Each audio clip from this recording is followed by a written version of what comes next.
Across the world, humans need to build. But not everything that goes up stays up. Buildings and structures become out of date. And when it's got to go, the only solution is demolition. Every day, a hardcore group of dedicated demolition professionals ply their trade. Let's go smash his house down, eh? In the suburbs, in the cities, in the trees, and even at night. We'll get stuck straight into it. The work is difficult and dangerous. Demolition crews put it all on the line to get the job done and the buildings down. By the end of the day, I want that second one behind us down. There's danger, drama, and tons of debris. We love the donger. This is a job with some smashing, a lot of crashing, and plenty of collapsing. This is Demolition Down Under. This time on Demolition Down Under, a mammoth shed means massive roofs, mountains of bricks, and danger right under the tracks. Working hard for the money. If we start putting debris and bricks out on the street, then obviously we're going to be in a whole lot of trouble. In Canberra, the Irwin and Hartshorn crew need to flat pack a 5-story block of flats. But the extreme height means building a massive mound, while dodging debris falling from high above. You got to watch what you're doing, make sure there's nothing's going to come down and hit you. Thunderbird Demolition have a shady job, getting rid of a derelict greenhouse. Do not harm any living thing, basically. No animal, no plant. But the trouble doesn't come from the priceless plants or the rusty and dangerous structure. It's snakes. Lots and lots of snakes.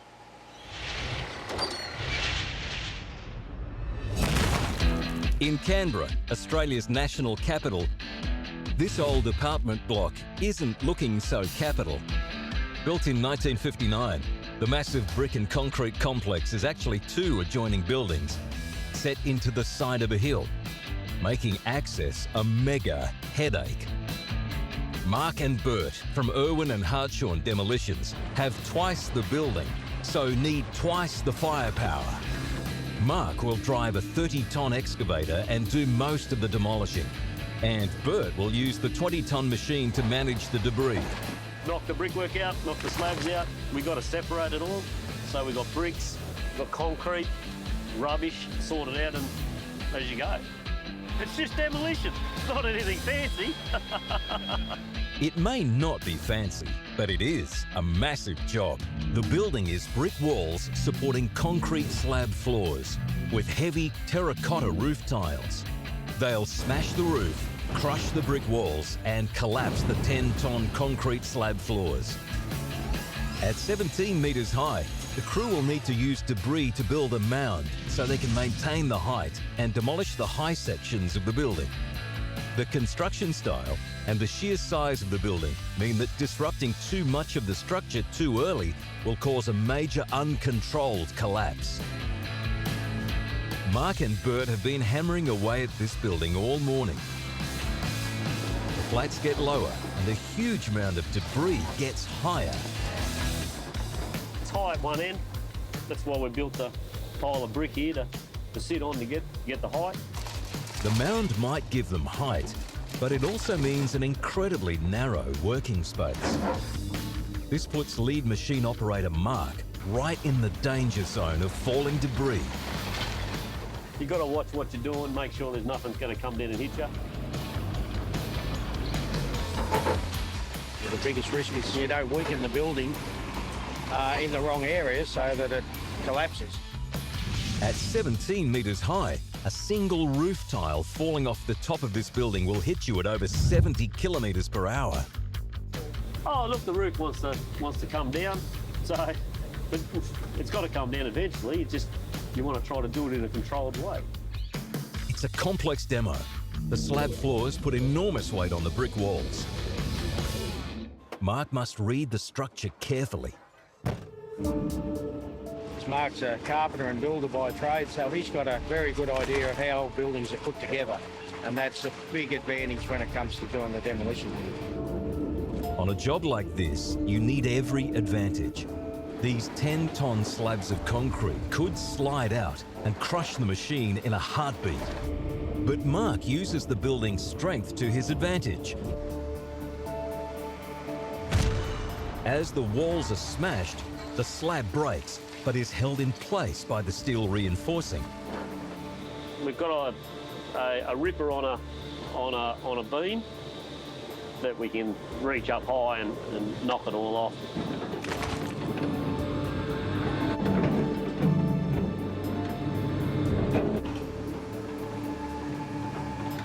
High above, the ripper makes short work of the brick walls. But the roof is now unsupported. Mark needs to smash the 5 tons of tiles and debris to one side before it all comes crashing down onto him and the machine.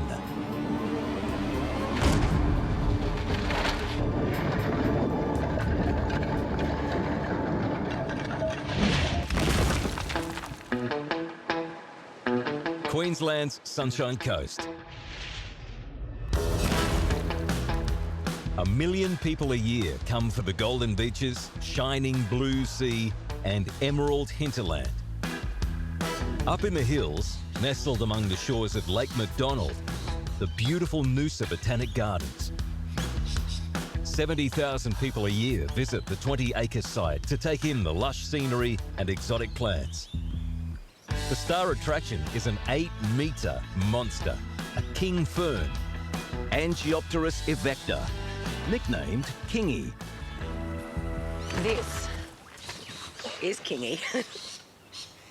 Not replaceable and rather gorgeous. That's years and years and years of growth, so it has to be protected at all costs.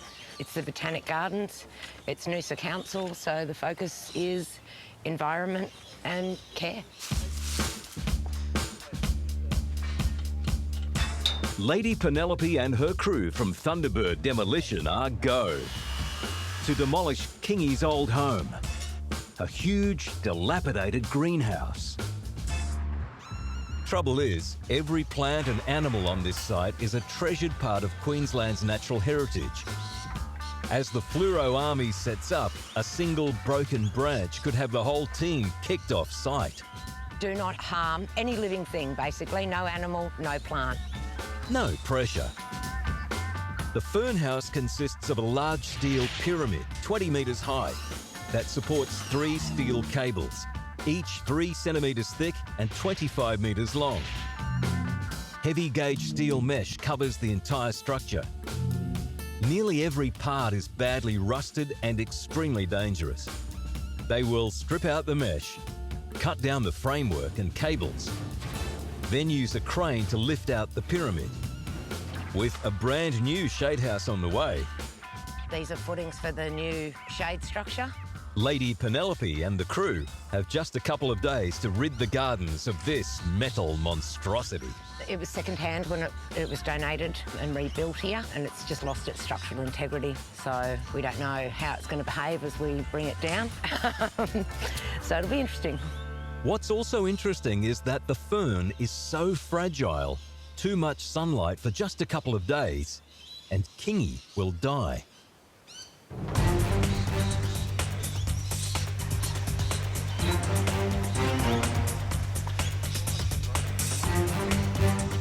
They'll have to build a huge scaffold to cover and protect the plants. No simple task. It'll be good. It'll be good. Got my lucky bag, I'll show you. But when it comes to the massive pyramid, even a lucky t-shirt may not be enough. We just don't know if we're going to put a crane on it and the whole thing's going to fall apart and try and kill us. Just the unknown structural integrity of it. And these tension cables, they've got a lot of weight on them and they're heavy and everything underneath them needs to be protected. A unique structure, dangerously rotten, of unknown structural integrity, built over priceless plants in an environmentally sensitive area. Basically, we cannot harm anything inside this structure. Not one leaf. Really fun. Yeah.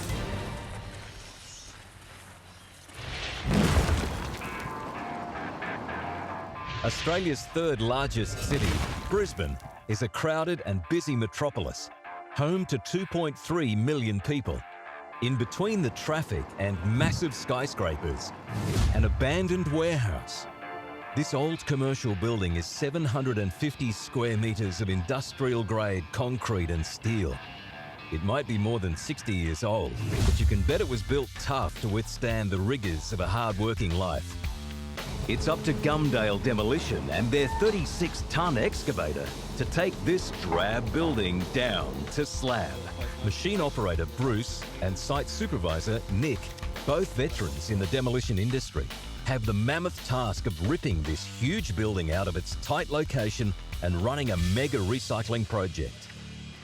Yeah, we run at about 98% recycling rate, so everything we get off-site, you know, obviously all the scrap goes in one direction, and then all the clean brick will be sorted and processed on site. All the timbers through the roof will be plucked out mechanically and stacked and strapped and sold on.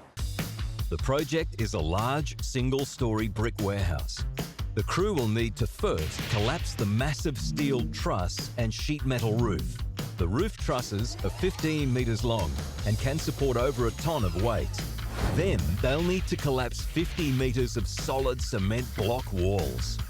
Then they'll start on the back wall. It's triple layers of brick, and it's extremely close to one of the city's busiest roads. Last of all, they'll hit the front wall. It's doubled brick and could fall and block the only side access, stopping the critical removal of debris. There could be as much as 150 tonnes of material here. They need to make easy access for dozens of heavily laden trucks. If the truck bounces over here and it breaks one of these heritage sewers in around Brisbane, you get in a lot of trouble. These 100-year-old sewers were never designed to hold the weight of modern machinery. A collapse at this critical access point will put an instant stop to the demo. But under the old building, there's an even bigger problem. That facade.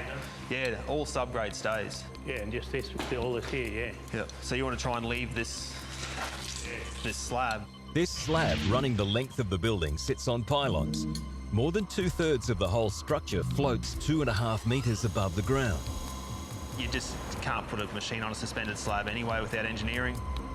A concrete floor this old was never designed to hold a 36-tonne excavator. The wrong move here will cause a catastrophic collapse.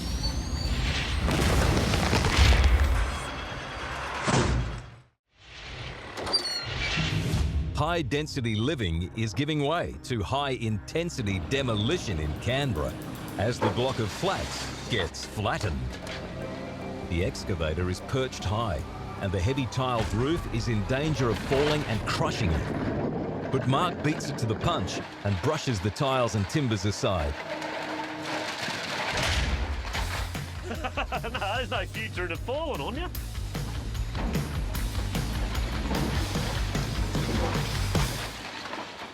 Dangerous roof, gone. But the even more dangerous slab floors are still a work in progress. The short ripper is used to punch through the concrete. It focuses the 5 tonnes of power in the excavator arm into a small, high-tensile point. So we're going to knock those slabs down, get to the end of the unit wall where the stairs start, and then we'll just knock all them in or out or whatever, and then bring it down and we'll keep working our way through. An incredible situation. A massive top floor slab lies at a dangerous angle. It's nearly 10 tonnes and it's pointed right at Mark. Trapped in his excavator high on the mound, Mark reads the situation and clears the rest of the crew. Might want to move that digger away. Just move that arm out of the way, Aaron. I think this is all going to come in one go here.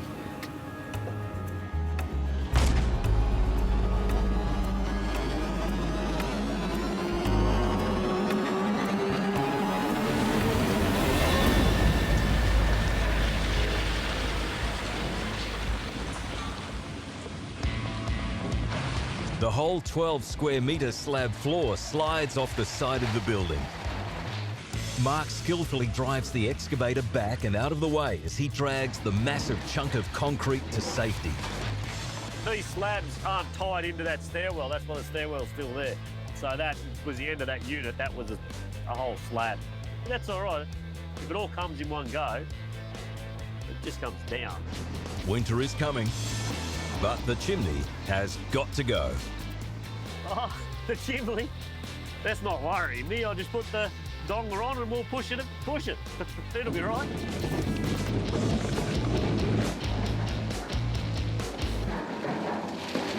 They've reached a critical point. Stairwells can form a significant part of a building's overall strength. Ideally, you'd lead the stairwell and you'd work your way around the stairwell, but you can't because it's too high on either side. The brickwork crumbles, the slabs collapse, but stairwells are different again. They are chock full of steel reinforcing. They've got a lot of Rio in them, so when you pull them, sometimes they pull a bit, but if you smash it up a bit, hopefully it'll come all right. The main structure in the stairwell is demolished. Glass brick walls and a sheet metal roof 17 metres above become unstable. But they aren't as fragile as they look. Got a steel beam in it, Aaron.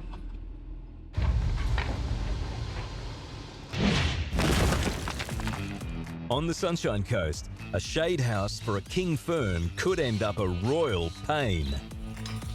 The huge scaffold needed to cover and protect the entire collection of plants is well underway.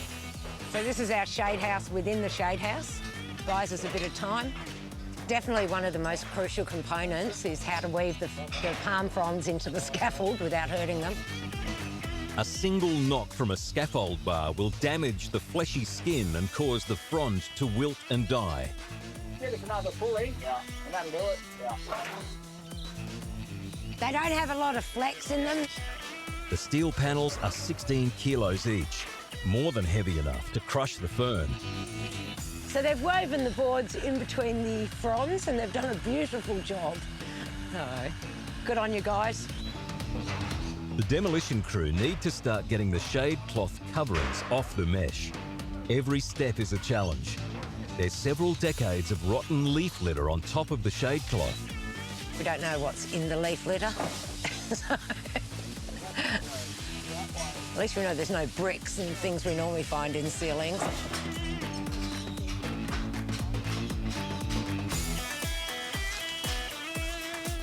The boys have worked out if they tie ropes around it, they can actually roll it all up and pull it off from the side, which means the leaf litter's not going to land on the plants. Under the cloth, 2mm welded steel mesh, and it's hard going. Rusty metal, my favourite. Tetanus waiting to happen. We've all had our shots. We don't want to be dropping that. This would be open to the public.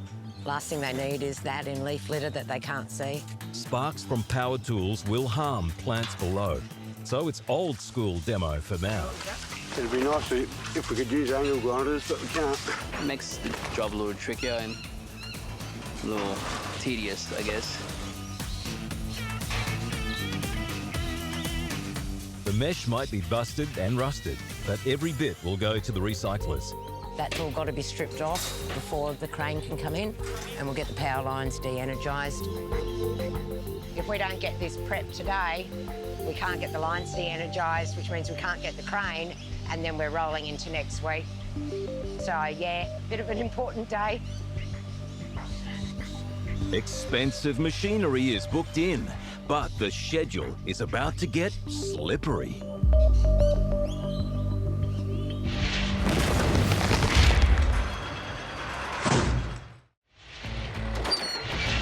In Brisbane, Nick and the crew are about to shred a shed in the city. But the old concrete flooring could collapse under the weight of the excavator. We can't load up a slab like that with 36 tonne of excavator without propping. So they've got to keep the track back on that hard stand there, not on here, and reach out and just drag it across. They can't risk even a small load on the floor. They'll rely on the length of the excavator arm to reach across the dangerous sections to pull the structures down. With the no-go area established, Bruce wastes no time and flexes 36 tons of pure demolition muscle. The roof span is 15 metres of unsupported steel. It's an incredibly strong structure. Any part of this dangerous tangle of sheeting could reach him in the cab. Bruce tears in.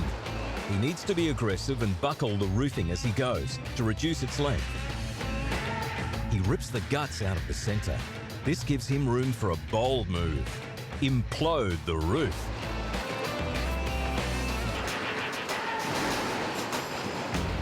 "15 tons of roof hits the floor, but the supports are still attached in many places. Smack the wrong piece and you've got an uncontrolled collapse.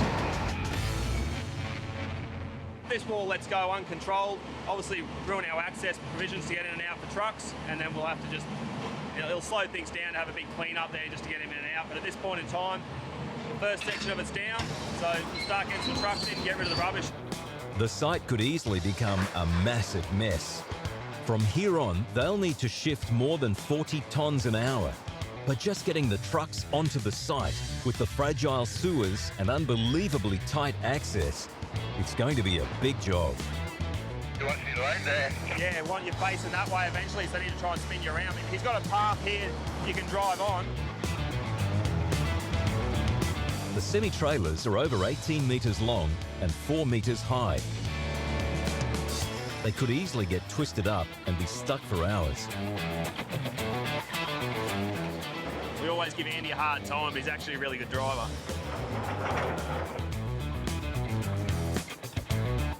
There's no real time to stop. You've got to keep going, because when they're processing it, they're trying to knock this part down. They want that out to be able to knock down the next part of it. And so they want us back, fairly quick to try and get that done. Hopefully, the loo is vacant. So just load the first truck with a bit of scraps, get him on the road, and then turn him around and get him back and start cleaning up the rest of it. Bruce has been able to collapse huge sections of steel in one hit. But things are about to change for the worse. The last sections of roof are ready to fall. But the steel trusses could still derail the whole job. You get one attempt at pulling the trusses away from the brickwork. If it lets go and something flies back and the truss hits the brickwork, then you're not going to control that and you'll end up with a mess out on the street. Bruce has one chance to bring down this final piece. He needs it to buckle and collapse. But the whole structure flexes and stretches like a giant killer spring. The Canberra crew don't need a lift. They're taking the stairs. To get to the highest sections of this building, they've built a huge mound with 50 tonnes of debris. The stairwell roof has a hidden steel beam. Mark tries a different approach.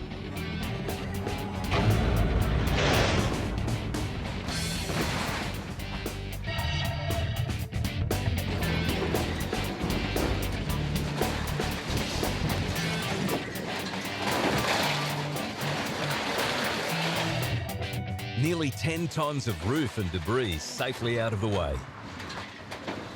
Went all right. Bit messy, but she'll be right. We'll clean her up. Building 1 and the stairwell are down.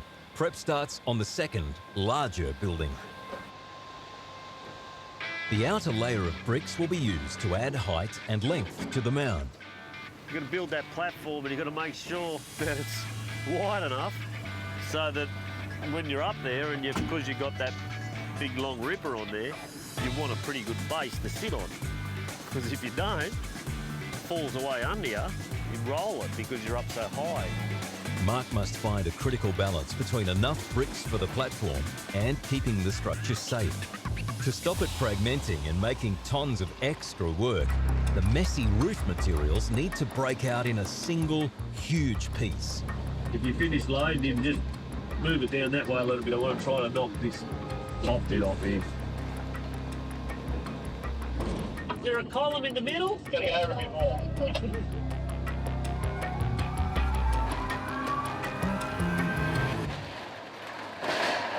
This building is so big and access so difficult, a wrong move can mean hours of laborious mound building.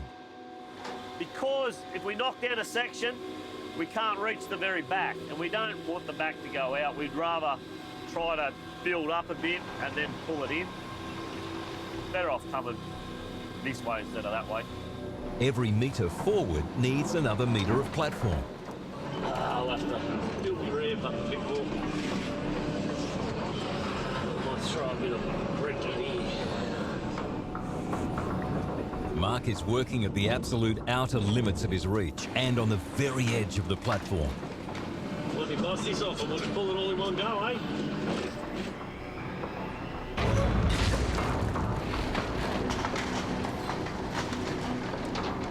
Mark drops the slab on the upper floor. The back wall of the top 2 stories has lost nearly all of its support. Look at that black wall. He needs to pull the slab and walls down in one hit or risk creating a dangerous pile of debris high in the roof. Pulling that slab towards you, I reckon. Gotta go anyway. The massive ripper struggles to get purchase. Look at that one too.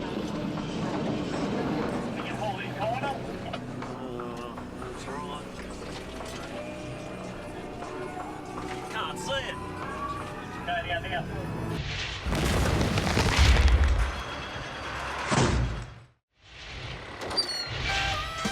Getting rid of a shade house on the Sunshine Coast has meant building an epic scaffold, ripping off a whole lot of rusty mesh.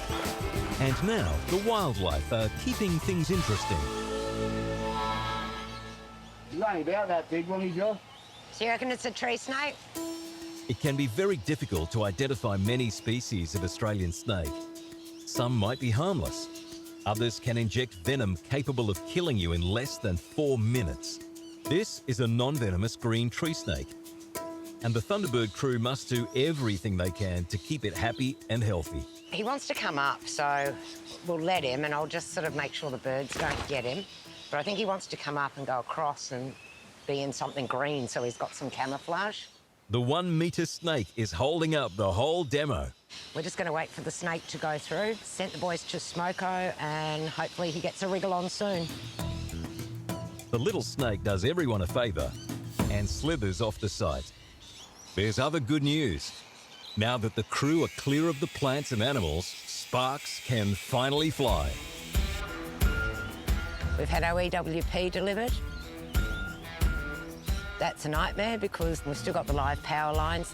The elevated work platform crew must find a way through deadly 415-volt power lines. There's something else big and yellow making its way through the trees. A 55-ton all-terrain crane. It's here to lift the 20-metre steel pyramid, and it costs over $1,000 an hour. While the crane takes the weight, they'll cut the steel with oxyacetylene. Also known as the gas axe, the flame burns at nearly 2,000 degrees Celsius. Rust holes have allowed water to fill the pipes. When the flame pierces the steel, superheated steam could explode in the face of a person using the cutting torch. I was worried that the structure would be filled with water. That's excess weight that the crane doesn't need to be lifting, and a bit of a surprise in the face that the guys working at height don't really need. Every pipe must be drilled and drained.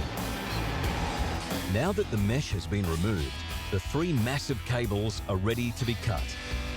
They run from the top of the pyramid all the way to the base of the greenhouse, a distance of 25 metres. It's inch cable, so we've got a fair idea. It's just if they let go in the wrong place, they're not in good order. We tried to get as much weight off them as possible, so then we've got control of them. The crane is burning big money, but they can't start on the pyramid until the heavy-duty cables are cut. I don't know how it's going to go time-wise. It'll be what it'll be, you know. If they have to come back tomorrow. That'd be very bad.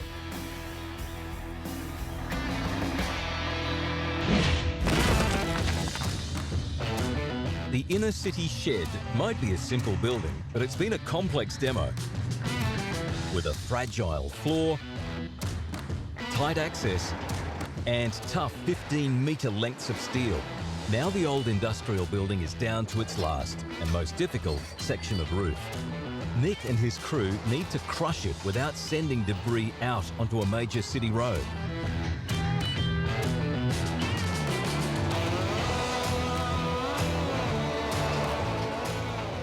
Bruce left the last few bays, pulled them off all in one hit, and they fell down perfectly. The roof might be down, but it's not out. Bruce has to keep filling the trucks with nearly 40 tonnes of scrap metal. The trucks roll out, each almost 20 tonnes heavier than on the way in. The steep, narrow driveway means massive machines thread a needle with millimetres to spare. The demo has stopped. Nick and Bruce head out to check the street. The footpath is less than 1.5 metres wide. There's barely enough room here for conversation and no room for error. New Brunswick being one of the most busiest streets in and out of the valley, if we start putting debris and bricks out on the street, then obviously we're going to be in a whole lot of trouble. Once this wall starts to come down, nothing can stop progress, like running out of fuel. The haul truck is a mobile fuel bowser. The demolition pit crew fill the belly of the beast with 600 litres of diesel, while Nick locks down the site. Just going to throw a couple of spotters out on the street now. Just got that last section of wall that's still standing there. It's far enough away that it's not a huge risk at this point, but as we step into the next couple of stages, it's going to get more intense, close to the public, close to the roads. This wall would be easy, except the floor might collapse under the excavator. That means Bruce can't go more than a couple of metres out. Push too far and the machine will crash through the slab. The massive bucket hooks up.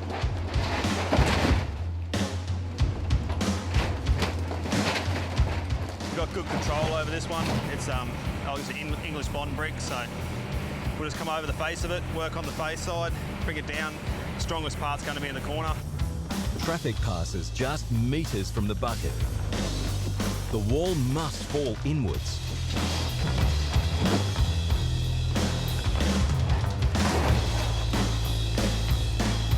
The last and largest section is all that remains, but it's also the strongest. Front left-hand corner will be tied together pretty strongly. Obviously, it's a strong point of the structure, and we need to release that first. Otherwise, if we start pulling the wrong direction and it gets a bit of a sway up, that wall's going to go outward. A mixture of concrete and brick, it's a dangerous and unpredictable combination. The big sections could easily fall outwards and stop traffic, or punch right through and collapse the fragile section of slab.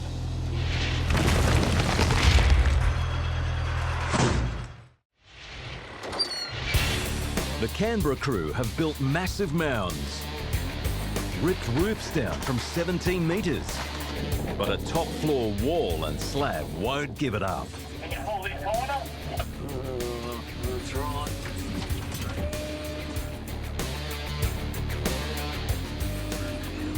Can't see it. Go down now. I'll pull forward you.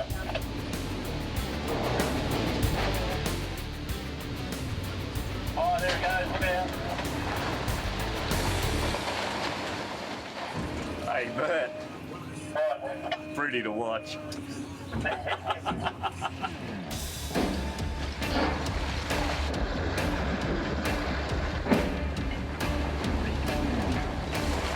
With the height out of this section, Mark flattens the flats and piles on the pile.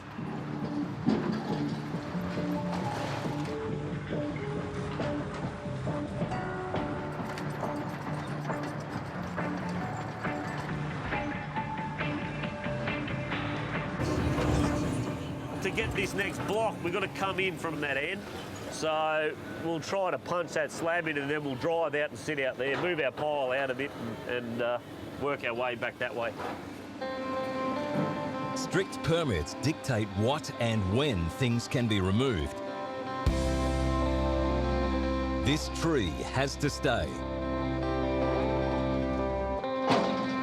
This means the only direction of attack is across the remaining concrete pillars and slab. It's not strong enough to drive on. straight beams, they would have fell through it. So I don't fancy sitting out there on nothing. They'll use the pillars as foundations for more platform building. The two excavators scavenge every scrap of concrete to gain more height and distance. Trying to get this hole filled up. The slab is chopped out with the short ripper, leaving the pillars. Even more material is needed to get to the final part of the building. I think we'll just fill it up and I'll drive on it. We'll try a bit of stuff in there. I think I'll take this slab out and let all that roof fall down and clean it up, you know? From the existing section of platform, Mark must pull the upper sections of the building down into the pillars. He's working at an impossible angle. This roof's gonna drop. And the recyclers hate mixed materials. Not gonna be real nice to clean up, but we need stuff to sit on, so we just throw it in there and a bit of concrete and cap it off, and then we'll just clean it up as we go. Everything is going into the pile, but is it enough? Oh, how's it looking under there? Looking like it's all in there? Yeah, all right. Finally, Mark drives the 30-ton excavator out onto untested ground.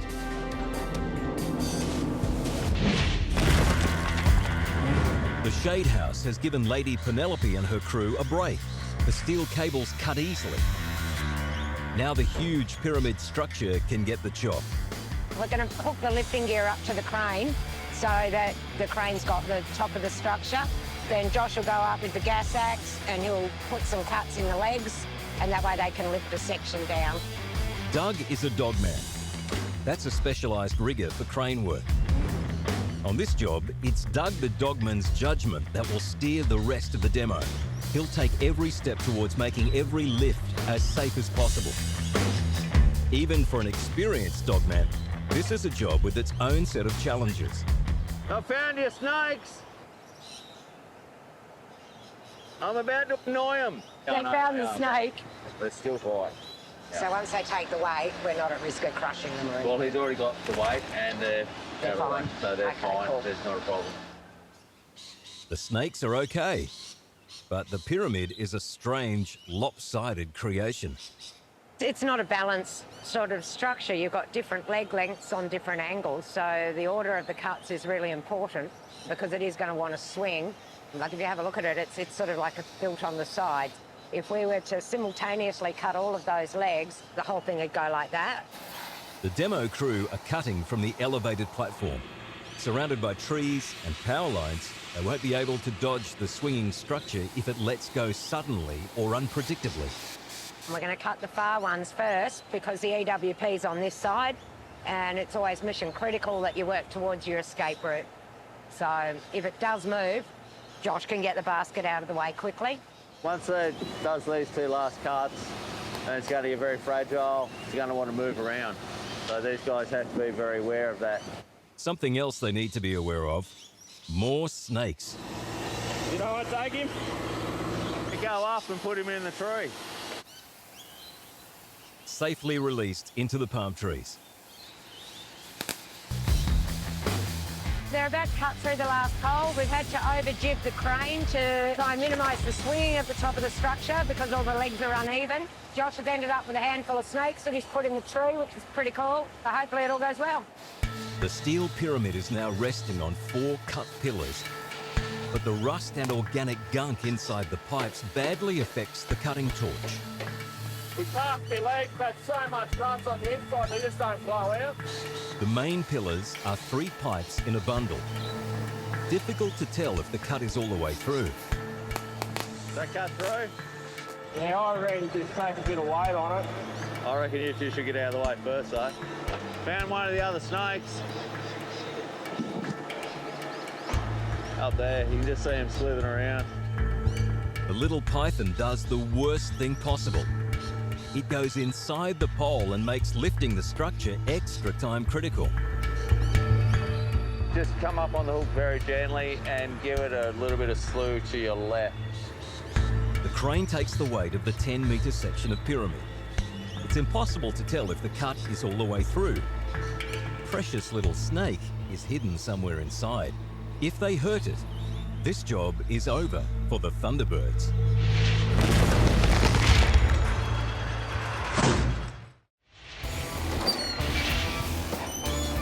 Things are getting hot in the city. This battered wall could collapse a slab right under the excavator or block one of Brisbane's busiest roads.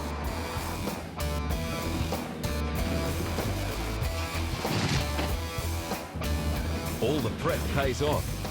Nothing came close to the road, and Bruce scrapes the debris onto safe ground. But they're not done yet. There's another wall sitting on the dangerous slab at the other end of the site. We haven't got great control over it. They're rusty at the base. Could fall either way. Once more, Bruce rolls to the edge of no man's land. Rotten concrete beneath means he can go no further.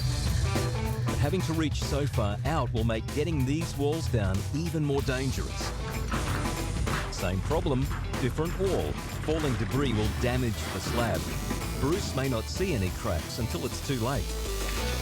It looks solid, but the floor is just 15 centimetres thick, 60 years old and made from concrete of unknown strength.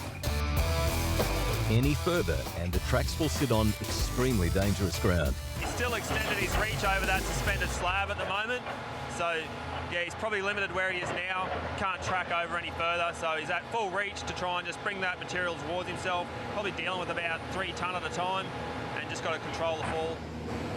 With less than a few centimetres to spare, Bruce gets the wall down and backs off the slab. That part's gone really well now. Walls come down safely. Everything ended up on our side of the fence. It takes 3 times as long to clean up as it does to demolish a building. The fiddly work of separating materials and getting rid of every last scrap of the structure starts. That includes PVC pipe bolted to a neighbouring wall. Cordless grinder, everybody's favourite tool.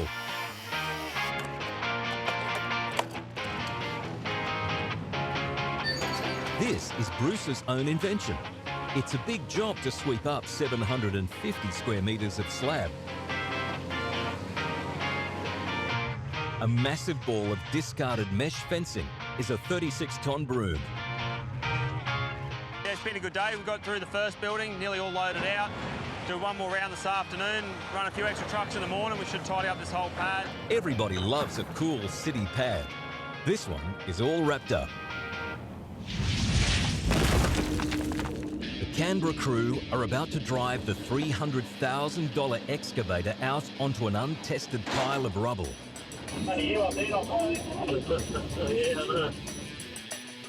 The tree, because we've got to save that tree, we've sort of had to go this way to come back this way.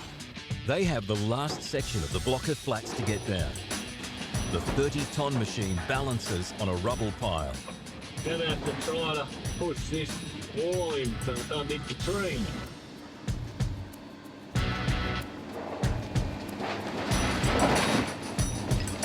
And the 17-metre building is still high enough to be dangerous. There's no structure in it anymore. It's only this wall and that wall holding it up, so there's not much in it now.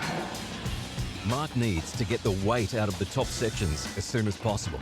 But as always, height is an issue. Can't see anything. The bond between brick and reinforced slabs helps to rip down walls the excavator can't reach. Once the 2 top levels are crushed and down, the building has no fight left. The final slab from the lower level spells the end of the demo and the start of the massive cleanup. We've knocked it all down. We've just got to go through and process it all. The big fella down there's pretty happy. We haven't hurt anyone, and that's the key to it all. We want to come to work, we want to go home safely, and then do it all again. The tree's going to stay there. An incredible demo on a difficult site goes without a hitch.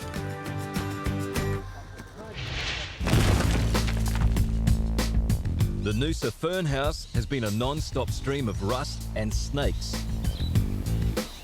as the demolition crew cut and lift sections of the pyramid.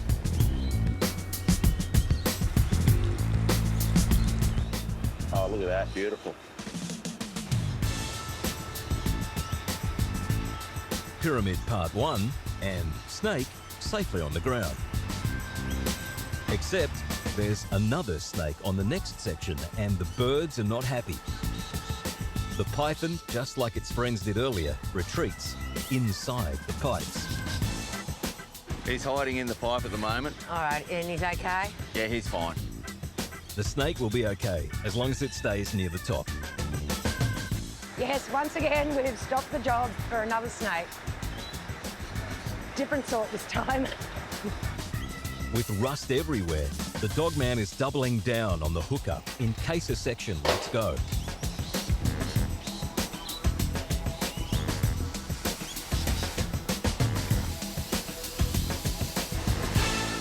So we've got that leg cut, we've got this one cut. Josh is working on the last one over there. That's the most rotten one. It's the one that lacks any structural integrity. If anything's going to fall apart, it'll be that corner. Old repairs mean more rust and more headaches. The windows should break away all right. Have to take a bit of weight on it. Rightio. Okay, we'll hop out of the way then. When you're clear, we'll give it a go. Sweet as. Oh, Nick, the guys are going to get clear now and we're going to give it a go. He thinks it's cut through.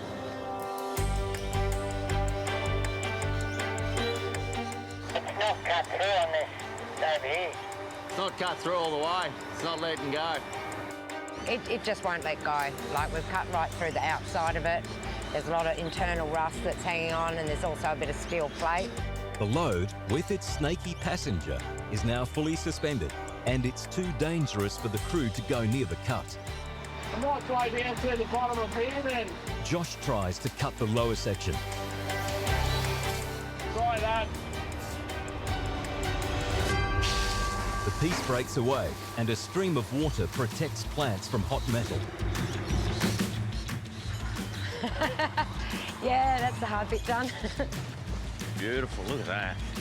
Oh, thank you. One happy lady. Oh, yeah. No snakes or ferns were harmed during the demolition of this structure. Now that's a happy ending. This time on Demolition Down Under, in Brisbane City, a factory whose only product is frustration. Working in close proximity of the wall there, but he hasn't got good control. It'll end up coming through the cab.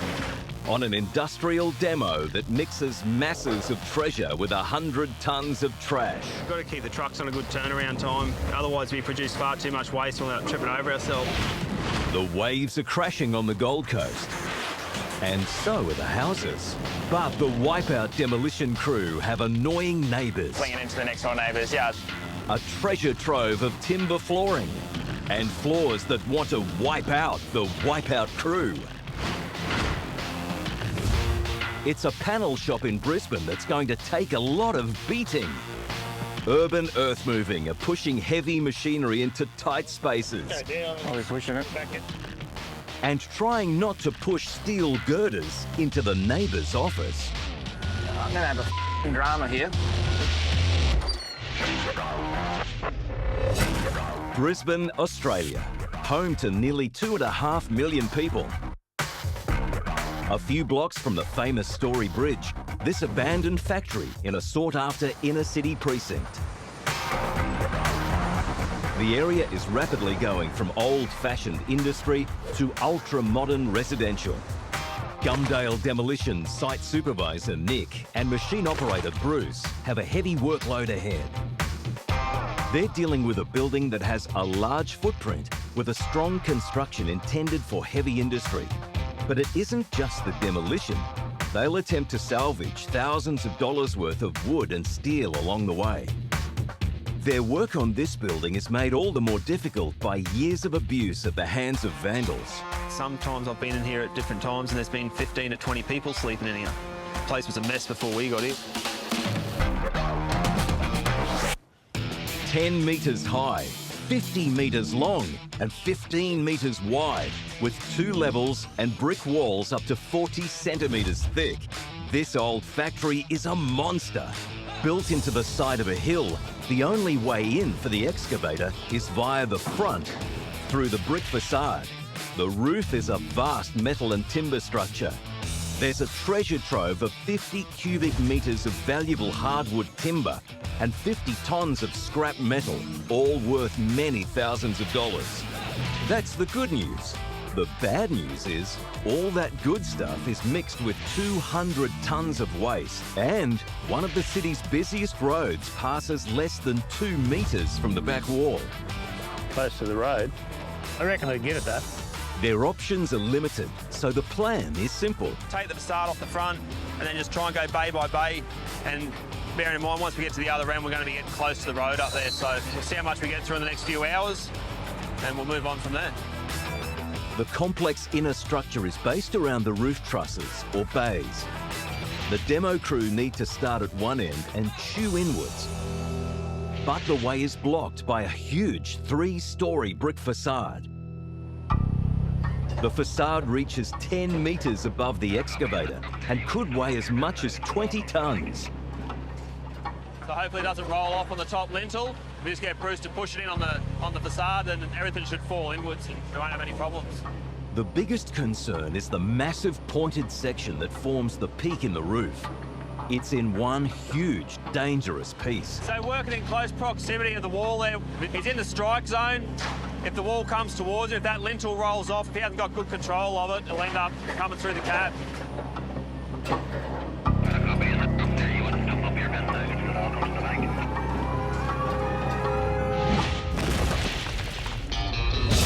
The Gold Coast, Australia's favourite beachside playground. And why not? The water is warm, blue and beautiful, and the beaches are a 300-kilometre strip of pure sandy gold. A 50-year real estate boom means land here is at an absolute premium. And if you want to build something new, chances are there's something old in the way. Like this 2-storey house, the building itself is nothing special, but it sits on this fabulous absolute beachfront block. At $2,000 a square metre, the value of the land has vastly overtaken this simple building. So it's time for the crew at Wipeout Demolition to surf a wave of destruction. This house is an old beach dwelling that's just been here for years. We're just going to get redeveloped to probably some new 3-storey walk-up. So we've done the walkthrough, making sure there's no one sleeping in it. Before any work can start, Tim and his crew need to be 100% sure nobody else has decided to call this desirable address home. We get squatters all the time, so we can actually even rip the roof off and have the squatters in here the next day. Just a general thing to go check every day for the squatters, make sure they're not sleeping downstairs. Or drunken people who've tried to sneak in for a quick night out. The neighbouring properties are dangerously close. And with massive new residential buildings being built along both boundaries, this is a precision demolition. We're just got to make sure when we're crushing it to be careful that nothing's flying over there. And access, we've got a small street, have trouble getting trucks in and out. When this house was built around 50 years ago, a popular building material was also a killer: asbestos. It just slows the job right down, so we've got to get, the asbestos guys back in to remove it all again, and then you have to get a clearance certificate again, make sure it's all gone. But asbestos isn't the only hurdle. The 2-level timber-framed house has a storm-braced roof and frame and can withstand a Category 1 cyclone with winds up to 125 kilometres an hour. The floors are timber boards and it has a tin roof. They'll need to crush the roof and fold in the walls. But neighbouring properties are perilously close, and on the southern boundary, there's also an untouchable asbestos fence belonging to the block next door. Jai's going to be doing most of the work here. He's going to be crushing the place and trying not to break anything that he's not supposed to. Not very good at that part of it. The asbestos has been removed, and they've checked there are no squatters. Looks like surf's up. I'll spot the front. Just telling the boys next door they're about to start crushing, so they're going to vacate their office for 10 to 20 minutes so we can get down that side. In the shadow of multi-million-dollar neighbours, Tim and Jai are about to throw the first 22-ton punch in some very close quarters combat.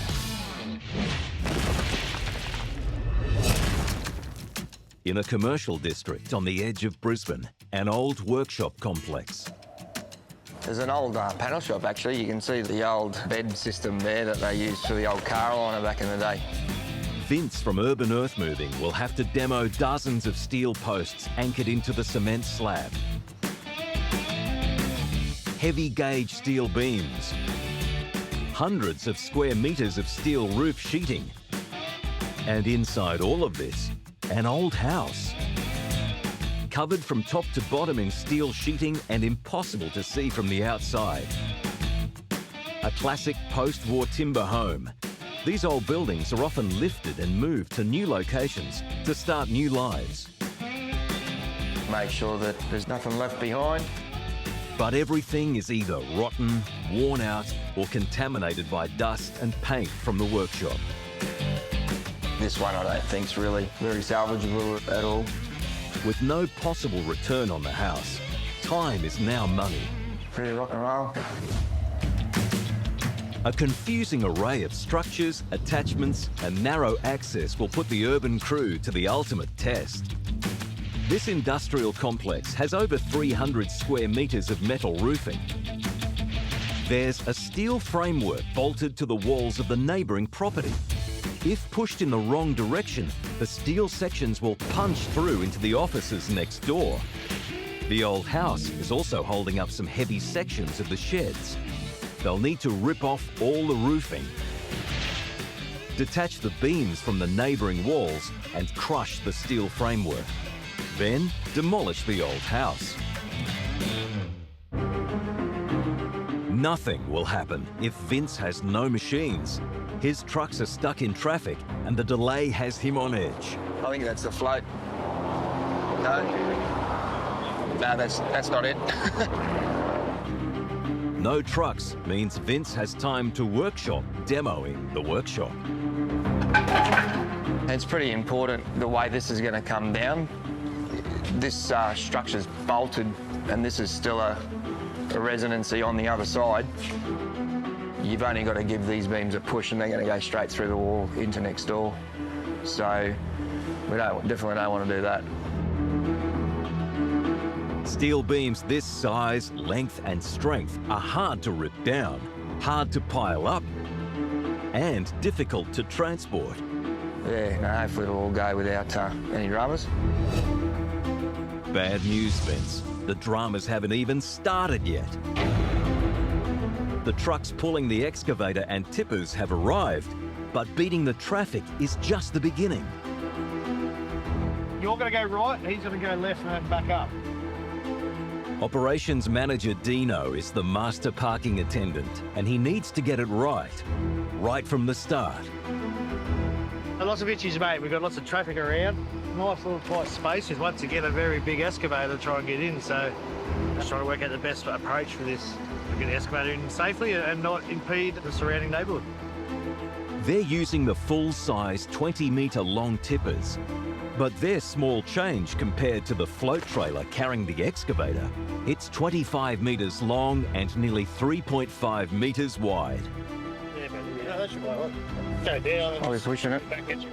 That's massive machinery with only millimetres to manoeuvre.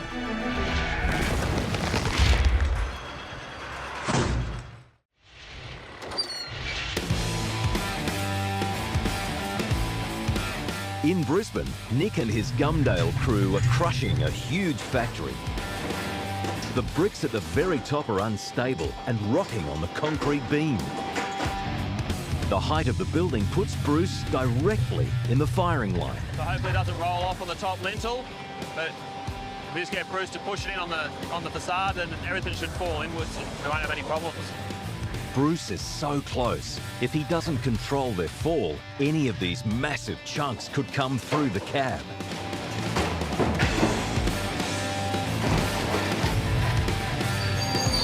The steel roof trusses are flexing against the pressure from the excavator bucket and springing back, throwing out 500-kilo chunks of brickwork. The excavator works hard to snap the reinforced concrete beams, each one requiring 5 tons of pressure to crack. The demo crew now needs to change tack. The sections being torn down at this stage must not affect the rest of the building. All the control has to be pulled towards himself. If we start pushing it, we'll start losing control at the other end, which we can't visually see for right now. The last high sections of brick are almost down, but debris is building up on the inside, and the factory throws out one last mega punch.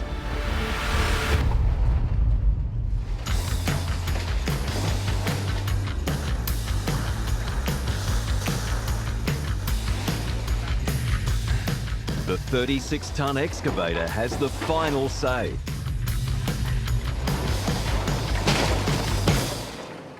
And it can now sink its high tensile teeth into the roof supports. Yeah, what we want to try and do is just grab each frame once we get through all this messy stuff at the front, and we should be able to break them away bay by bay and start salvaging some timbers. Working overhead, Bruce rips down the complex internal structures, but the building's framework still has enough strength to cause havoc. You can see now, like obviously when he starts pulling pressure on that one there, if those trusses start moving, it's going to transfer the weight from that machine through to that end wall, and then we'll start getting close to having some troubles out there on the street. At $600 a cubic metre, they must pull the hardwood beams out of the thousands of cubic metres of rubbish and stack them by hand. It's going to be a long day. On the Gold Coast, the Wipeout demolition crew are about to throw the first punch at this old beach house. After some site prep, excavator driver Jai can begin to carefully carve this old house out from between 2 alarmingly close neighbours. The 22-ton excavator has enough hydraulic power to easily cut this house in 2, but smashing the underlying structure too soon could cause a dangerous, uncontrolled collapse, so the cladding is carefully scraped off. Only once he knows what's underneath can he let it rip on the front walls. But each tiny piece of this house is a potential projectile. As you're pressing down on one stick, it'll spring load another bit of hardwood and can fling it into the next door neighbour's yard. So you've got to be very careful that you're not just smashing it too hard and you're breaking up your bigger sticks separate to your little ones. Hardwood is close to 700 kilograms a cubic metre. Even a small piece of falling timber can be deadly. With each fall of the bucket, the structural integrity of the house is damaged. Jai uses the debris to support the unstable structure. Meanwhile, Tim can't take his eyes off the demo for a second. There might be valuables concealed in the wreckage of this old house. I'll just see if there's any, it's of worth salvaging or not. So see if there's the timbers, what size they are, and if the flooring's worth flipping out. It looks pretty good, so we'll give it a quick go to see if it will flip easy. If not, we'll have to crunch it, but if it's going to come over quite nicely, we can flip it and get the timbers and everything off it.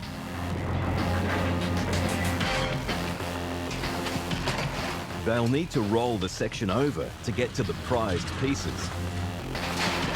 But Tim needs to weigh up if the flooring is worth the time it takes to remove it, and if there's a safety issue shifting the huge chunks of timber. It hasn't come out that nicely. In general, the floors can be worth up to $3 a metre. If you've got some hoop pine, it'll be worth up to $10 a metre. For this one, we're just going to get the bearers off the bottom of it, more likely. It's a little bit too tight access. If we had more access, we could pull the whole top off, and then we could flip the whole floors at once. But this proximity, we can't flip the whole floors, and we don't have time to be going through there and doing it by hand either. Tim will have to miss out on the floorboards, only salvaging the bearers. Now Jai uses the 23-ton excavator the way a good chippy uses a half-kilo hammer, gently peeling the boards from the bearers. Probably $100 worth of timber there, so it's kind of worth it. It's good to see it recycled anyway, so it's good to see it not all go to landfill. Valuable time has been used up on the flooring. They need to pick up the pace. Yeah, we're just getting in close proximity now, so instead of trying to grab these timbers out, get out of it. What we'll do is we'll just pull it all over. It's going to be a lot safer. Just try to pull it over in one big chunk, not to get the timber out, and if any survives, it's a bonus, but the main thing is just getting it down quickly and safely. This small landing is part of the old balcony. At some time in its checkered past, someone has laid a heavy concrete slab over a timber frame. So with the concrete on top of the timber, it's just quite a heavy slab. If it was to get bumped, it would go straight next door, and there's not much we could do about it, and it would just do a bit of catastrophic damage, especially being asbestos fence on that side. We would have a bit of an issue with broken asbestos with a operating site next door. It might be top heavy, but this slab is no pushover.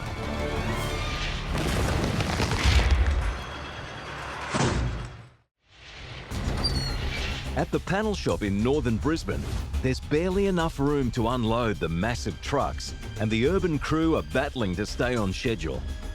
Just when everything looks lined up, a car needs to get out of the neighbouring shop. Every time, mate. Every time we pull up, but you got to accommodate them, so Murphy's Law. They aren't even on site, and the massive trucks and trailers are causing major headaches. We're going to be tight for space here.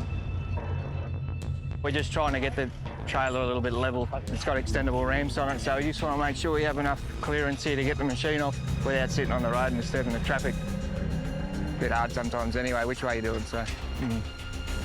These loads are extremely top heavy, but the trailers also become unstable on uneven ground.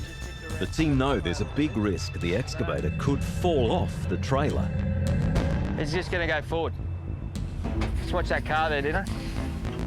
The trailer has air suspension, great for giving the load a softer, more level ride during transport. It should self-level. But if the weight shifts, the trailer will tilt on the airbags and the top-heavy excavator will crash land in the gutter. Time pressure pushes Vince to make a critical decision. Yeah, I get that. We'll be here all day otherwise. That excavator must come off the trailer. Vince will be looking for any sign of trouble, no matter how subtle. If the machine starts to tip or slide, there'll be no stopping it. Because we're on a bit of an angle here and it's, you know, tipping to the left, even if you walk it off straight, you could end up falling off it. So just come off with the boom on the other side, help the trailer level out a little bit.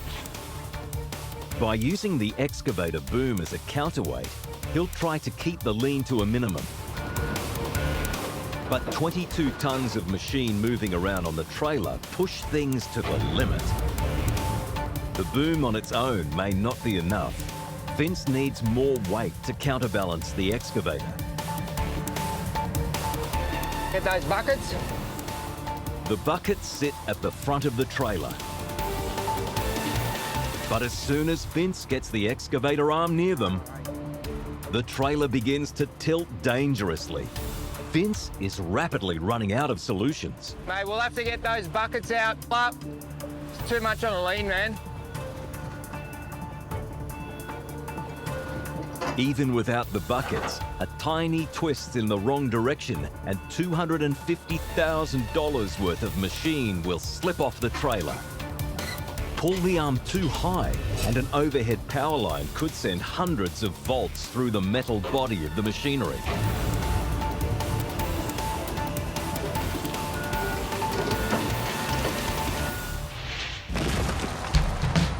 The Brisbane City factory has produced nothing but hard work and danger. The high facade threw debris in all directions. The mountain of waste is hiding thousands of dollars in recyclables. But there's lots more trash before they get to the rest of the treasure. Inside this building here, the original structure was the brickwork on the outside, web truss roof, a lot of old good hardwood up at the top there. We should be able to pull it all down, recover all the good timbers out of the roof, and then the rest of it will just be rubbish. The roof is just out of reach, which means they need the rubbish. It's a critical part of the demo. Just to help gain a bit of height, it's just save that front wall that we pushed over earlier, got himself a good platform so he can reach up and grab the trusses and pluck them out easier. But as time goes on, we're going to run out of material to sit on. His reach is going to be extended again, and he's going to have less control over what he pulls each time. If Bruce hasn't compacted the pile enough, he could break through or slide off. It doesn't take much to bog or flip a 36-ton excavator. Just trying to chew through the floors at different places there. So some of it was timber, some had a little bit of a suspended slab. Suspended slab, just got to put the teeth through it. And then the timber works just a lot lighter on the gear, so just chew through it, it's easier. Once the excavator moves forward and no longer needs the rubbish pile for height, the rubble rapidly becomes a huge problem, blocking access and taking up valuable space. Bruce calls it in. I've got to load Andy when he comes back. And Andy will still have the big bin on because we'll just get him here for one and then send him away, eh? Right. Nick can't afford to lose a minute. We've got to keep the trucks on a good turnaround time. Otherwise, we produce far too much waste without tripping over ourselves. So the quicker we get it processed, loaded on the truck and out, we can move on to the next bay. So we should have one pulling up any second now. The clock ticks, but there are no trucks.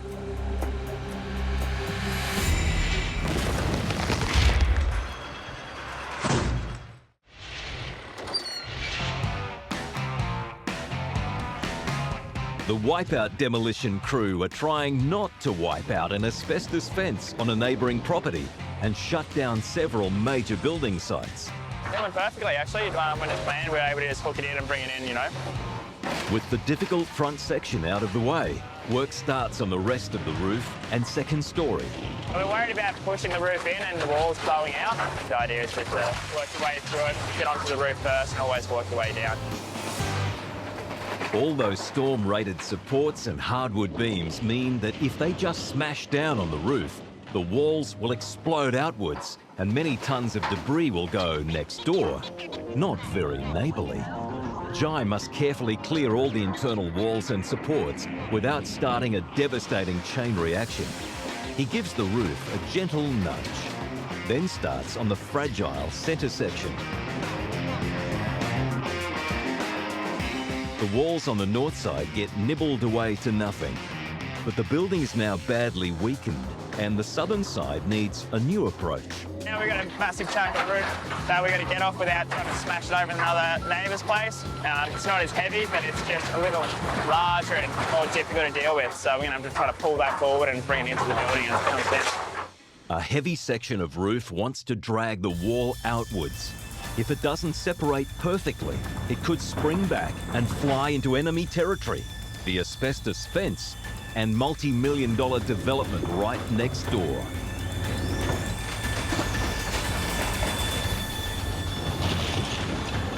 Went great, actually. Worked out perfectly again. A bit of luck on our side today. Unfortunately, the back section of the house is now out of reach. The only avenue is for Jai to build a mound of debris and to drive the 23-ton excavator up on top. I'm crushing it because I'm just making it so it's nice for the machine to walk on, so I don't fall over or anything like that. So right now he's building himself a base so he can get some more height to reach the back of the building. He's got to make sure he's got a stable base so he's not slipping off the side and risking toppling over or anything like that. The wipeout crew have broken through and arrived at the larger living area. With few internal walls and large, heavy chunks of roof, suddenly everyone is on edge. Another one of the moments where you can push down on a roof and the walls can bow out. And work through the middle, then you've got two sections to deal with. Fold the two sections in, and then it's all good. The big room is now cut in two. There's hardly any structure left to support the heavy pieces of roof. If the team have misjudged, the few remaining walls will give way. The back wall is already buckling under the weight. Faced with a difficult decision, Jai starts on the southern side. But once it's down, there's even less to hold up the north side. With no time to waste, he goes for it. And the top story is reduced to rubble in no time. But something buried under the wreckage catches Tim's eye. Hoop iron floor is pretty rare. It was a much older timber that doesn't get used very much anymore, especially the wider boards. So if we can pull that out without breaking, it's kind of hard because it is a pine. It's definitely worth salvaging. At up to $10 a metre, this flooring is definitely worth salvaging. But it's the only thing holding the remnants of the house together. A lot can go wrong before Tim gets to this buried treasure.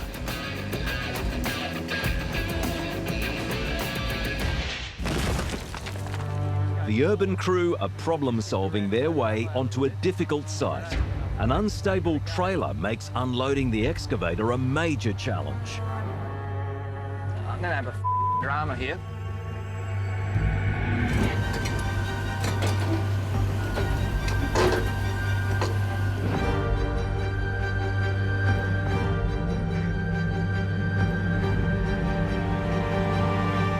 But Vince's gamble pays off, just in time for a major celebration. Happy birthday to Dino. Happy birthday to you. It's been 21st today, so we're going to knock all this down. Got a jumping castle and a miniature horse coming later. Got all my friends coming, all two of them. Yeah, so that should be good. What's not fun is making room for 20 metres of articulated semi-trailer in the tiny yard. They need to keep the loads moving. If they choke up with debris, they'll never clear the site. Clean this out, tuck it in the corner. The slow part of the demo's done, and then we can hook in.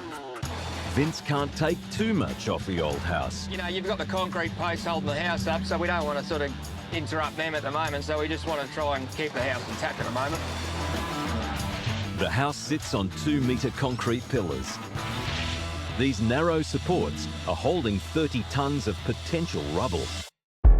We don't want to knock the concrete post down, otherwise the house will come down and then basically you're not going to be able to get the truck in. When the section is safely down, even small things can cause large and expensive problems. So he's got to clean everything up, otherwise we get flat tyres. Boss doesn't like getting flat tyres. They're $365 each.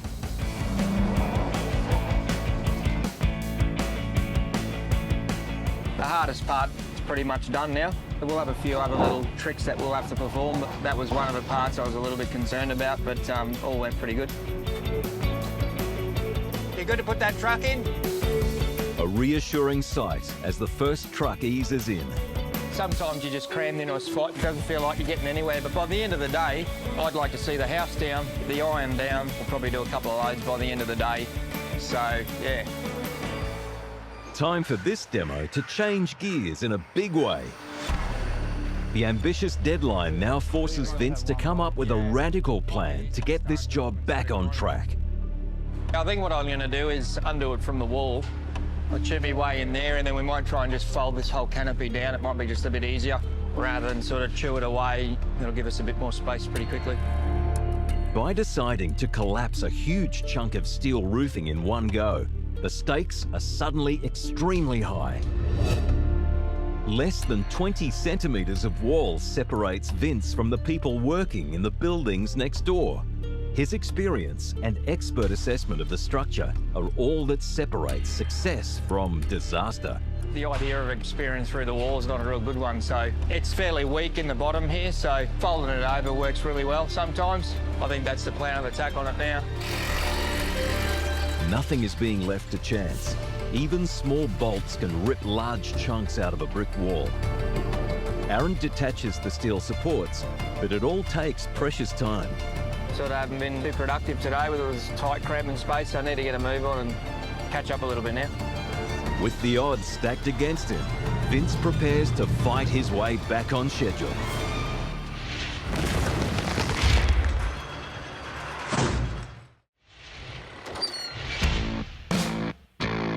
The Brisbane factory demo site is clogging with debris. Nick needs trucks now.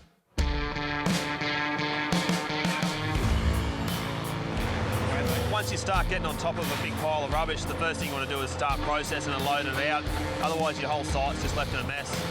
The trucks thunder in and the rubble moves out, 20 tonnes at a time.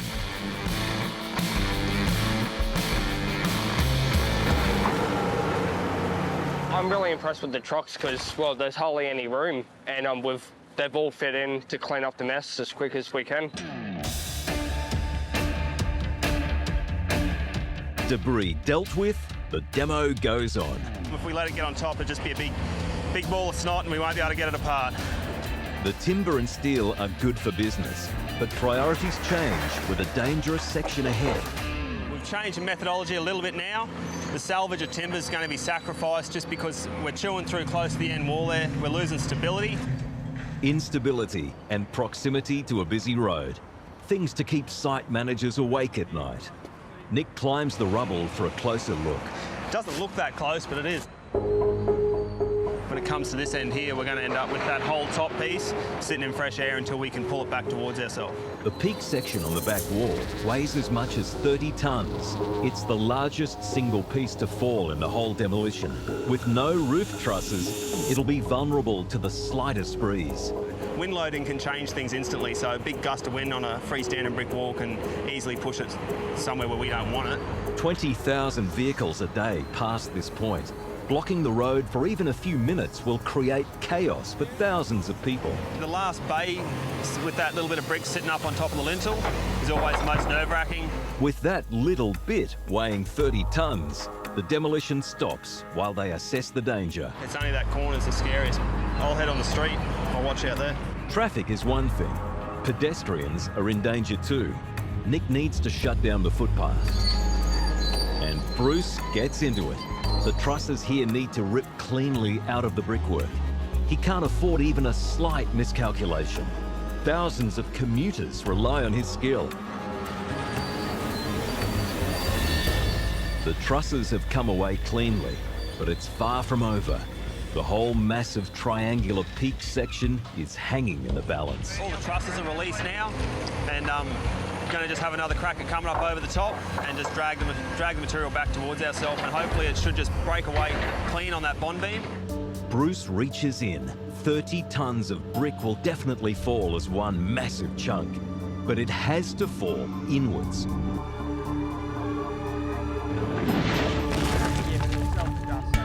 Vince and his crew have been held up by difficult access. I'm going to have a drama here. They've got to make up time. And Vince has decided to rip a large chunk of metal roofing down in one go. This canopy here is separate to that one there, so I'll drop all the rest of it. That'll give me a bit more swinging room, and then I can just grab it with the grabs and fold it over. He needs to make a clean job of the messy steel awnings at the front. Then he can collapse the larger, heavier gauge roofing at the rear. Every piece of steel is like a swinging sword slashing at the machine. There's bound to be mechanical casualties. The structure claims its first blood, a tiny grease feeder line. No, just a grease line's come off here, whether it's bloody broken or, oh no, it's just loose. We'll just get that put back on. Spewing grease everywhere. This is the pin connecting the boom and dipper arm, one of the hardest working parts on an excavator. It needs a constant flow of grease. So you can have them tight and then you just nudge them. The pressure line is back on, and so is the pressure on Vince. I would have liked to have a bit more done by now, but yeah, just slow going. Vince really needs to get cracking.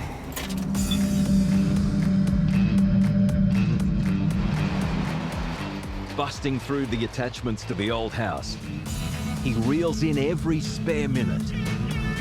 Well, I like to make my piles as I go, and then with the grab you can grab them and move them, but if I just drop the whole lot and mix it together, it would probably cost us an extra 2 days on a job like this. Just step away there, I'll just grab that pine. The light gauge steel is difficult to compact with the grabber jaws on the excavator. Vince has a simple but effective tool. Half a ton of concrete. The jaws bite into the steel with a crushing power of 5 tons, but the tangle of supports is attached at every point. The roof is braced against the fence here. It's connected by a bracket. We need it to stay up to protect them from the main road behind. If he gets this wrong, Vince will be hiring temporary fencing and delaying the demo. But he easily peels the roof away from the back fence, adds it to the pile, and clears the way to the next phase of the demolition. Vince sinks the powerful jaws into the first critical section of steel attached to the neighbouring wall. You've always got to consider if you put too much forward pressure on it, the whole thing will go into next door.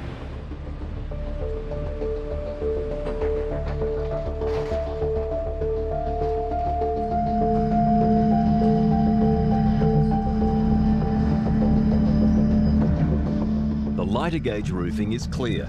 With no time to lose, Vince heads to the difficult and dangerous main section. As soon as he starts to attack the roof, the steel roof supports flex and threaten to smash through the neighbouring wall.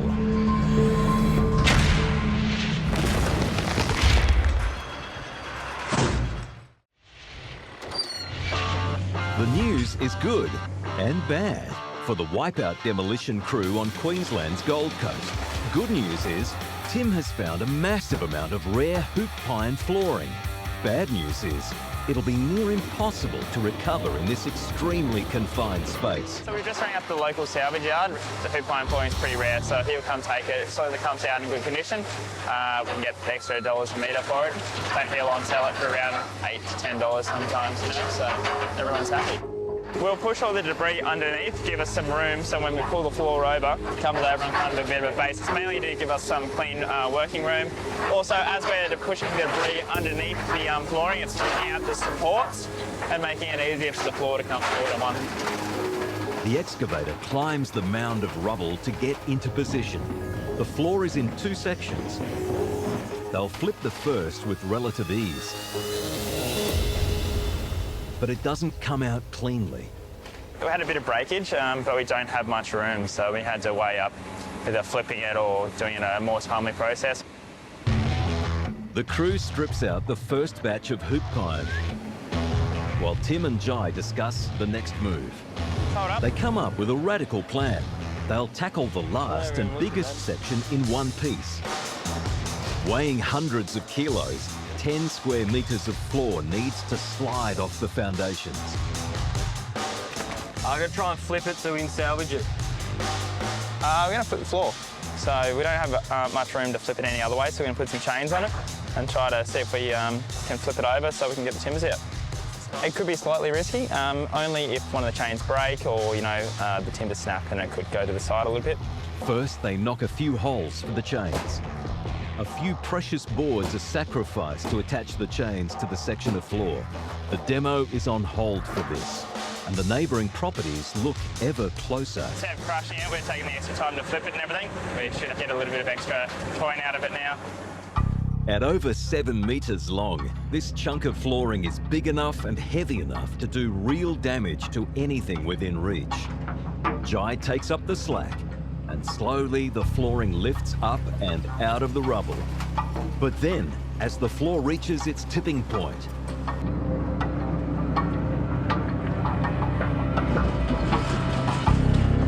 an incredible piece of driving skill from Jai and a daring plan brilliantly executed. Now we can just roll the timbers and get the floors straight out. Time to claim the prize. They salvage the hoop pine boards and bearers using the excavator and by hand. That's probably a 100-year-old growth that got milled many years ago. So it's good to see it getting a little bit recycled. So yeah, it's not as many trees coming down. The rubble is pummeled into small chunks to ease loading into the bins. The site is scraped clean, the bins are loaded, and the remains of this old home are trucked out. It's basically the end of the job now for the day. He's going to knock over these final walls, pull the door down, and then it's basically just a clean up to do, just the concrete and everything. So it all came down well. This precious beachside block is now ready for its next dream home.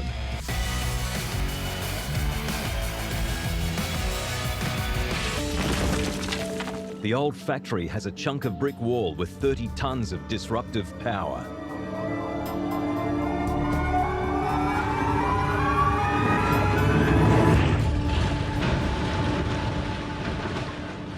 So I was balancing up there for a little bit. Bruce come up over the top, put his bucket behind it. He'd seen a crack joining starting to show up, and he was able just to roll the whole thing in one piece towards himself, and having the experience behind him to know that if it started going the wrong way, he was going to drop his bucket lower and then start pulling the whole wall in one hit. The crew can breathe a sigh of relief and snatch a bit of timber and steel from the wreckage. With the peak gone, the reinforced concrete lintels, those thick beams running through the brick, make dropping the remaining walls unpredictable. Bruce is in close, and the lintels are breaking out of the wall fully intact. They're much higher than the excavator. Any one of these could come crashing down onto the cab. So when you get to the end of it, you haven't got much structure left to rely on to hold the building together. So just good operating skills, knowing where we need to be at each time, having a good separation between public interaction and traffic interaction and what we're doing. We're able to just get that last piece of wall down. The remaining walls give in on what has been a massive demo. So the wall's down now, we've got nothing up in fresh air. We can all relax a little bit now, probably grab a drink and get ready for another round of trucks. With 3 tons of biting power, Vince is eating into the demolition of the old panel shop. He's about to tear down a huge section of roofing. Get it wrong, and he could destroy the neighbour's wall. But then he sees trouble in the next yard. Aaron, can you just stop hosing and just go around the other side, mate, and just spot that car park for me, please, mate? Yeah, good. Someone decided to drive in and put their car in where our exclusion zone is. Yeah, not real good.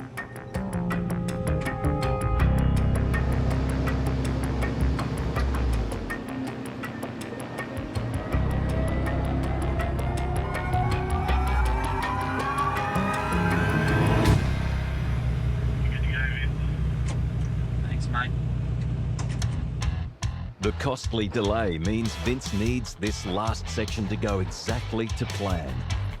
There's nearly 50 square metres of roof and an entire house, but only a few hours left in the day. Just making sure that it's not springing back and hitting the wall. You really just need to watch it and just watch where the connecting pieces are. It's just light gauge stuff, but we don't want it springing back and hitting the wall, creating a drama. The tendency to spring back with such dangerous force comes from the high tensile steel within the structure. The larger beams are rated to hold up to 120 kilograms per metre.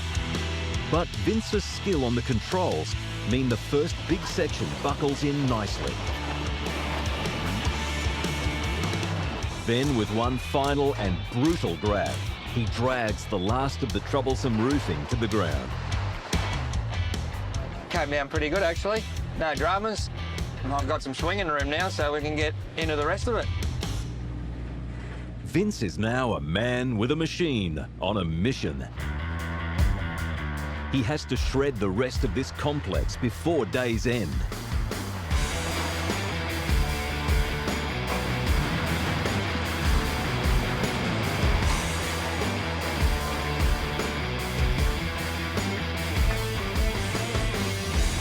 All those years of neglect mean the old house doesn't put up much of a fight.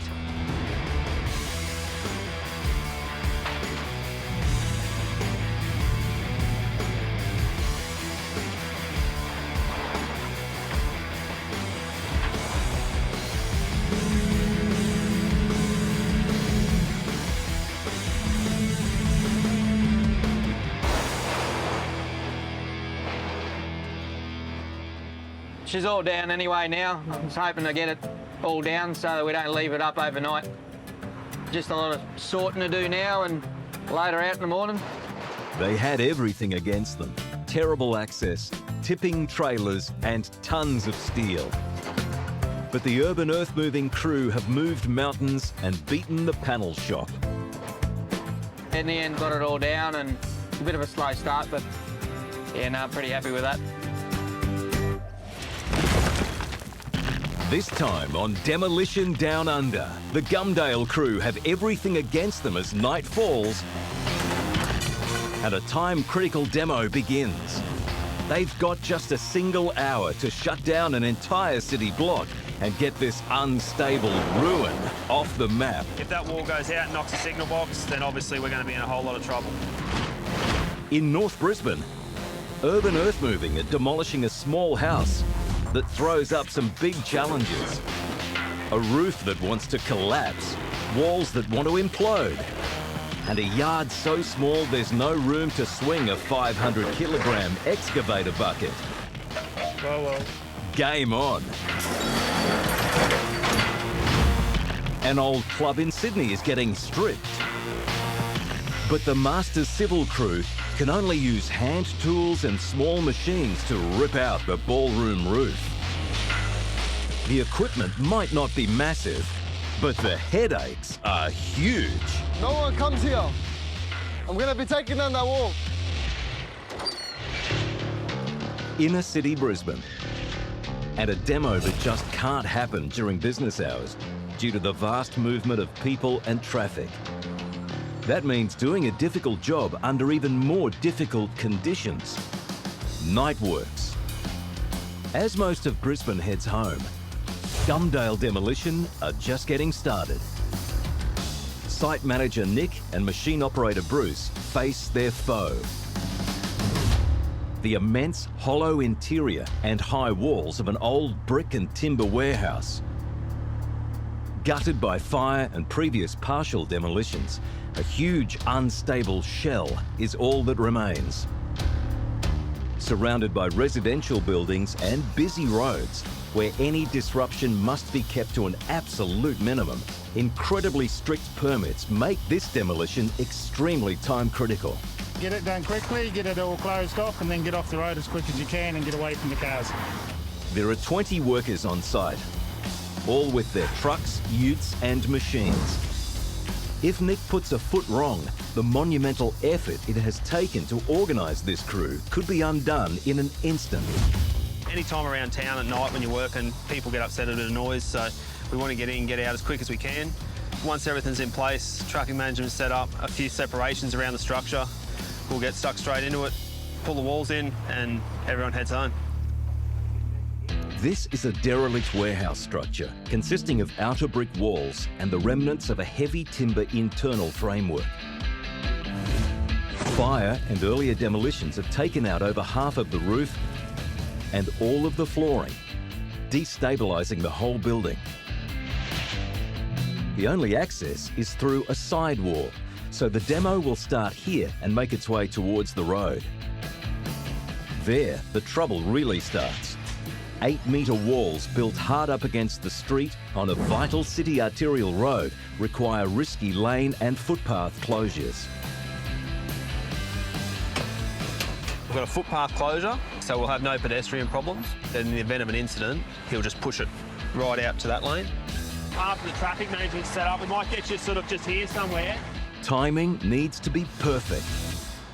Any delay will eat into the tiny window allowed on the permits.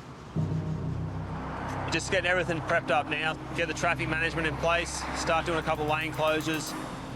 Lanes close and pedestrians are diverted, pushing the stress levels far into the red.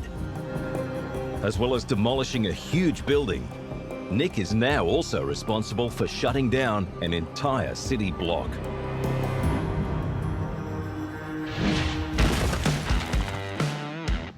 In Ferny Grove, on Brisbane's north side, this classic suburban home. There might be a lot of happy family memories here, but with little historical value, not much charm, and a reno bill that outweighs the value of the actual building, well, don't get too attached. Electricity and gas is off, that's good.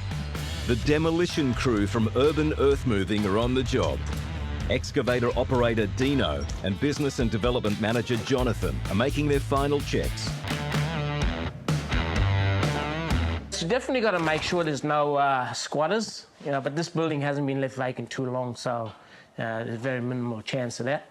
And we'll always check for any valuables prior to getting out and the machine starting to crush the building, and then vacate and clear the building prior to the first sort of, bucket coming through the roof. Well, I can understand why they want to build a new house, because there's not much privacy in the bathroom, Roger, as you can see. It might be funny now, but this little house will wipe the grin right off their faces. A small 3-bedroom house, it has a roof made up of hundreds of heavy terracotta tiles.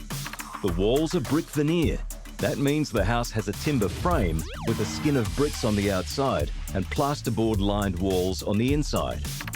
The house is less than a metre from both side boundaries, and danger lies below too. There's no solid concrete slab. The building actually sits half a metre above solid ground on hidden piers. A heavy tiled roof sitting on the brick veneer walls. It won't take much to make the structure unstable and a danger to the machine operator and neighbouring properties. I've got a big machine in such a small, tight area, so I think, manoeuvrability and all the, I suppose, obstacles of trees and branches that are all around the machine, basically, because we're doing demolitions, but we don't want to damage our equipment either. There will not be a single trace of this house left, including footings. What do you reckon's the next move? I reckon we go crush this sucker, mate. Let's do it, man. But out on the street, things are getting crowded. It's a corner block at the junction of some very, very busy streets. Barely enough room for one truck. So we've got the fuel truck and the tip truck here at the same time, so the tip truck's going to have to wait. I've got to fuel up because otherwise I can't do the demo with no fuel. As you can see, things can get complicated pretty quick if you're not switched on. So the team need to always jump into action and coordinate where the trucks are. Obviously, safety is paramount, so we make sure that pedestrians or locals always take precedence, and we get our trucks and vehicles out of the way as soon as possible. You gotta have 4 eyes sometimes. The urban crew battle to get their location under control. Time ticks, but there's no falling bricks.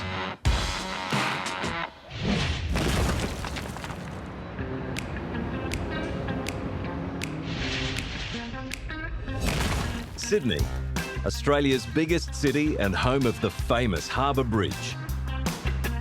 On the fringes of town, a not-so-famous RSL club that's seen better days. The site is due for redevelopment, and the old club is gradually being pulled down. But the big machinery won't be arriving anytime soon. Until the new designs, approvals and permits get through the system, the old RSL will be demolished piece by piece. Masters Civil are the builders and demolition contractors, and Joseph is project manager. I'm 22, and I've been on the job with Dad since I was probably 3 years old, since I can remember. He's a young man with a big job in front of him. We've got to do a lot of stuff by hand, so all the guys have to come in, all the labourers come in, they take it down. It takes a lot of work, a lot of boys to get all this done. When the club closed, everything was left behind, except the cash in the tills. Joseph has sold and given away whatever he could. This job involves a massive amount of metal in the ballroom. Joseph and his crew have a single day to clear all the light and medium gauge steel out of the roof and prepare the building for the later stages of demolition. There used to be pokies over there. There's 2 bars, actually. There's an office room upstairs. It was massive. There's industrial fridges, industrial ovens. The club is a large 3-level building. The middle section had bars, kitchens, gaming lounges, and a giant ballroom. There were offices on the top floor and a car park in the basement. The building is partially demolished. The roof and some of the interior structure has already been removed. The Masters crew will focus on the ballroom. They'll drop the steel crossbeams from the roof and finish removing the aircon ducts. As a new day starts and the Masters crew set up, it won't be to bring in an excavator or even knock down brick walls.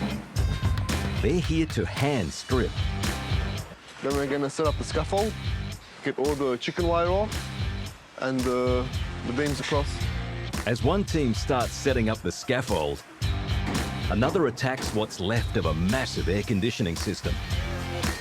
But a pile of debris is blocking the middle of the site. We're going to bring the bobcat in, All right, and work around that for now.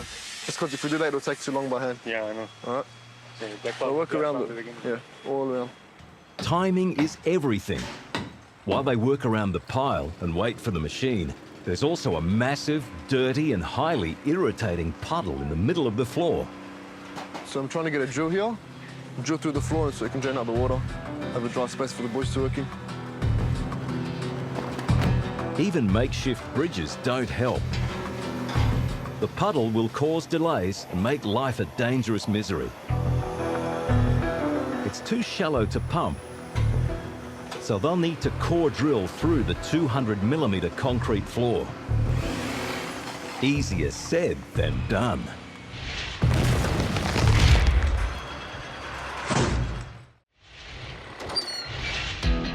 While Brisbane sleeps, The tricky night demolition is about to shut down a section of downtown. Some things cannot be disrupted. An essential bus stop within the danger zone presents a massive problem. We've got to give access for the last bus. I think it runs at 8:56 tonight. As soon as that's through, everything's in place and then we start the demo. It's an immovable time barrier that puts the crew under incredible pressure. I had lots of talks with council and that sort of stuff and transport, and they said, nah, bus stop has to stay. The big issue is the noise permit expires at 10 p.m. Once the last bus passes at 8:56 p.m, that gives the crew just 1 hour and 4 minutes to level 360 square metres of wall and over 150 tonnes of brick. If they want to make the deadline, absolutely everything needs to be ready to go right after the 8:56 bus. But not all the planets are lining up tonight. The ute coming around the corner in a few minutes. He's got action scaffold on it. Someone can grab him and get him to park up near the corner just while we unload.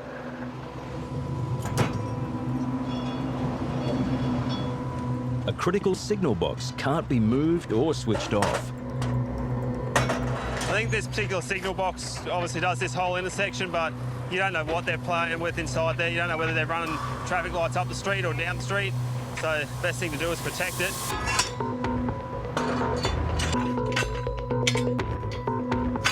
Last piece of the puzzle now, just get some scaffold around the signal box and then we're ready to press go.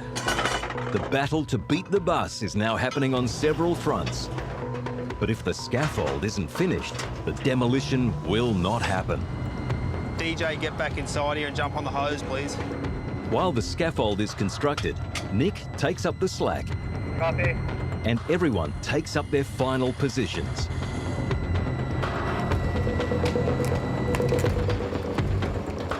Just get a scaffolder to sort out the last bit of his, then get Pete around the front of the spotter so we've got eyes on every side, and then it's on. Peter is an experienced demolitions expert. He's the eyes out on the street. There is always the potential that some things can go wrong. Hence, you know, we'll go and put the scaffold around the box there to just preserve that just in case. At 8:56 exactly, the bus pulls in. Last bus has gone through. Just waiting on confirmation from the scaffolder that he's got his box sorted out. The whole demo waits. But the scaffold isn't ready.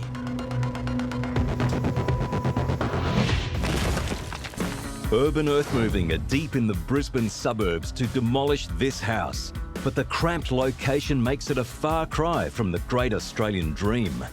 I'm just going to come out here so I can make myself a bit of room in here. Every single brick in this house weighs over 3 kilos. Even a small section of wall has huge crushing power. A big risk I have at the moment being so close to the house is that it could fall in on myself, damaging the machine or myself.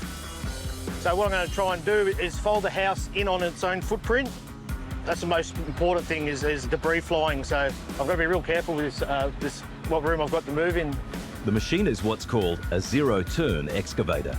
That means the bodywork can rotate within the footprint of the tracks. A great advantage over older designs, but even with the latest tech in machinery, Dino still needs to watch his every move. It won't take much to logjam this tiny worksite. Is everyone ready? Aaron, you ready? Can I crush this now? Crush the house, mate. Dino gets into the zone. Hey, yeah, take that.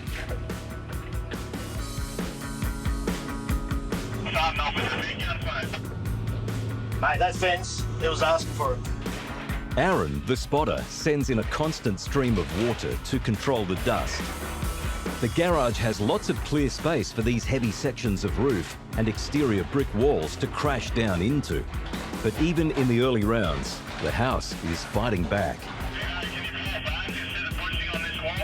Dino can't get into position to see exactly what he's knocking over. It's surprising how far debris can fall if you're not careful. Right now, I'm sort of doing it blind. I'm sort of relying on Aaron as my spotter to guide me because I can't actually see on the other side of the building. I'm sort of just trying to picture in my head the frames and all that and just trying to feel the bucket. If Dino unleashed the full power of the excavator, he could flatten the entire house in less than 30 minutes. But the block, the nearby neighbours, and the need for safety means he'll need to take his time. A single square metre of roof tiles can weigh over 30 kilograms. In total, there's nearly 7 tonnes of roof tiles supported by the timber frame. If Dino goes too hard... The tiled roofs are pretty heavy, especially with these old structured timbers. Some of them are rotting away. You might get termites in there or, well, not just age, just rotted. One little beam that I might move, then the whole thing will just cave in. So I've really got to be careful what I'm doing. With each bite of the bucket, that huge exterior wall loses its supporting framework. Even the weight of a large section of roof falling in the wrong place could send deadly debris flying. With all the hardwood beams across the lake, you've got to break it in all its weak points. If you just go and hit something, like if I just hit something in the middle here, that potentially will bring that whole side down because it's all joined on. So you've got to try and break all the links in between, weaken it in the middle, and then work your way out. And then that way, that leaves you room to pull it in on itself. It's now or never. With the beams crushed and the tiles in the pile, Dino taps the wall.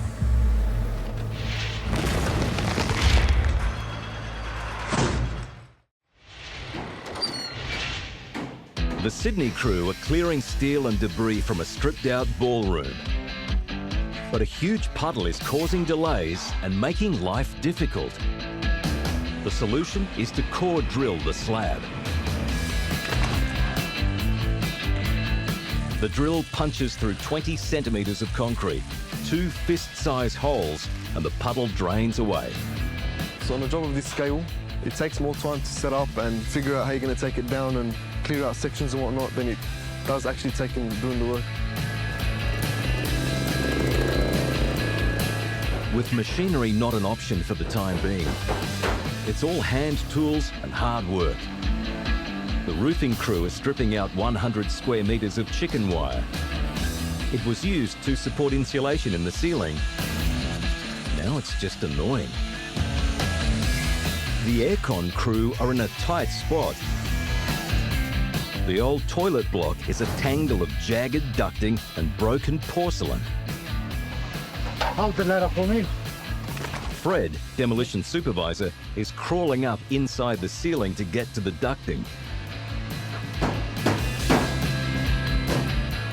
Battery for the grinder. One piece down, lots to go. For the next section, Fred will need to crawl along a 3-metre high wall. But he needs to get up there first. It's not safe on the scaffold. I'd rather be on the bricks with the harness tight. And, you know, I'm good, nobody under me, and I can drop it. And you'll see how it goes. It will be perfect. From the scaffold, Fred will clear away as much as he can. Some light gauge roof supports are in the way. Then he climbs a ladder into the tangled framework of the old aircon supports. The timber frames are rock bolted into the walls. If Fred can't drag them out with the pinch bar, it'll mean hours with a spanner undoing each and every bolt. So where's this one? Just so I'll get it started.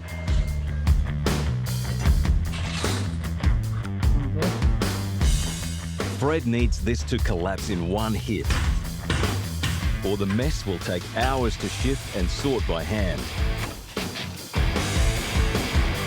A few more stomps.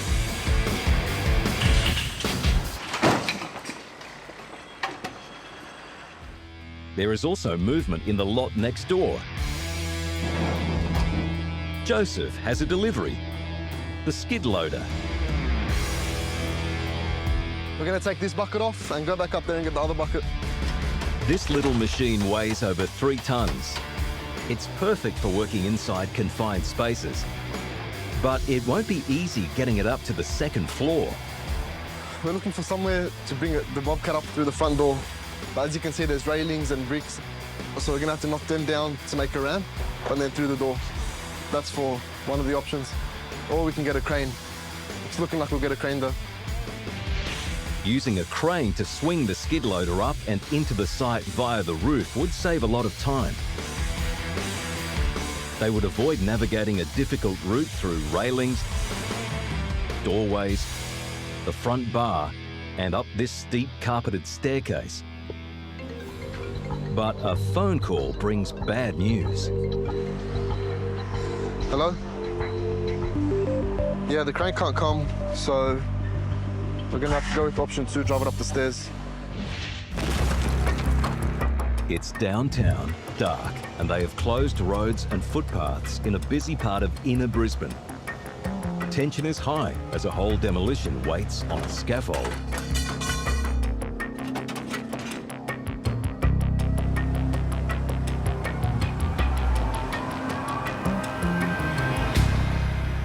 Beautiful. Scaffold's all done, he's just confirmed. Good to go. Traffic control, you all know what you're doing. Copy. We're right, Bruce, whenever you are, mate. The demo is now behind time, but with the walls so fragile and the structure so unstable, Bruce can't rush. The building's old, so there's not a great deal holding the outer walls. So yeah, just steady, bit by bit, chew through bay by bay. This is an old building that's already been partially demolished. This means it is particularly unstable. It'll take all of Bruce's demolition experience to keep this job under control. One thing is obvious, even a small error with the bucket could start a chain reaction. The building's going to move, but we want it to move the right way. So. The roof is a mess of burnt and rotten timber. It's right at the edge of the reach for the excavator, and there's not enough rubble to sit on to get the much needed height. So reaching at full stick, trying to grab the timbers and the roof line to bring it in. Obviously the potential for stuff to come down into the cab. There's a huge billboard attached to the front of the building. The massive 90 square metre sheet of vinyl is making it hard for the crew to see any early signs of collapse. You've got that whole lintel on Brunswick leaning in now, Bruce. The old interlocking brick walls are making life difficult for Bruce. The brickwork can fracture at strange and unpredictable angles, causing large chunks to push outwards. A little bit of debris starting to hang out the front. Got that facade, like we said, that wasn't going to hang on too well. The demolition is at a critical point. Bruce needs to reach over and grab the front of the building to pull it in, but there's still too much roof in the way. So just notice a little bit of the sign there that's moving out a little bit. It could just be the timber at the top of the sign. The movement of the roof is threatening to push parts of the building outwards. Just getting a little bit of movement on the top corner there on Brunswick Street, just leaning out a little bit. This night could still go very wrong for Nick and the crew.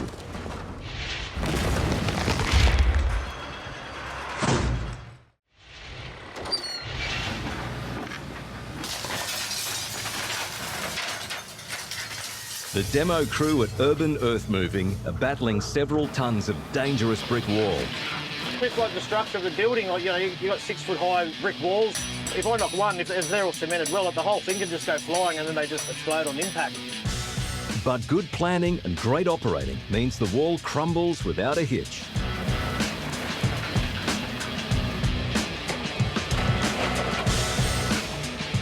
Dino now has room to unleash the full power of his excavator and really get this demo moving.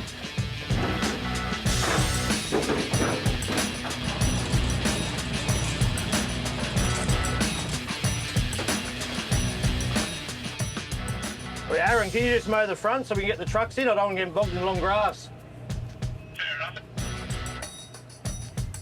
Dino is making light work of the centre sections of the house. The brick walls and disintegrating roof are falling just where he wants them.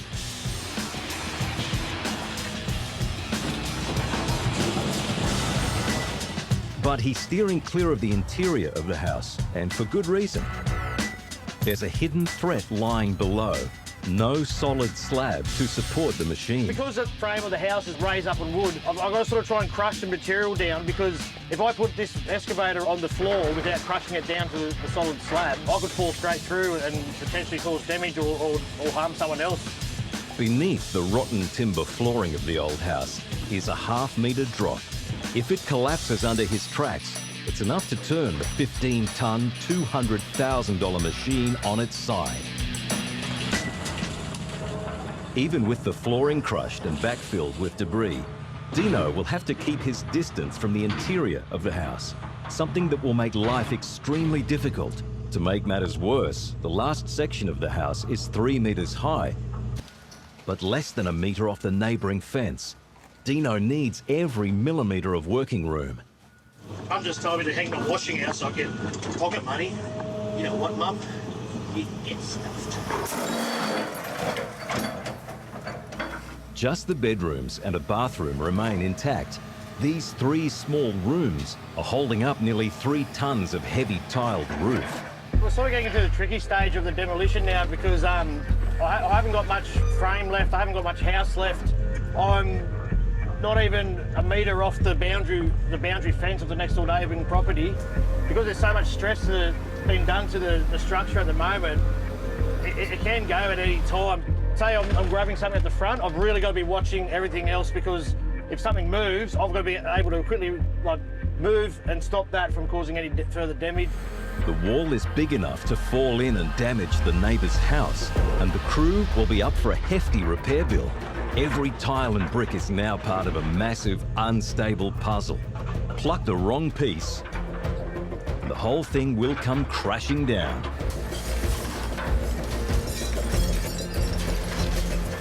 As he pulls on the roof trusses, there's a fair bit of wobble in that wall.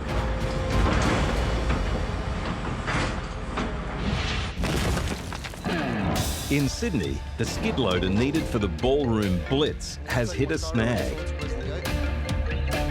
So the crane's not available, so we're going to have to bring it up through inside. This strip out needs the skid loader to shift tons of debris. The demand is getting urgent. With each passing moment, the crew are tearing even more steel out of the roof. And the aircon team are doing their bit to add to the pile. But there's another new time pressure. The holes in the outer walls that will be used to push the rubbish and recycling out are too small and too high. So the machine's coming in about half an hour. The excavator, we're going to put a hole in that wall, make that bigger, and then push all this stuff outside. The excavator has been pulled off another side and will only have a brief window of time to do this small job. But as Joseph makes his way through the wreckage of the front bar, it's pretty clear that getting the little skid loader inside will be a massive challenge. You're going to cut these, the railings? Yeah, we'll make a ramp for the bricks. They start cutting a path through the maze of steel railings, while Joseph brings in the skid loader. And then I knock down the bricks, make a little ramp, drive it up and straight in. That's the plan. It's a good plan. But the barriers to success arrive early, like this low wall that refuses to crack. And the roof may be too low to get the machine through. That's 270, 470 centimeters, and the Bobcat's 210 centimeters. But it might touch going up for the angle, but it should be good. Joseph needs to build a dirt ramp for the 3,000 kilo machine to drive up. The skid loader is painted red, so it should do this pretty fast.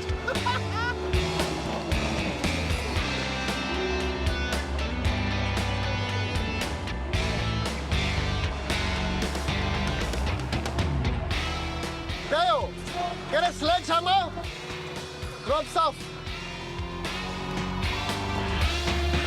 With no crane available, this is now their only option for accessing the building.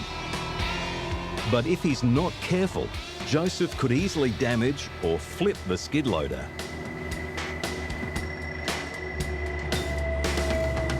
Finally, the machine climbs up the ramp and can join the club. It's not every day you see a skid loader in the front bar. But this might be as far as it gets. The staircase is going to be a real problem. The bottom's hitting the bottom of the step, the back of the bobcat, which is stopping it from coming up. So what's happening is we're going up frontwards, and then the back hits the bottom. And then we go up backwards, and the front hits the bottom. With the skid loader hooking up at both ends, they'll need to come up with something special to master the stairs, and fast. Or risk losing the critical 30-ton excavator to another site.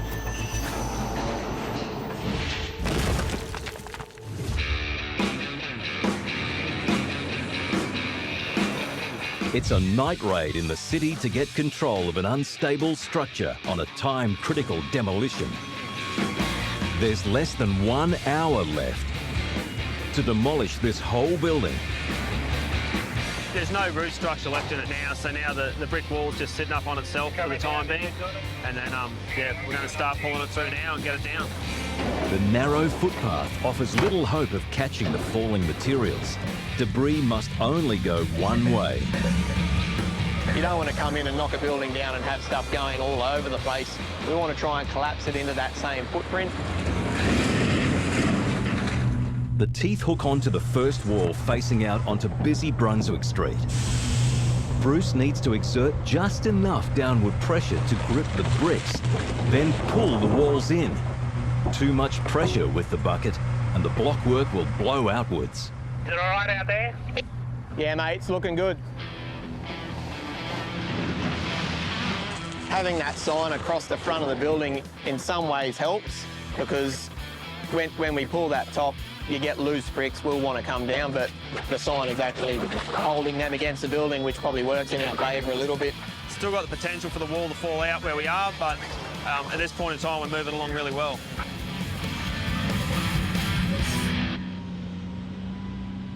Even though the height has been reduced, the risk hasn't. The signal box is right up against the brick. Even a light tap could shut down a whole city block for days.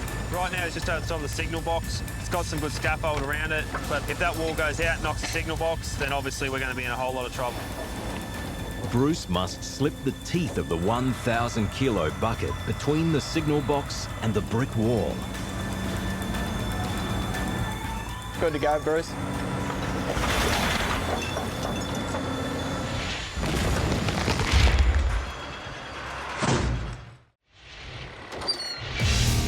The urban crew are facing catastrophic collapse in the Brisbane suburbs.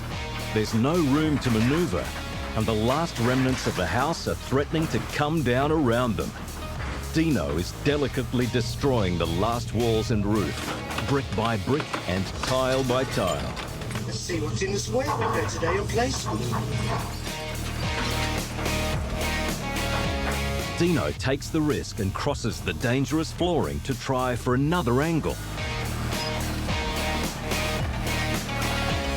But has to return to the backyard where he still has more room to play.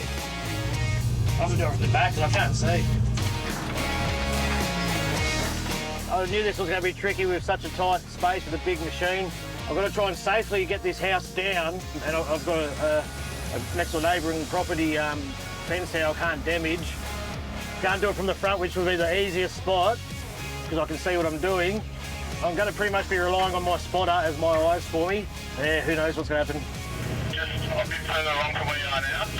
Yeah, around there, just knock them in if you can. Dino is demolishing by feel. He's using the massive machine to remove one brick or tile at a time. He needs to get the weight out of the roof. If the heavy tiles collapse, the strength in the roof beams will push the brick wall outwards. But it may just be that the roof is the only thing holding the wall up. I'm going to try and push this wall because it's bricked right up to the top. I've got to try and put enough stress on it for it to cave in, but also to catch any bricks that might fall on the outside. And then hopefully then the roof, I'll be able just to pull it down slowly on top of itself. Dino rolls the dice and presses the roof.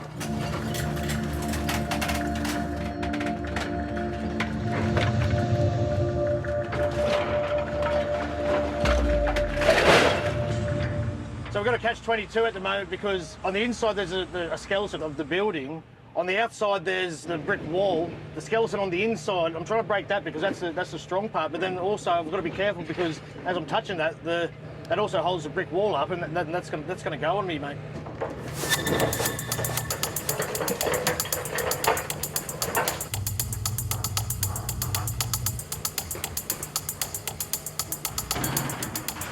Come here, Eric? Yeah. Is that brick wall unstable at all anywhere over there? I would try and pull the roof off first and see if you can do it without the wall moving much. That was my next question, mate. If I reach right over and just pull the roof over. Yeah, I'd give it a go. The last section of roof is still causing issues. Dino decides to try and get rid of it in one hit. There's not much strength in that frame.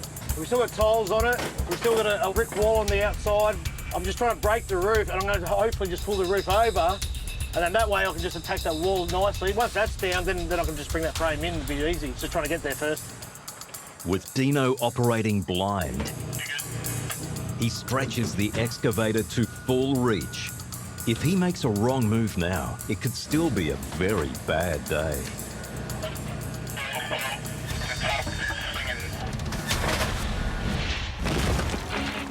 There's no stairway to heaven at the club in Sydney.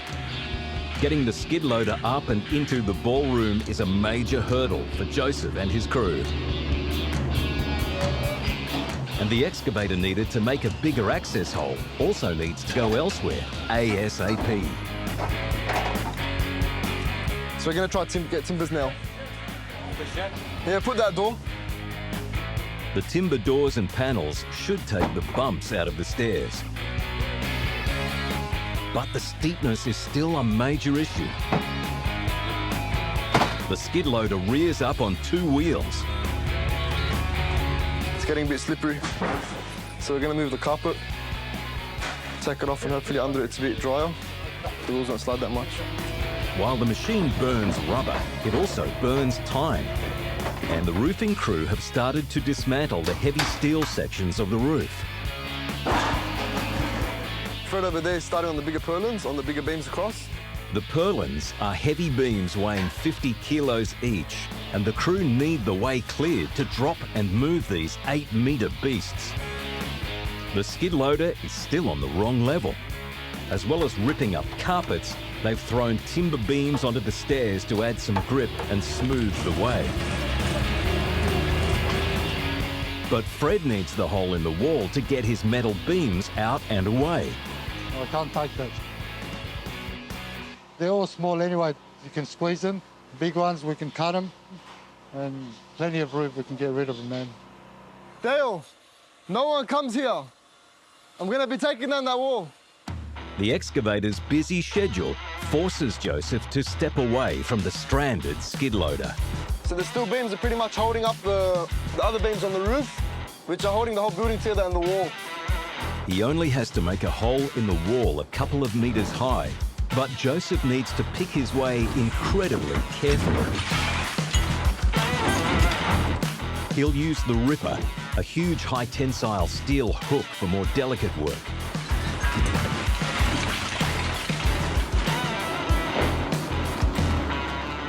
So if we move this a little, the whole wall starts moving. If the whole wall starts moving, the whole building starts moving. So all the brickwork could come down. With a stranded skid loader, tons of steel and rubbish blocking the site, and an entire demo crew waiting on him to clear access, Joseph can't rush. But as the ripper bites into the building, the whole wall shudders.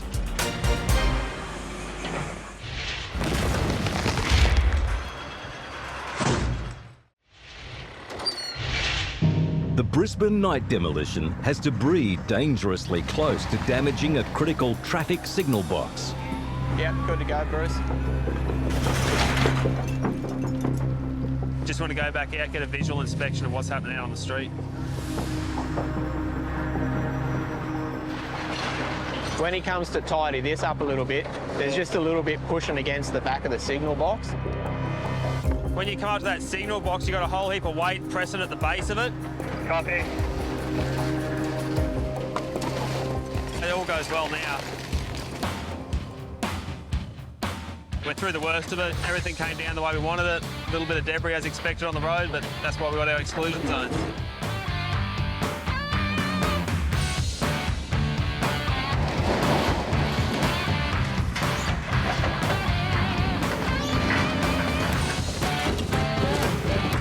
After just 50 minutes, the excavator goes quiet, well within the curfew.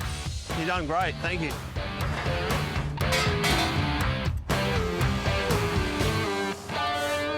The heat's more relaxed, the building's down where we needed it to be, and everything went well. It's the main thing, can't ask more than that.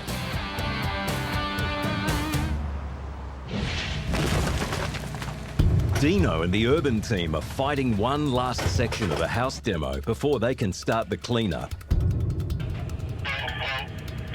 It's swinging that way towards the fence. Can you reposition yourself halfway up?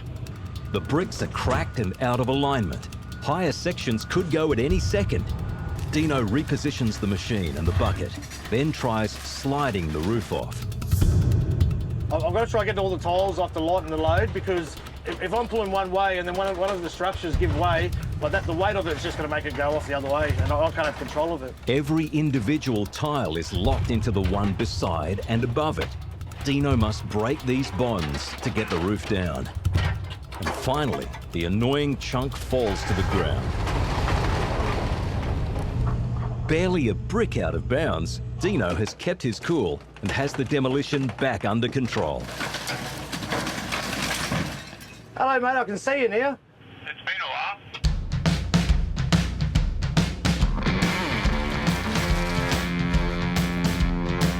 Two heavy brick pillars from the veranda roof still have the potential to fall and crush the valuable fence.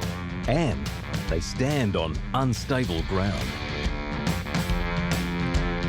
Finally, the house gives up the fight and the crew can breathe easy. Just had two stubborn pillars right at the end. Still had stress that I could still do damage to something, hurt someone or whatever, but we got there, mate, so thank goodness for that. The trucks roll in and the cleanup begins. A job well done for the demo crew, and the owner's new dream home is one step closer to reality.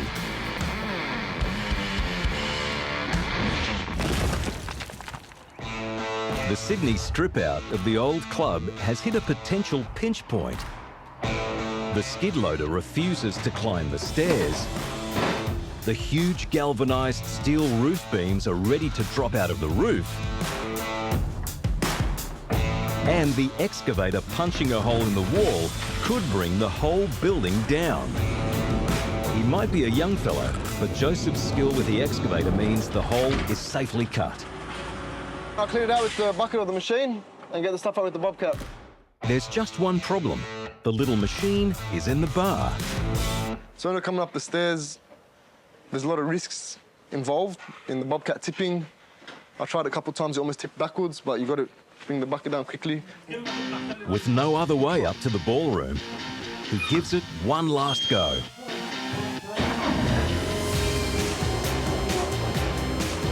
The stairs are winning. But then a surprise visitor arrives. Big boss is in. Couldn't do it. We've been doing it for 25 years. He'll show us how it's done. The big boss is Danny, company director, skid loader driving legend, and Joseph's dad.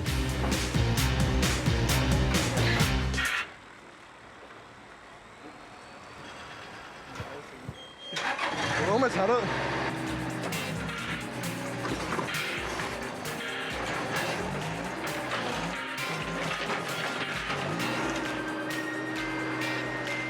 That's why he's the boss. Danny wastes no time sinking the teeth into the pile.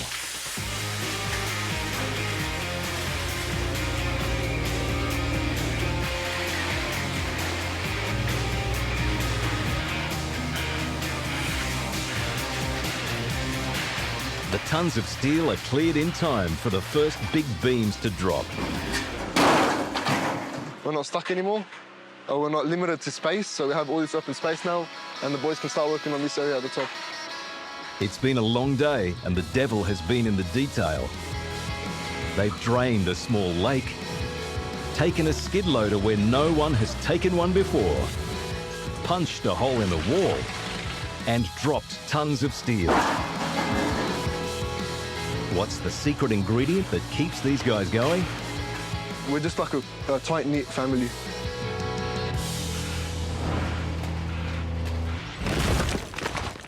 This time on Demolition Down Under.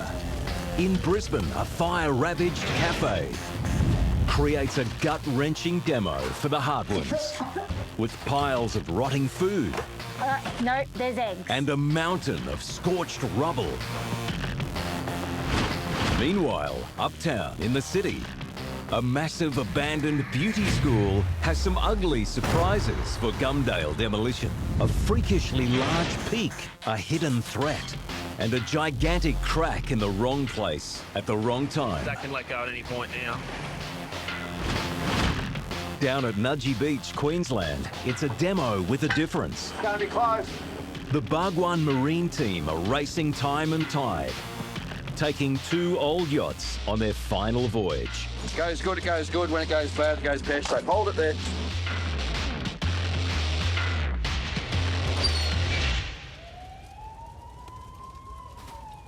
A fire on Brisbane's north side. The intense blaze damages the building and business beyond repair, leaving behind the charred remains of a much-loved cafe. Okay, so today we are stripping out a burnt-out building. Lauren Hartwin is a 13-year demo veteran and knows the business, warts and all. Dirty, smelly, really gross. Outside of that, it's a lot of fun. I mean, you get to destroy things for a living and do it legally. You know, at the same time as getting a workout, and I hate exercising, so, you know, put the 2 and 2 together, it's all good for me. They don't make small stuff. I've got like a hand the size of an 8-year-old. Nothing ever fits. Okay. Along with her husband Myron and the demolition crew from Hartwin Group, Lauren has the dirty job of clearing the site and helping the owners move on. Oh God, this is gross. There was a fire here a couple of months ago. We've been asked by the owners to come and manually strip it out. The fire has damaged the main structure at the front of the building. Even with temporary bracing, the only safe way in is through a back wall. So we don't just bring a machine in and crunch it from top to bottom. We start by removing any fittings and fixtures. If there's hazardous materials, we have to enclose the building, remove all of those first and dispose of them. This is a suburban cafe complex built onto a street corner between 2 busy roads. The cafe is a single-storey timber building with a tin roof and large covered outdoor dining areas. It has an open-plan dining area inside with an industrial kitchen and prep areas at the rear. The structure is badly fire damaged, but still largely intact, leaving the building in an overall fragile state. Inside, most of the internal fittings were also badly burnt, and the foodstuffs either rotten or contaminated. Courtney, the labourer, gets into the dirtiest job. So right now we're just cleaning out a freezer because there's a cafe that burnt down. That's 8 weeks of fridges and freezers with no power. We got rotten eggs, and it looks like there's maggot eggs. No, there's eggs. Oh, no, it's in my mask. Oh, no, it's okay. I can do this. What do we have here? Semi-dried tomatoes, they are. They still look alright. Whoa. The mask is not helping when you open stuff. That is actually quite bad. In the dark and damaged cafe, just getting a sense of what is actually here is a challenge. Try and move this light closer in. Just finding fridges and everything now. It's borderline unbearable. But if they can't clear the waste materials from inside, they'll never get to actually demolish the structure. Oh, it's almost burning the eyes. That's how bad the smell is. But the crew will need to ignore their gut instincts if they're going to get through this mess.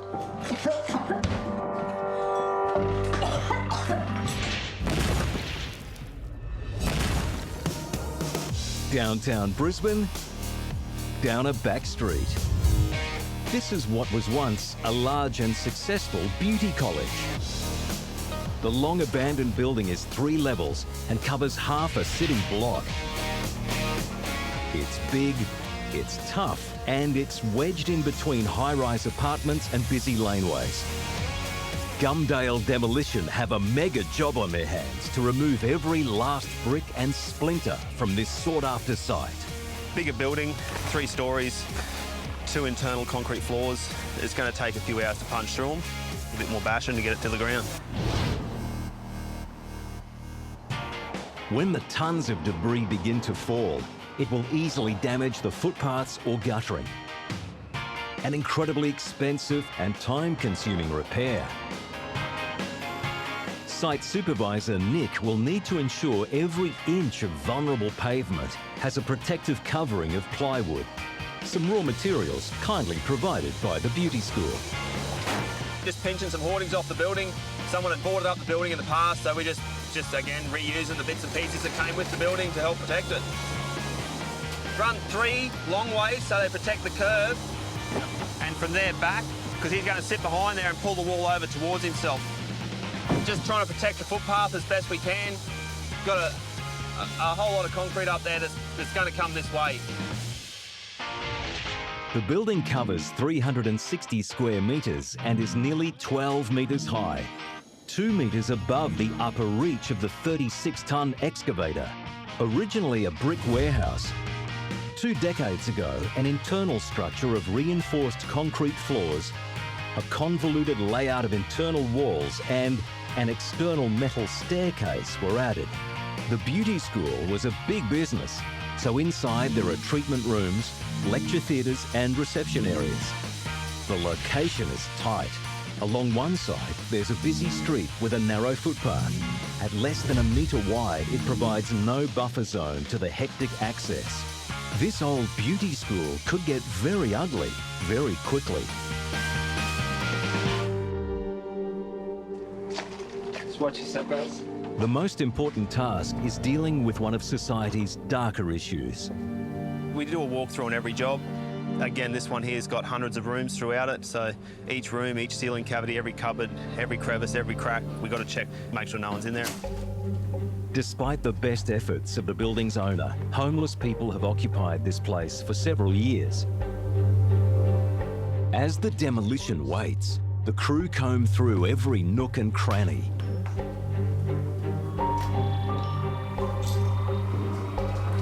Never knowing who or what they will find.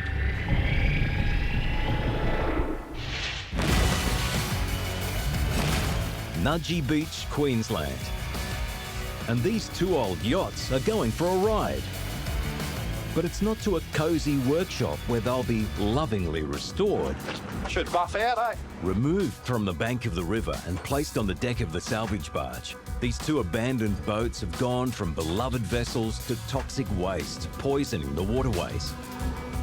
We'll break them up and put them in the bins, and then they get sent away to a certified waste transfer facility. Brady is salvage master from Bhagwan Marine. He heads up a tight-knit crew who'll be transporting the 2 hulks back to base for demolition. We've all been working together for about 7 years. We do a lot of the salvage works together. It's a good little salvage team.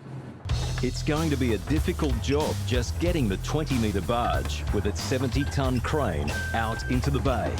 So to do so, we've got to lift our 2 spuds out and lay them on the deck and make the high water to get over the bar at the mouth of the river here. Spuds are the technical name for the huge steel pylons that pass through the hull of the barge and are driven into the seabed. Those are what we use to anchor the barge. We just put those 2 spuds down through the spud wells and they secure the barge in position. Just a lot quicker and easier rather than running anchors. The barge is moored in Kedron Brook, a busy waterway running out into Moreton Bay. It's quite a shallow river, this one. So yeah, everything's pretty well based on the tides rather than the time. Okay, holding there, boom up, mate. We don't have a lot of room to work on the barge now, given the boats that are on there, so, and the length of the pipe. So it's, yeah, it can be a bit tricky. It's up to the dogman and the crane driver to get it done safely. Right, hold him there. Okay, slowly come down, mate. The 2 yachts were plucked off the bank of the river and placed on the deck of the salvage barge. The barge has a 70-ton tracked crane on deck and is secured to the riverbed by spuds. Once the spuds are lifted out by the crane, the tugboat will push the barge back to the port, where the boats will be lifted off and crushed. And it pretty much all has to happen before the tide beats them to the punch. Well, we're only just on the edge of it. Go back up again, please, mate. The spuds are 20 metres long, have pointed ends, and are a real handful to deal with. Stand. Righto. Around this side, mate. For Jack, the crane dogman, Rightio, do your magic. the risks are very real. As it lays down on the 45, if the pencil sort of gets on the steel on steel, it'll go straight through, take handrails, winches, just won't stop. So they're right out of control. So very delicate operation laying the big spuds down.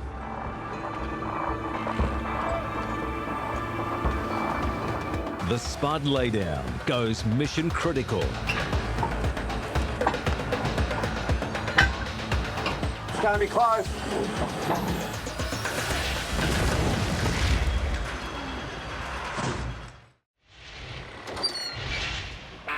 It's a dirty job for the Hartwins in this burnt-out Brisbane cafe. Oh, it's almost burning the eyes. That's how bad the smell is. Oh God, this is gross. Lauren and her crew deal with 2 months' worth of rotten food in the fridges. Yeah, it's not pleasant. There is just that rotten smell of food and other debris that is everywhere. Even out here you can smell it. It's just not great. Husband and wife, Lauren and Myron, have also been workmates for 13 years. Fine. Oh, look what I found. Marshmallows. Fresh marshmallows. Yeah. I dare you. I'll give you $100 if you eat one. No, I dare you. Hold on. $100? Back massage.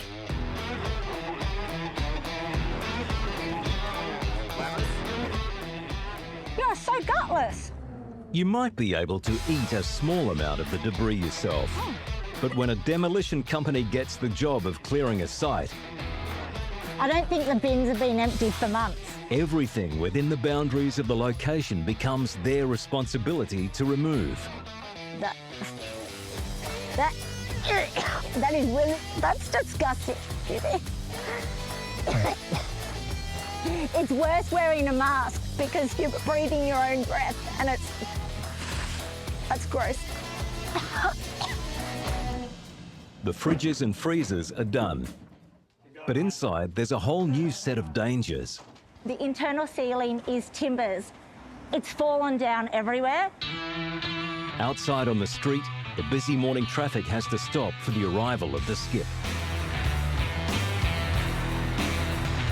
It's not just the traffic that will slow the job down. There's a high school just up the road, so before and after school, kids will be walking past the site. The crew can't afford to drop their guard for a second.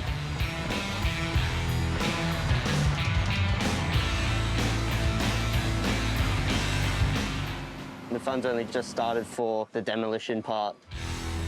Fire damage is an unknown quantity. Dragging the burnt fixtures and furniture out means not disturbing the charred shell of the rest of the building. So we've got to be mindful when we're dragging materials out. One, not to hit that because it could come down but bring more material down with it. The access point at the rear of the building needs work.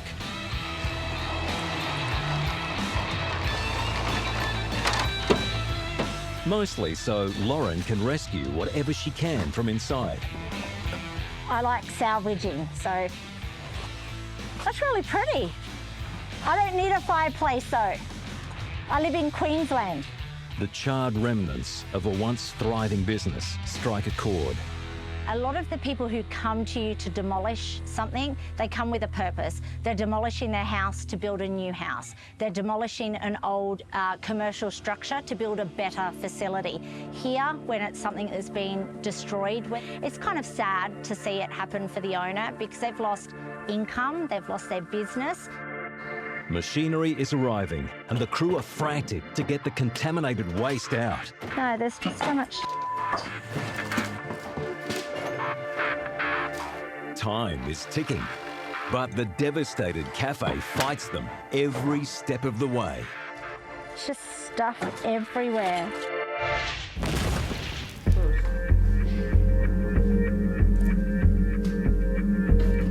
The demolition crew are dealing with someone down on their luck in an abandoned beauty school. A few signs on the way in that someone was going to be home.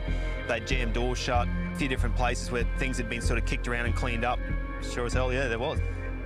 And he's on his way. He was happy enough to move on. Sometimes they don't get as excited to see us and they like to kick and scream a bit. But in that case, we generally call the police and they move them along. But in this one, old mate was happy to go. He was just looking for a dry place to sleep last night. Out on the street, an inconveniently parked car is in the worst spot, right where the trucks will need to turn. Got a car that was, we had a designated road closure set up last night and someone snuck in and parked there. With no way to contact the owner, the hatchback will have to stay. Labourer DJ has built the car its very own fence. Yeah, we're ready to go now. Just as a program so everyone's on the same page, Bruce is coming down the front here to take off this staircase and the steelwork. Probably going to lay the facade in and then we're going back up the other end, so traffic control, be mindful that when we start going up that way is when you're going to have to start holding pedestrians. Bruce turns on the noise.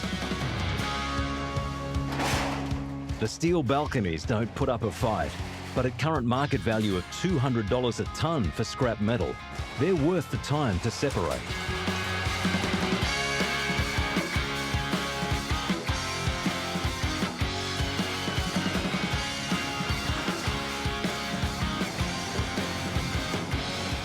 Bruce is crushing the roof and sections of the sidewall, but there's limited room inside the building to collapse the materials into.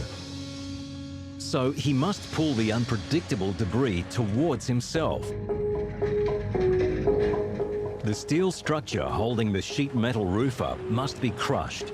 It ties the whole roof together and it needs to be removed to clear the way for the most dangerous part of the demo so far, the decorative peak on the facade. Ideally, we want it to go backwards towards the roof line where he's pulling out now. The ornate peak is a single huge chunk of rendered brick. It stands 3 metres high, 17 metres long, and could weigh as much as 20 tonnes.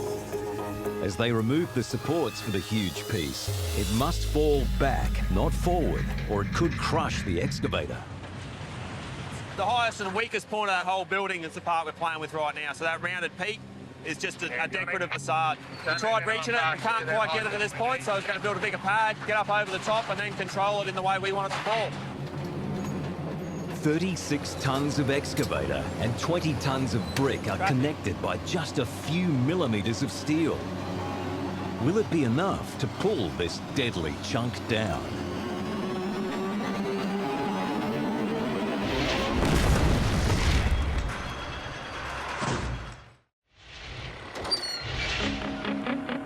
Nudgee Beach and 2 old abandoned yachts are due for demolition, but the salvage crew need to rip these huge pylons holding the barge in place out of the mud before the tide beats them. The point of the spud, if we get it too much of an angle, it'll slide along the deck, plus we can hit that. You've got to get it down dead straight, or I can hit the boom of the crane. Let it settle down, Kenny.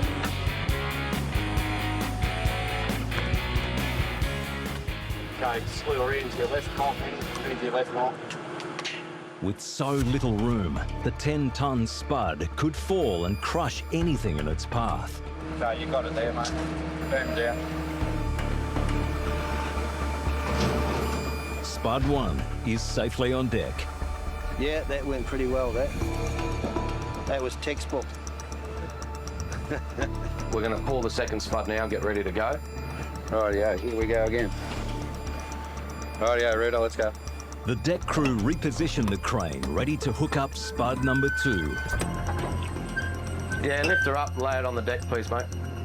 What they don't need is waves from a passing boat destabilising the barge. They don't usually get the courtesy like that. The crane is struggling to lift the spud.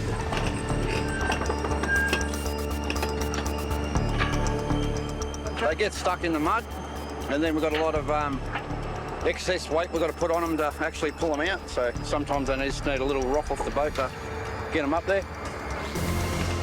The spud is jammed. They'll use the tug to knock it loose.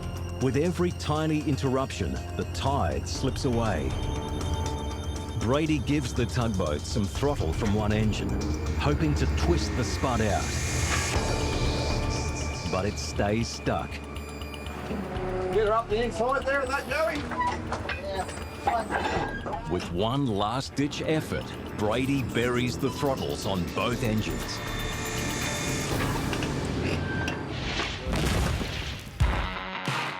A fire ripped through this popular cafe in Wooloowin, Brisbane.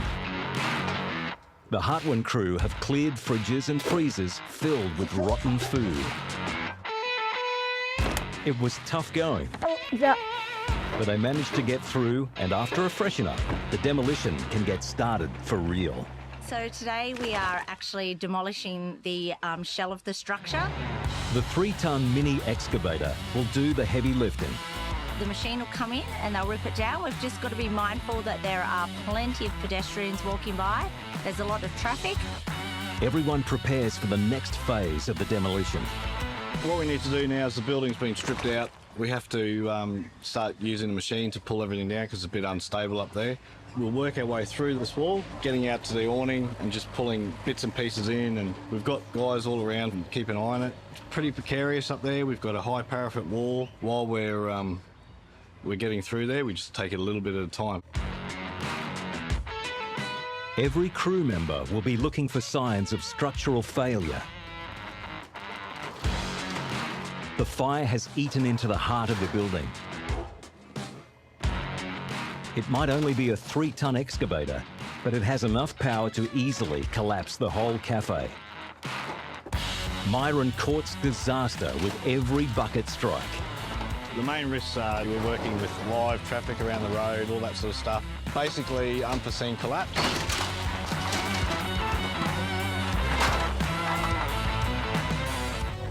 10 kids. There's no alternative. The demo stops while the pedestrians pass. Myron is so close, he's practically demoing from inside the building. And the stopping and starting is putting a dent in the day. It's coming down pretty easy, except for these stops. School kids gone. Myron can crush the first sections of roof. Water is sprayed on to control all the dust.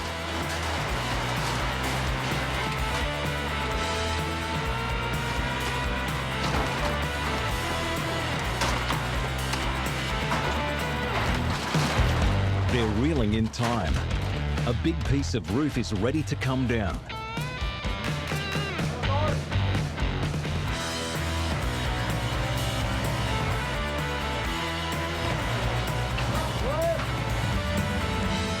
But a signal from the spotters stops everything.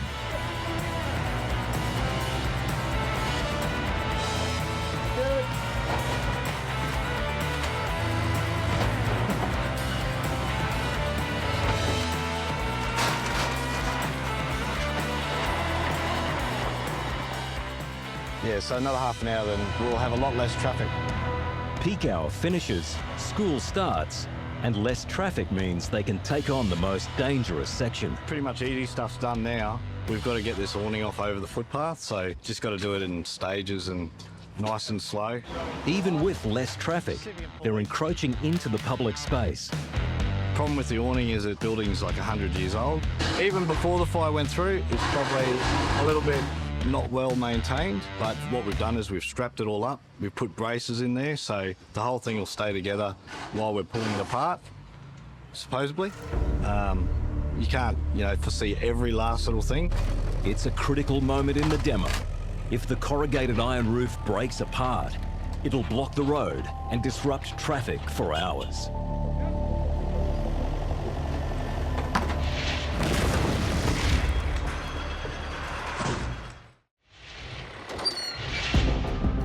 In downtown Brisbane.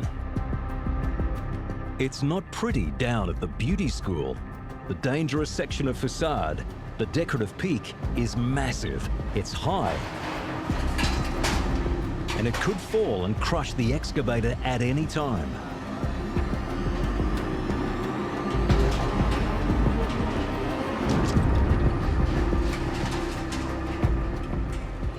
He's going to come down and just push it up. It's let go now, there's nothing holding it at the moment. It's just resting on the other bricks underneath it at this point. All the roof's out of it, so we just got to come down and hopefully we can reach high enough to push it in.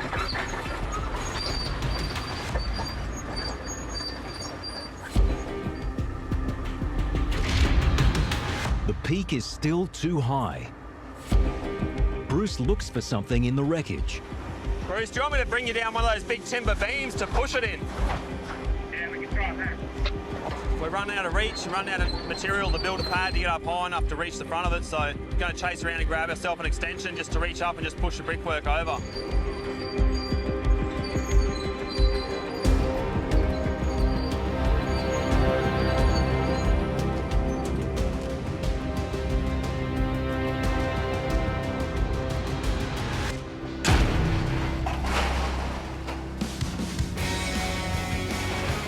The battering ram works a treat. The massive chunks that fall so easily show how incredibly unstable this section really was. They were wise to keep a distance. We've used that procedure before. It just gives us that little extra reach. We've got the power to push it, just haven't got the reach to control it, so we just use a stick or an I-beam. In this case, we had some really big timbers that were out of the earlier stages. Just gave us enough reach to come up and push the lintel in.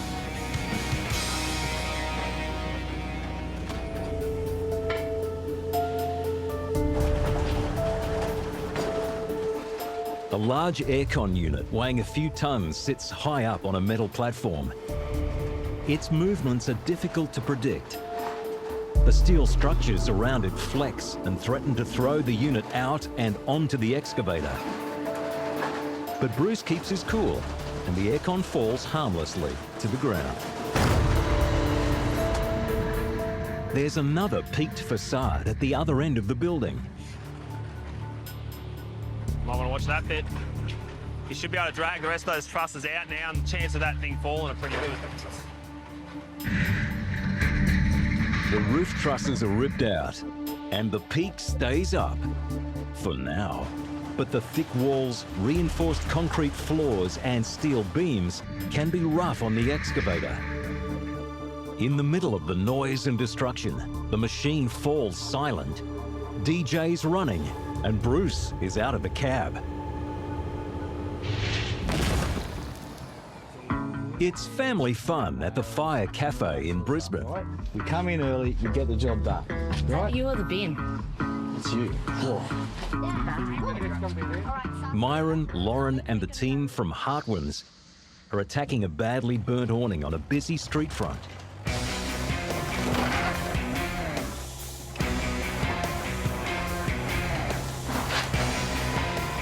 Myron slides the first section out from under 450-volt power lines.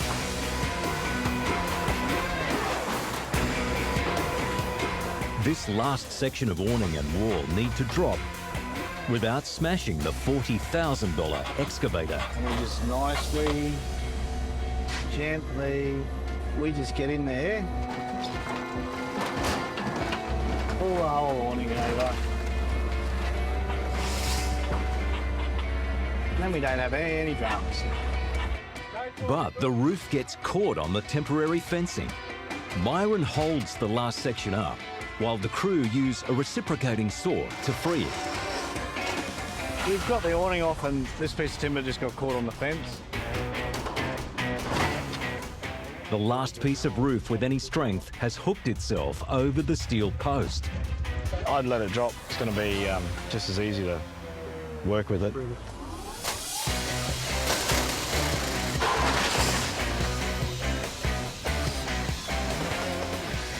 Just another day really in the demolition game.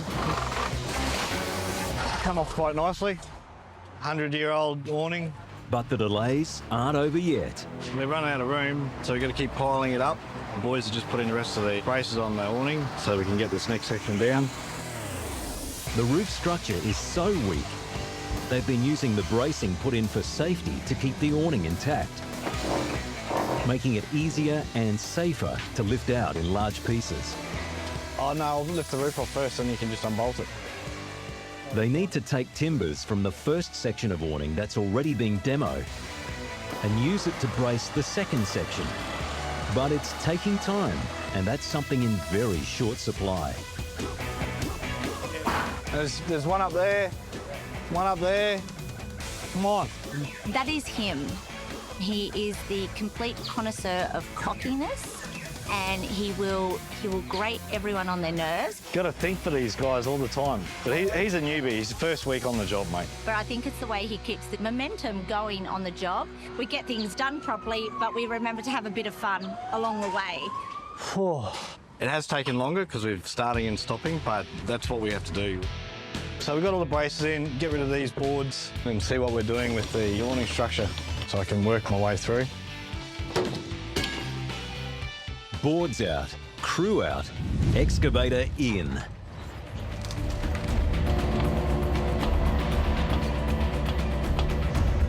As Myron tries to lift the roof, they'll know if all the time taken to brace it has paid off.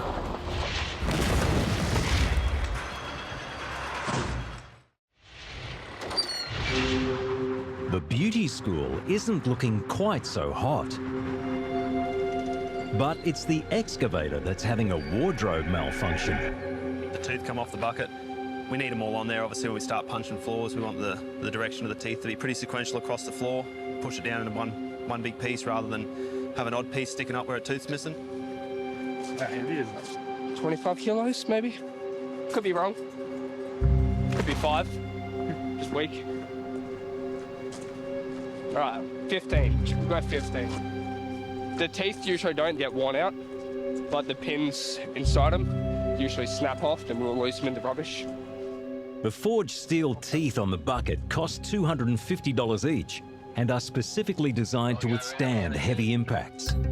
The sharp point focuses all 5 tons of crushing power into a small area, cracking the concrete and brick or ripping into steel.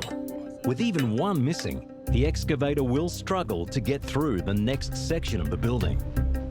We're always going to just take the high point out of the front, so when we get to it, when we can't see, we can't control. So now that we've loosened that up the front there, we've got the height down a bit, we'll just come around from the back and just chase our way down the street now. The only other high point we've got is that next facade at the other end of the building, and we'll catch that in a few minutes.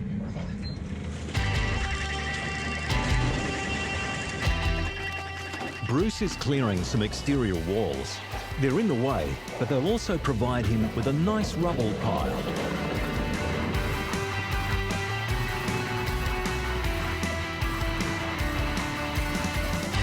Hanging high overhead is the peaked section of the rear facade.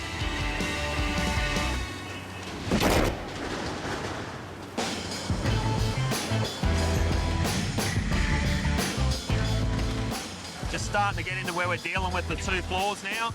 So the old building, we need to try and drag the old building around over the top of the floors. Otherwise, we're going to get a wall layout towards us. So if you look now, he's going to pull the floor up.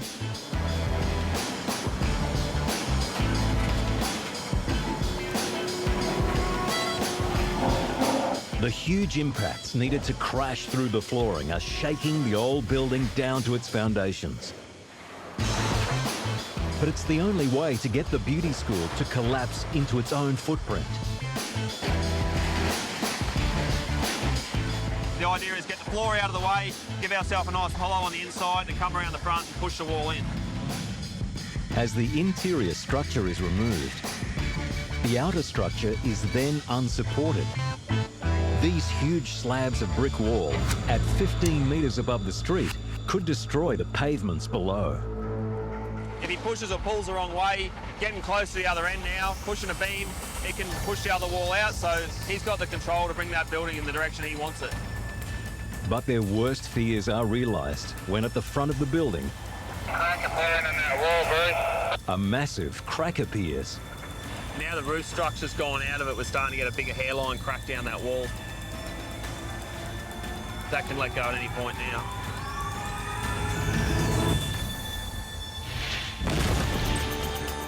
At Nudgee Beach, the marine salvage crew are trying to rip a stuck pylon, known as a spud, out of the mud. Sometimes they just need a little rock off the boat to get them up there. Some extra horsepower does the trick.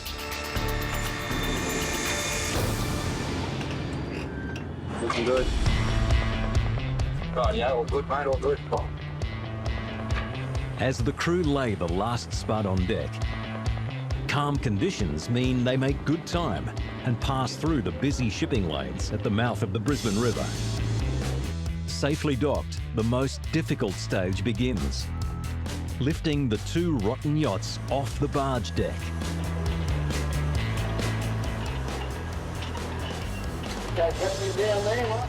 The first yacht has been submerged for years and is rotten to the core. You good? Mate, we're going to have coffee for these plates up front here. Can you see me? Can you? We're going to have coffee for you. Ken, the crane driver, will need to thread the large yacht past the other vessel and through the wharf pylons. Got it in the air, we just got to cut away a bit of rigging before we lift it off. Just a bit of rigging down here that's hanging around. The mast has been snapped off and high tensile steel rigging cables are draped across the hull. If snagged, they're strong enough to rip the yacht out of the slings. Can you beam up, mate? And I might just keep it unwrapped and you just take the lot as it is. But the cables don't unwrap. Can you cut those 3 wires? Mate, we've got all the wiring and see how it's pulling the mast up over the other one. You just don't want it to all let go and all land in here. Clear, bow cleared. The first yacht is clear and lifts away. Yep, up. Go. Go and land it, smash it a bit. The rotten timber yacht is disintegrating in the slings. I've got to keep away from the Susan and that, because if this one breaks, it's obviously going to land on top of it. Yeah, she's not in the best condition. Get it down. It's got to go down. It's creaking and groaning and carrying on.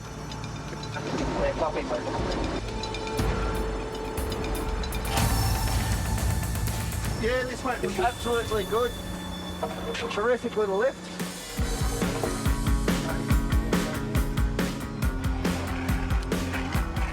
Down you go, down you go.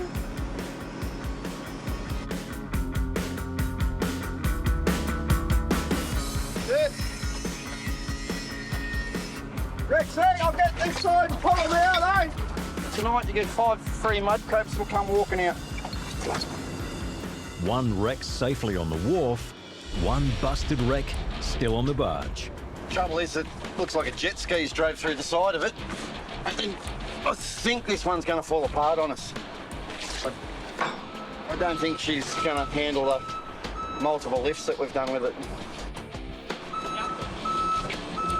Watch out, mate, this doesn't fall back. A boat hull is like an egg. Intact, they're incredibly strong. But crack even a small section and the whole structure becomes extremely fragile. This one, as you can see, is pretty tender. We're just really careful not to cut it in half, this one. All Jack can do is arrange the boat in the slings to provide the best support. Righto, mate. The crane takes the weight. The boat passes the point of no return and starts to crack. Jenny, once she's off the ground, mate, as fast as you can get it back onto the beach, mate, because she is just falling apart in midair. The deck's lifted off the top on this side. She's falling to pieces, mate.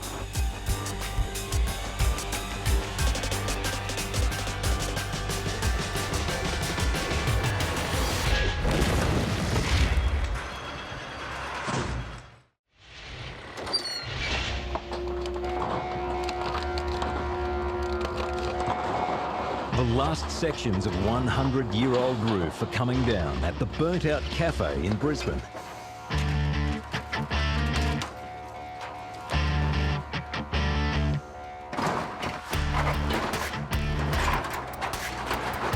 Some of the bearers right on the street need to be done by hand. But pretty quickly, the last little bits hit the pavement. All the timbers underneath the roof were so damaged, we had no other way of getting the roof off. We couldn't put men up there to pull it down, you couldn't chain it up, so we just had to basically lift it up with the machine and put it all on the ground. The structure was not held together that well, but you know, we just had to take it nice and easy. There was no big surprises for us. It did exactly what it needed to do. Today's gone pretty well. The guys have brought down the awning successfully. They've managed to bring down most of the building. He's going to wet me. They might be a professional demolition crew, but this is also a family business. What do you think, Sassy? It's cool. It's cool? What's cool about it? That Daddy gets to demolish building. Dad gets to demolish building. And we get to see it. I'm going to take my daughter and we'll go home and do some paperwork and return a gazillion calls and emails. It's all good. Line up for the next job, I think.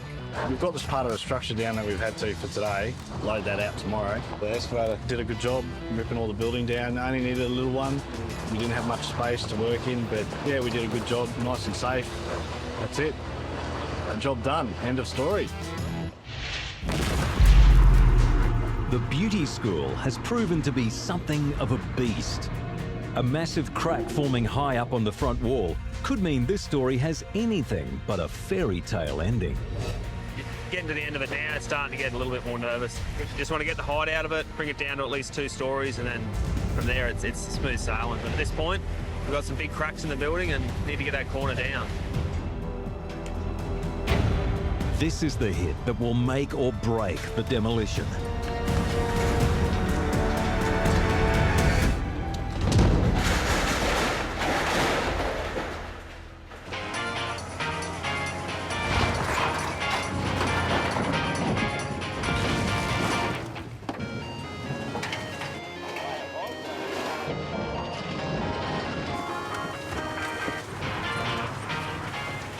Once you get the height down, we can all relax. It's just a matter of cleaning up now. The excavator and skid loader make light work of some debris on the road and footpath. The preparations at the start of the day mean everything underneath is perfectly preserved. The beauty school is now just a mountain of materials that will need to be sorted and trucked out. Good clean up, no damage to any of the road. Everything seems to be cleaning up well, and that's the end of this project, really. We've got about 800 tonne of C&D waste to load out, and probably take a week, and this thing will be all finished and on to the next one.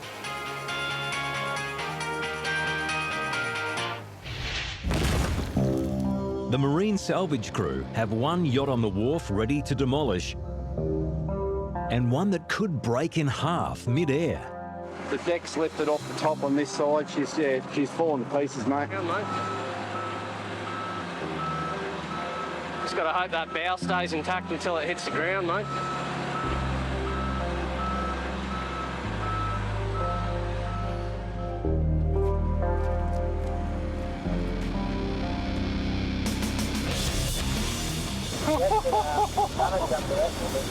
Yacht number 2 lands safely.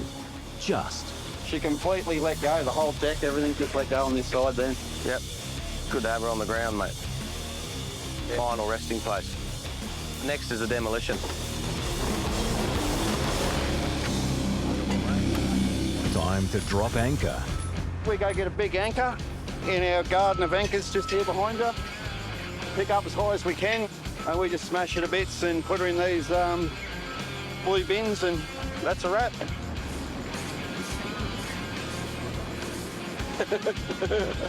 There's no prizes for guessing what happens when 8 tons of cargo ship anchor gets dropped on a rotten boat.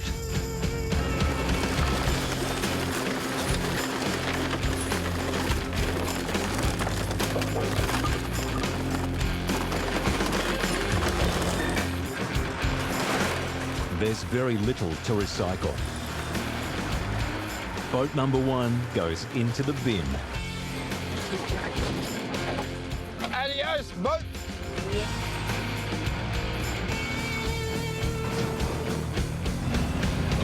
One down, one to go. Yo, yo, yo, we're on. What's got your camera?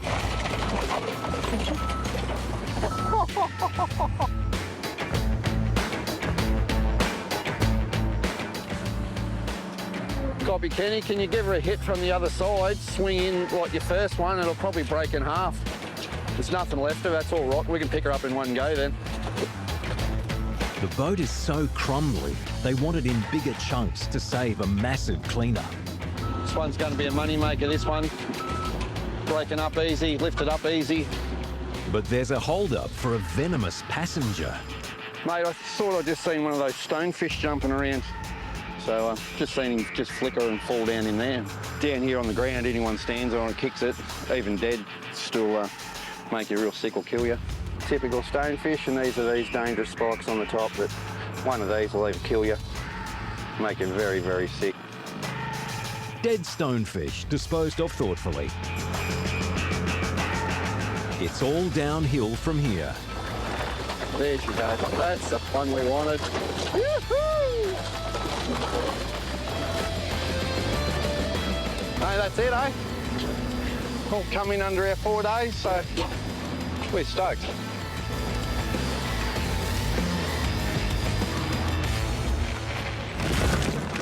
This time on Demolition Down Under, in Canberra. Interior design goes post-nuclear as Irwin and Hartshorn gut and demo a health club. It's mini machines causing maximum chaos. But this building is big and round and weird. Who knows what's blowing in the wind? I broke the bobcat. It's a country setting for Logan City demolitions when 2 giant chicken sheds get cracked. Jennifer and her team battle heat and dust as the machines suffer. The crew stifle. Overeating again. And the wildlife needs saving. Today we're catching turtles. It's a big day in Brisbane as the urban earth-moving crew fight for space. Spot the power lines for me, eh? Just keep an eye on them for me. On a time-critical demolition. The timeline on this one's 2 days, so hopefully we'll get it done in time. There's a big house and a few big calls. What's the time now? 8:25. Should be down by 9.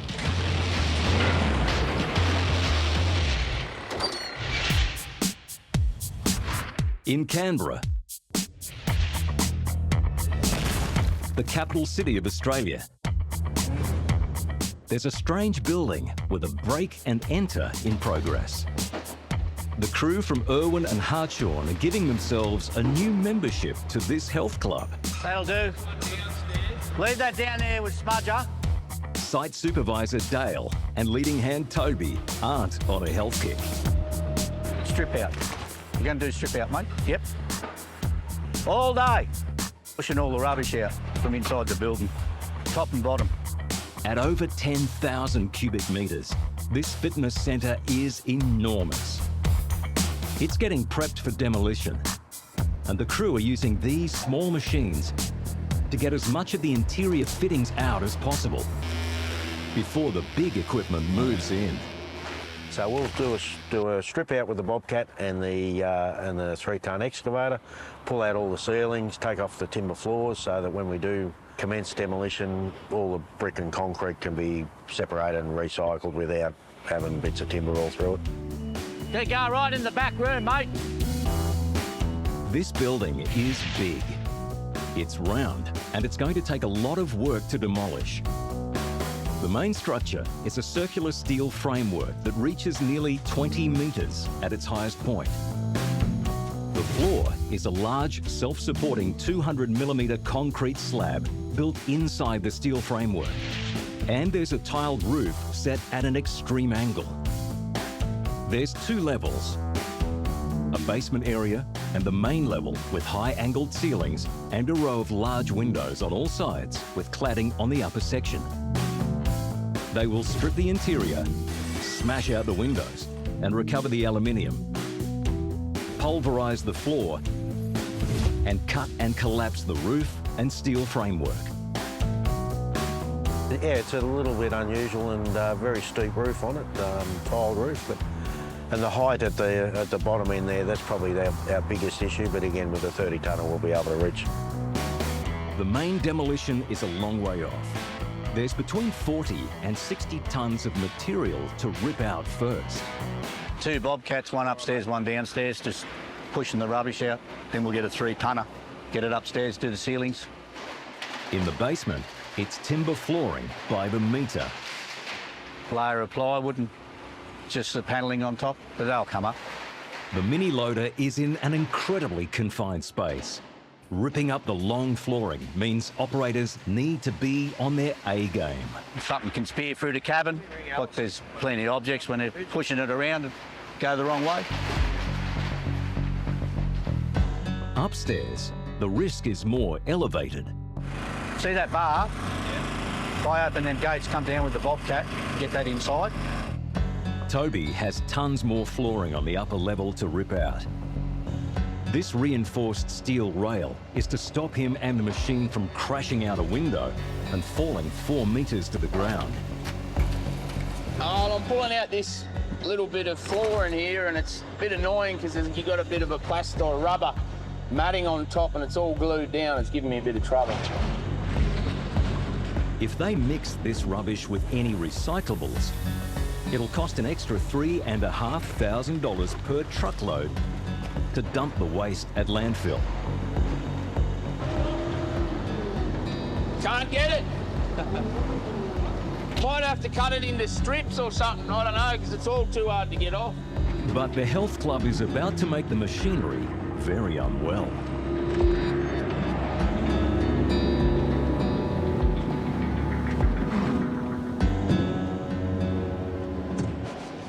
I broke the bobcat.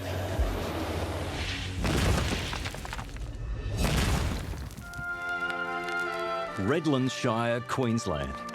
This delightful rural location has rolling hills, lush green grass, a few roos, and acres of disused chicken sheds. So we're on a chicken farm out at Thornlands in Redlands, and yeah, we're going to be just demolishing all these chicken sheds.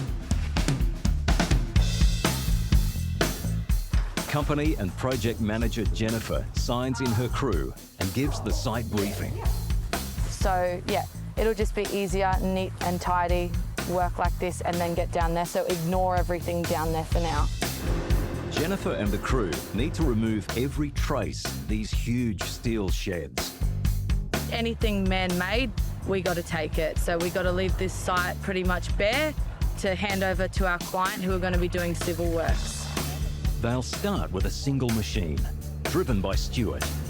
Yeah, we've just rocked up and a little bit of haze about at the moment, but yeah, it's going to be a scorching day today.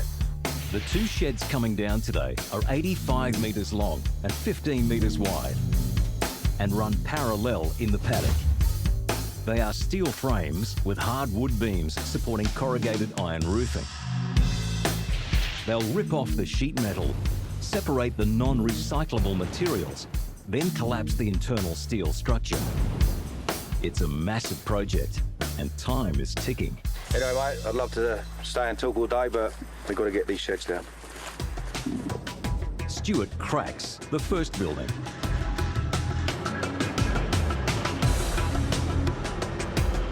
The shed doesn't present much of a problem structurally, but pretty soon it gets ugly.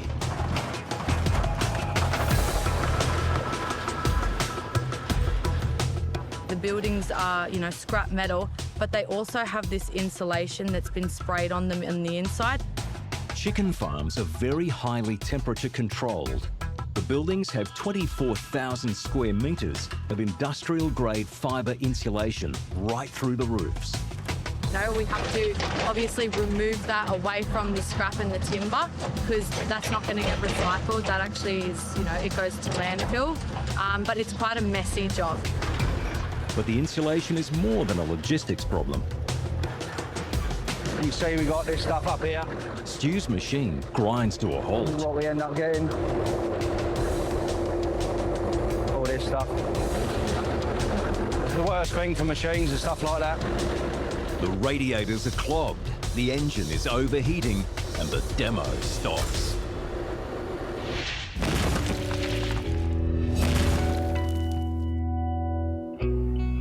It's a gloomy day in this leafy North Brisbane suburb.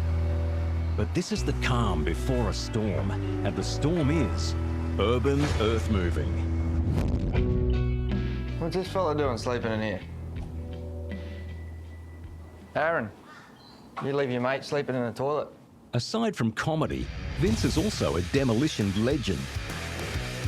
He owns and runs Urban Earth Moving, and along with his band of elite home wreckers, Vince is taking a last look through this old house.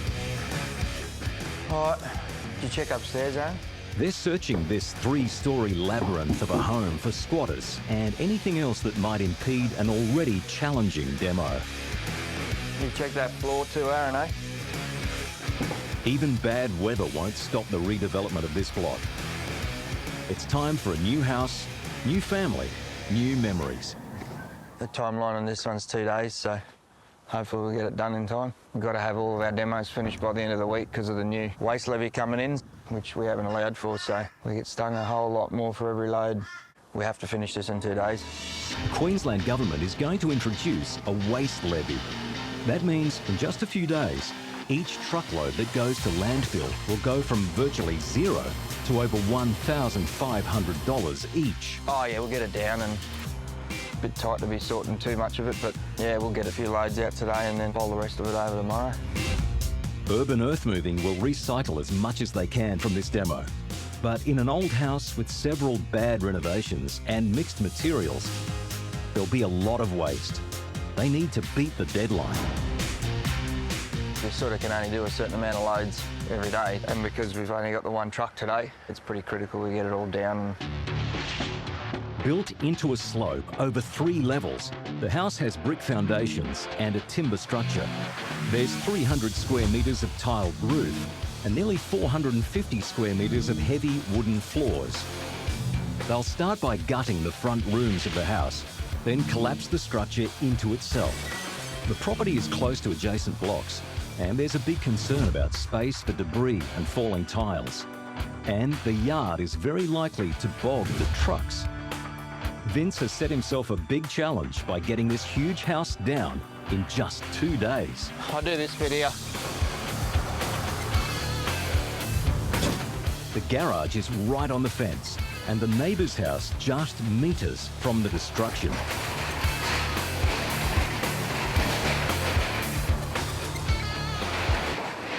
Once we start making some room, it's always gets easier as you go. But power lines are extremely low and close. Well, as far as power lines go, you know, like when you're around them, you just got to be focused that they're there. You know, you just can't have that split second of lapse of concentration.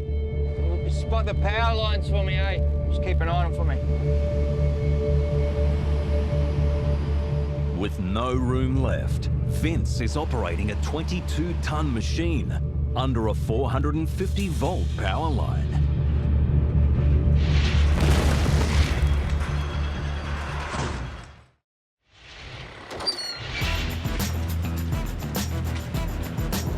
A broken hydraulic hose is affecting personal bests at the Canberra Fitness Club. Broke the Bobcat. Oh, it doesn't take much to do a fitting or a hose or something. Or it's just a little tiny hit and... The specialised hydraulic hose will need to leave site to get repaired or replaced. Yep. Put them spanners in on the seat, brother. Machine number 1 is down. Machine number 2 steps in.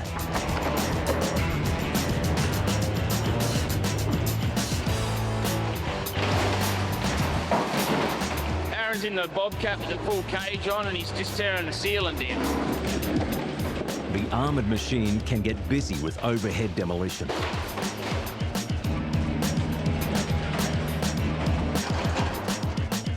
The damaged machine isn't helping the schedule, but getting water is also a time-consuming issue they can do without. The building site people are working to run pipes. So when they give us water, we won't have to do this end with the cube. We'll have water on site, it'll be easier. Where are you, Dale? For now, they're filling a cube tank from the street and running a pump. Whoa, turn it off! Just put it on half, Toby. Don't put it on full noise. A lot of extra work and worry. That'll do. People call the EPA when there's dust flying around, so we use water to keep it down. They've got to get the plumbers, they've got to give us some water to our section of the job. So as soon as they do that, we'll be right.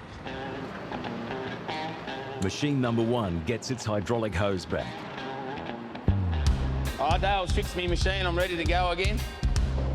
While machine number 2 gets a lot more than 7 years bad luck. Aaron's just about to take the mirrors off the wall. He'll have to do it because he's got the door on the front of his machine. These crazy mixed materials are difficult and dangerous to manage. They push everyone to the limit. Bricks are probably easier than this yeah. But the team's luck seems to be holding out. The 3-ton mini excavator arrives. We got the little digger here to strip out all the bulkheads and stuff. It'll be good. I love little digger strip out. It's just fun.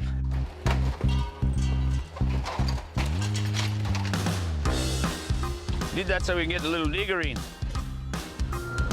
They're using this to smash overhead. You need protection. Roof on, ready to rip. Hidden beneath the plasterboard ceilings are steel sections running the length of the room. Oh, you got to sort of be careful of the ceiling coming. There's a lot of steel up in the ceiling. It can come down and hit you and whatnot. I'm going to start this from this end because it's got that beam on the other side there. Yeah, righto. I'll come in this way. Once the little excavator hooks on, it'll be ripping down a lethal tangle of razor-sharp metal framing and tons of plasterboard. Dale has absolutely no room for error.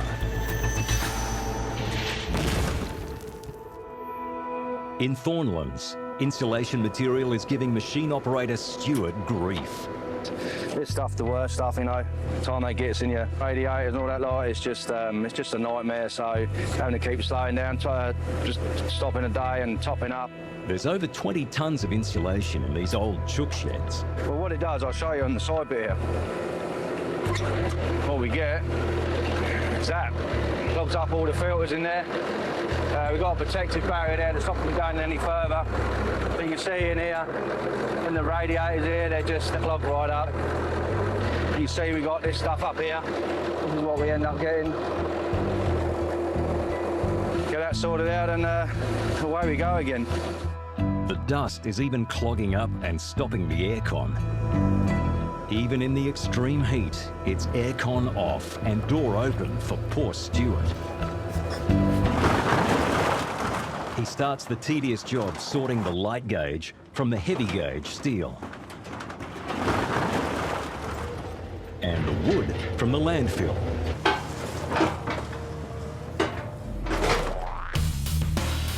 The machine swings 360 degrees and can do a full revolution in just 5 seconds. It's fast, powerful, and deadly to the unwary.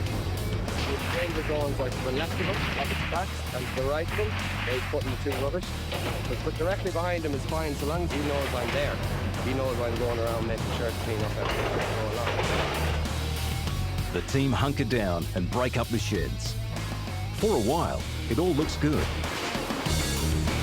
But before long, Stuart is out and about.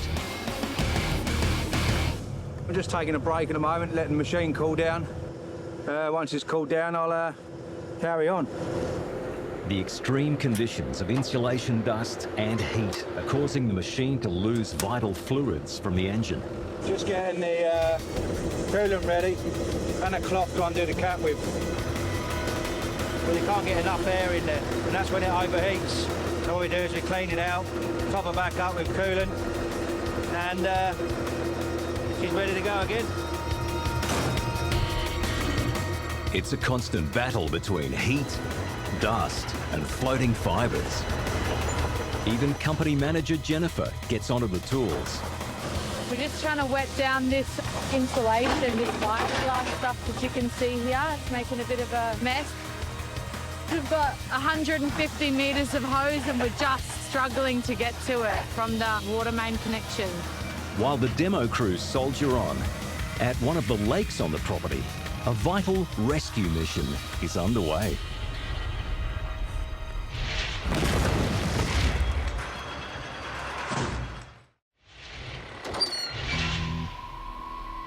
Vince is in a leafy Brisbane suburb, dealing with a multitude of small jobs on a cramped site. I'll get rid of that fence. Yeah, put that there, put it over the top of the water, yeah.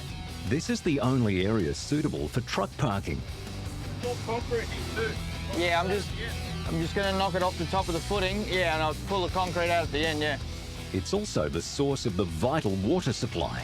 It's got to make it so you don't run over that tap, though. The actual tap.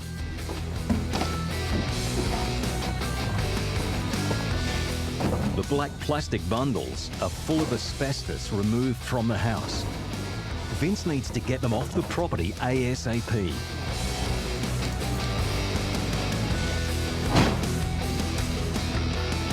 Cleaning up the front here so we can get this truck in and make a bit of room. It's not too bad. It's always slow going when you've got a lot of crap in the way. Time for Vince to shoehorn the massive truck into the tiny yard.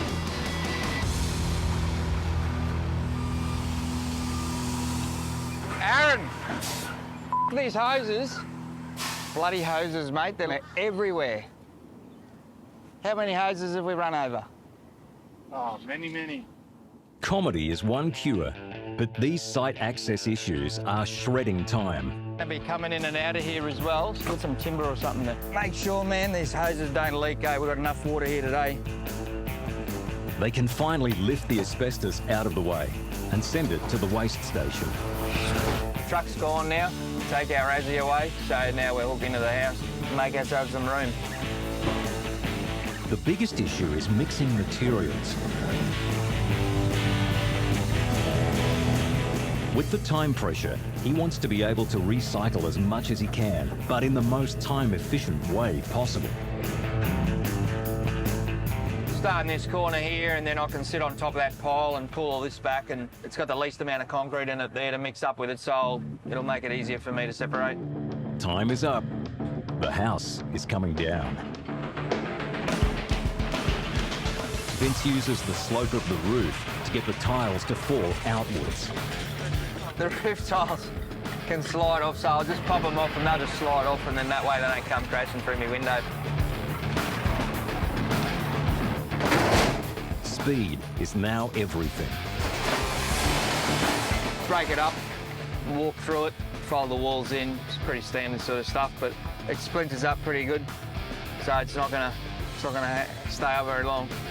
With little to impede progress, Vince makes light work of the house.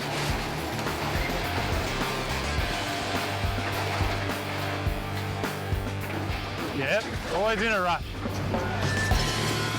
Vince sets himself a challenge. Like, what's the time now? 8:25? Should be down by 9. A 3-level, 4-bedroom house in under 35 minutes. Vince is trying for a personal best. The Canberra crew need to strip the interior of the health club before they can demolish the building. They're using the 3-ton excavator to rip out the ceilings. It might be small, but it's perfect for the job. We can't smash the outside windows yet because it lets all the dust out. We'll pull the ceiling out. With 2 mini machines running, They make short work of the interior.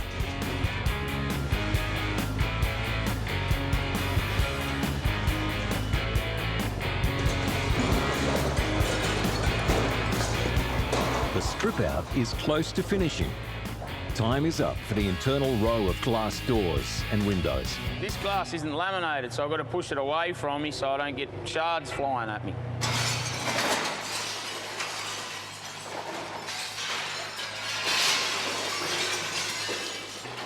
Now Toby has taken the mini excavator as far as he can. The interior is soon to be a no-go area. But before they can start the exterior, they need water. Oh, we're going to get water across here, mate. So we can wet this down. We're just going to rip a trench through there for the plumber. Even some bit of temporary water. The pipe must cross the busy site access road. The demolition has to wait. Keep going, take it right across.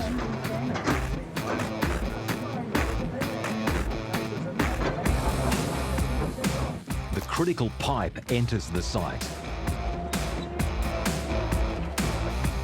And water finally flows, which means it's curtains for the windows.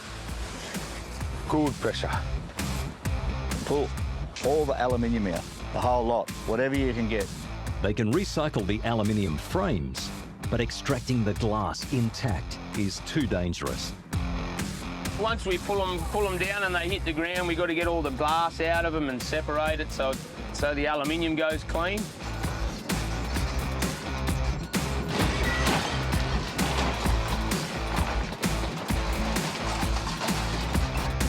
The massive bucket makes short work of the huge windows. Oh, that actually worked out well because it was all toughened glass. It comes down in tiny little pieces instead of big panels. So it worked out good for us. The aluminium heads to the recyclers. And the 30-ton excavator gets a new set of jaws. This job is about to change gears in a big way.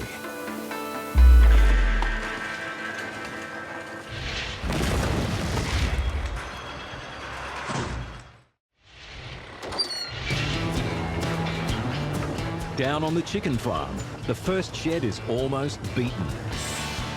Fibrous insulation is causing overheating in the machines. But at the nearby lake, demolition is making way for a vital rescue.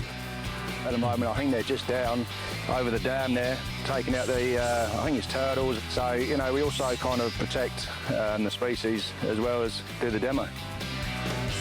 These dams were used to catch runoff from the sheds to prevent chemicals getting into the local waterways. Now they're being pumped dry, and the native inhabitants need to be moved. Day to day, I'm a plumber, drainer. Usually I'm digging a hole and laying a pipe, but today we're catching turtles. The lakes have been drained down to about 10%, making it easier to catch and relocate the turtles. Professional wildlife carers are joined by the site management team to help with the rescue. The dam's down at quite a low level now, it's deoxygenated, so we've got to get all the fauna out before they die this afternoon and relocate them off site. The dams are in a natural watercourse. The turtles will be sent downstream to an environment similar to what they're used to. Now it's a race against time to get them to safer waters. We've got to capture the fauna, keep it alive and relocate it off-site. We're relocating it down to a natural course down a couple of dams downstream. The turtles make a trip through peak hour traffic to this idyllic permanent waterhole, where, after a very strange day, they're safely released. Things are not quite so idyllic up at the sheds. The last wall has buckled on the first shed, and the remnant steel has been folded up and stacked. But there's another 1,250 square metre building to go. And the excavator is not happy. Go, breathe again.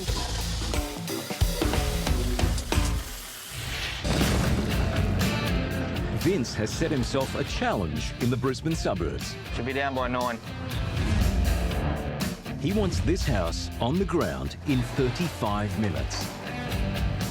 Yeah, well, because it's a couple of floors this one here, we just got to make sure we bust up the floor before we walk on it, so we can get the machine on there and it doesn't fall over.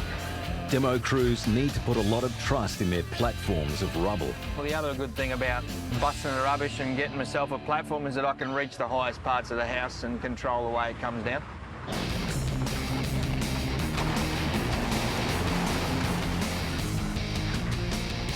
Vince takes full advantage of the fragile house and crushes it in double quick time. We're risking an extra $1,000 a truck if I don't get this done.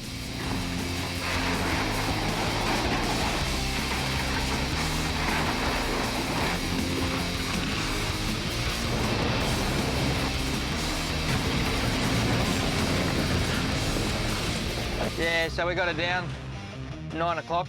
So now we'll do a little landing pad here with some brick and gravel, and so that we don't drag mud out on the street. We had a bit of rain last night, so the ground's a bit wet. Vince now faces the huge pile.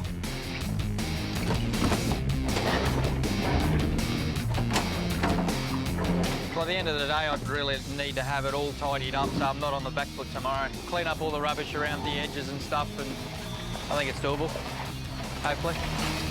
He's so close, but trouble with the hydraulics stopped the clock and pushed Vince's patience to the limit. Look at this thing again. Hell, dude. Why me?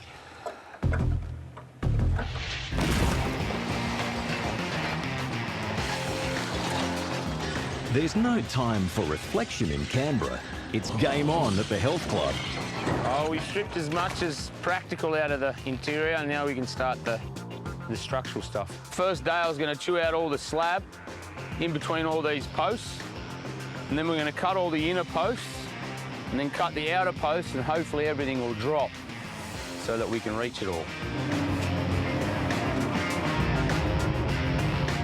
These jaws clamp down with up to 240 tons of clamping pressure, but the slab still puts up a fight. Once you're into the slab, it's hard to start with that beam there.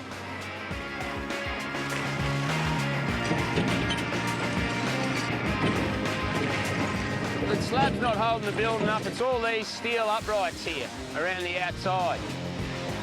As the machine eats further into the building, Dale needs to thread his way through the steel posts. Knock one hard enough, and he'll bring the whole structure down on himself.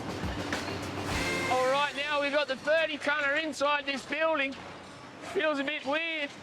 Normally, we chew the whole structure down, try and do it bit by bit, but this time we're chewing the whole slab out, then we're doing the roof structure. These steel posts are holding up 50 tons of roof and steel framework.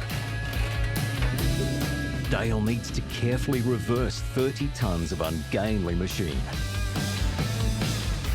Yeah, well, we've chewed everything we're going to chew out for now. I'll come in and clean this little bit up, and then we'll put the donger on, and we'll try and knock as much weight off here as we can, and then we can start chopping into it. The 40 tons of concrete debris inside the building all need to go before this roof can come down. Dale and Toby dump 20 tons of broken up concrete into the trucks at a time, but it isn't going to landfill. The truckloads of concrete and brick that leave demolition sites around Australia end up in places like this: Canberra Concrete Recyclers. This facility alone will munch through 130 to 140,000 tonnes of concrete a year. Rob is the man on the ground who keeps the recycling rails greased. It's around about 100 acres, the site. We call Canberra Concrete Recyclers, but we recycle brick and asphalt as well. The recycled materials are used in road building and construction. While guys like Toby and Dale are making more mess on the demo sites, if the machinery isn't running at its best at the recycle plant, things can rapidly get out of hand. This is Bob, our head fitter come engineer. We've got every confidence in him. Rob has a monster problem. There's probably 15,000 tonnes that's pulverised, but behind it we've got about another 200,000 cubic metres. With the huge pile of concrete threatening to overtake them, Bob has been given the job of eating through it with a new crushing plant. Just got to do some fine adjustment, then we're going to run the plant and see if everything works, pretty much. Just got to fit some micro sprays. -2 degrees, it's not the morning for playing in water. At this stage, we're not exactly sure how it's going to go, but we'll gently and build it up till we get a nice even run through. The crusher plant is made up of 5 separate machines. Bob will need to adjust the speed of every single link in the chain. Slowly, just slowly. Too slow and they'll never get enough material through. Too fast and he'll crash the system and break gear. Yeah, we'll start him up. Bob starts the machines and begins to feed them with chunks of concrete. He's got the jaw crusher on auto startup, so it'll do its thing. The first machine is the jaw crusher. It breaks the large chunks down into more manageable sizes and sets the speed for the whole chain. Yuri, take it from behind, yeah? Excavator driver Yuri starts dumping concrete into the crusher.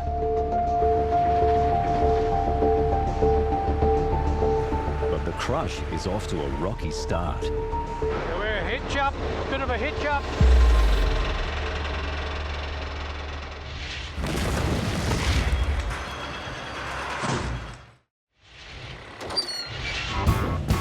Insulation dust is still slowing things down at the chook sheds. Yeah, don't out when it's bloody 35 degrees as well.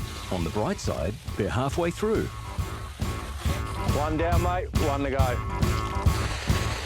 By the end of the day, I want that second one behind us down, for sure, and I want to start loading some of this scrap out so we can get it out of here. With just one machine and a lot of dust, the delays mean more hardware is needed on site. We're about to get our second machine going at this shed behind us, and we've got our third machine on a float on the way down. It should be here in about 10 minutes. So we're starting to make a dent in this site now. Trucks are unloading urgently needed excavators. So we've got our Hitachi here, we've got the Cat behind us now. We've got our first truck here ready for some load, so the guns are blazing. We're ready to go. 70 tons of critical hardware rolls in. But before any machine can start working on site, it needs to pass a safety inspection. So I'm just doing a plant pre-start checklist, just to make sure that everything's in working order. Strict site rules mean if anything is out of order on the machine, it'll be grounded right where it is. The one machine actually on site starts on the next shed, and the temp goes back into the red. Wash out all the dust down, so we don't block that. There's 40 metres of chook shed and a mountain of rubble. But if the extra machines don't pass inspection, this broken excavator will take a month to finish the demo. Look at this thing again. Hell, dude. Why me? Vince was on track to get this house down within the day. But hydraulic issues could derail the plan. No, it's the right one. Just not tight.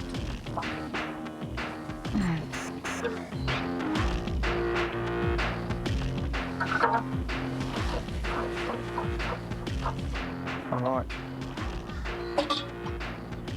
Beautiful. Sweet. Vince gets the bucket fixed just in time for the truck to arrive. Yeah, straight back there should be sweet. It's put them back a bit, so it's pedal to the metal.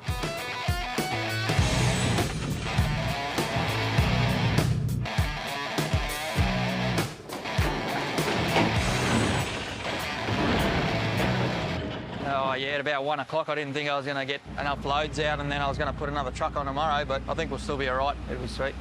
Probably get one more load out today. Owner of the block, Mandev, is suitably impressed. It's completely amazing. I've never seen it before. I've only ever seen it on TV, but in live, when you're actually standing here, you can feel the earth moving when everything tumbles down, the tile, the brickwork, the walls, and I was actually feeling this rumbling in the earth. Nothing's touched the boundaries. So the neighbors' fences are all great. They're untouched, they're undamaged. So that's going to be happy neighbors. Great job, professional job. But I couldn't believe how quick it was. Big boys' toys. Saying to the wife, I said, this is what I want to do. Can't wait for the builder to get in there and start putting our house up. I've got a couple of young kids and we want a bit of yard space. This is a pretty big resi, I suppose, for a small block. It's about 350 square metre house, 2.5 levels, so, you know, to get it all to where it is now, we had to sort of go pretty hard, so I'm pretty pleased with where we're at.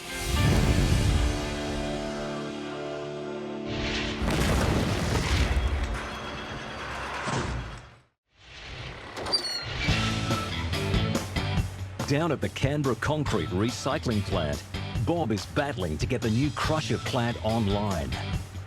We've had a bit of a disaster for a start off. Overflowed the main belt, but we'll fix that. Too much flow from the jaw crusher has overloaded the conveyor belt needed to lift the material. If we can clear the main belt, we just need to clean the main belt, just throw it over. The feed from the screen onto the belt and then onto the screen and the jaw crusher to get those in sync, that's the hard part. For now, there's a lovely pile of ground-up concrete that needs shoveling. All of this has never worked together before, so it takes a little bit of getting there, but we'll do it. We'll get it done. He needs to get it done. Towering above him, Bob has a constant 15,000-tonne reminder. And even then, Toby and Dale and hundreds more like them will be out on a site, making even more. I think we had too much in the bin. Bob thinks the problem is that the jaw crusher is running too fast. We shut the computer off. Round 2. We'll try again. The wheels start turning. I think it's about right, Yuri. We just got to put the raw feed in again, and hopefully that'll be right. Finally, the excavator can start eating into the enormous pile of concrete. I think we can just about leave this plant now to operate. As the empty truck arrives back at Woden, Toby and Dale are doing their best to make even more recyclables. Yeah, we got all that concrete loaded out, so we're just about ready to start knocking all the CFC off this structure here. They swap out the pulverizer for the donger, 2 metres of reinforced steel with a high tensile hook on the end, specially designed for overhead destruction. We love the donger. The donger scrapes away the cladding and light gauge steel framework without damaging the heavy gauge structural steel below. I think we'll put the shears on, mate, now and see what's up in there. There's 30 tonnes of tiles sitting high above. The roof is on an extreme angle. If the structure moves too much, Dale and the excavator will be in a deadly rain of terracotta. When I cut these ones off, those purlins run up, which hold the tiles, so this bit will drop back to that. Yeah, but that web truss will stay up. Yeah, that'll stay up. I just hope the shears can cut these columns. The shears are a giant set of scissors designed specifically to slice through steel. It might get a bit dangerous when it all drops. We kind of don't know what's going to happen. The shears bite into the roof supports. 6 tonnes of cutting power tear through the steel, and the roof begins to slip. Yeah, it's coming down all right, but bloody hell, it's messy. Dale snips the main supporting poles, but the structure stays up. and try and get it down before it gets too windy. I need to get round that other side because I'll probably cut that first. He hauls on the steel and dislodges tons of roof tiles. Everyone was worried about the tiles sliding off the edge, but I reckon because of the pitch of the roof, every tile will be nailed. But that huge chunk of roof still won't collapse. There's one heavy column wrapped in concrete. And the first half lays down. Time to change sides. And finally, down comes the roof. There's only one way for it to go, isn't it? Down. But now, something beyond their control could shut the whole job down. Yeah, it's getting really windy now. The enemy of demolition is wind. Very windy today and it's blowing everywhere. Just going to clean up now and get ready for a few trucks on Monday. It's too windy now to pull anything else down. Because of the design of the building, the remaining sections are structurally safe, and the crew can comfortably leave it standing until the wind drops. Yeah, we've got about half of it down so far, but we've got to leave the rest of it for today. So far as we know, the Canberra wind is still blowing.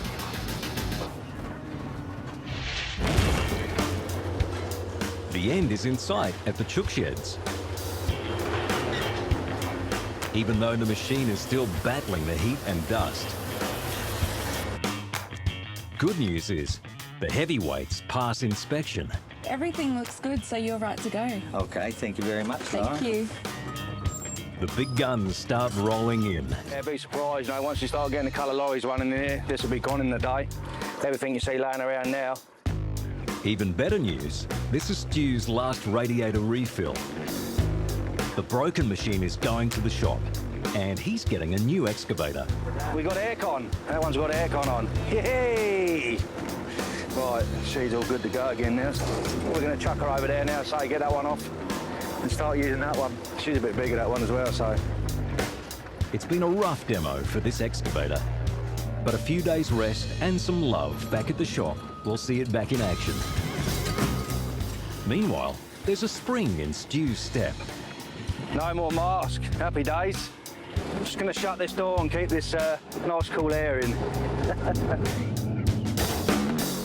From the comfort of his new air-conditioned cab, Stu throws the final punch at the chook shed. Aircon, radio, second shed, just about to go.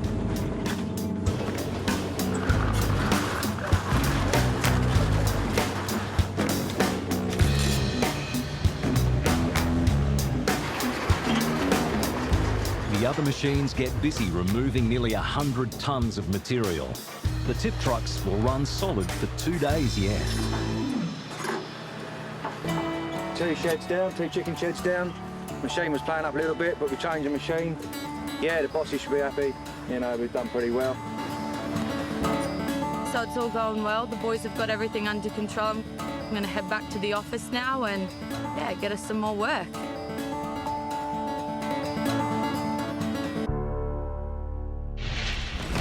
This time on Demolition Down Under. It's a deep diving demo in the pristine waters of North Queensland. The commercial divers from Coral Coast Oceaneering face an epic job. Yeah, I just can't see a thing, eh? And disaster is always just a breath away. We've got gas that builds up inside and that can explode. Then there's rubble in the suburbs as the urban crew take down this old house. When we started, we were between a rock and a hard place. And there's an electrifying problem hidden in the trees. I won't be able to see the power lines because the trees will be in the way.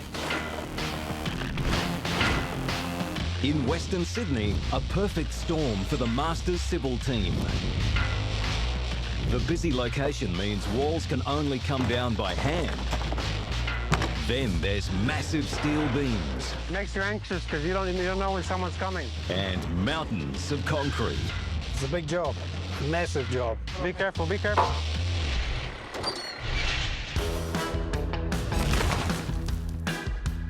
Airlie Beach, North Queensland.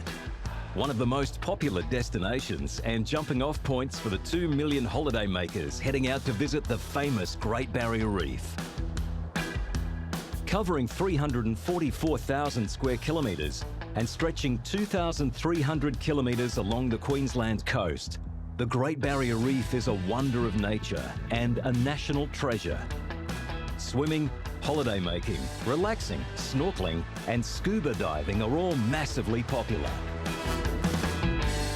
But these particular divers aren't prepping for a leisurely day out on the reef. We've got our main air supply, which is this yellow hose. These are commercial salvage divers. And when it comes to occupations, commercial diving is at the top of the danger scale. That's why it's imperative for dive supervisor Scott to check every piece of equipment before going under, starting with the helmet. Basically just like wearing a hard hat just on a construction site. But obviously it's his full face and you literally get locked in there. Just gonna head around to the site and we'll start cooking. As working environments go, with its exquisite blue waterways, unspoilt bays, inlets and lush landscapes, Airlie Beach is a little slice of tropical heaven.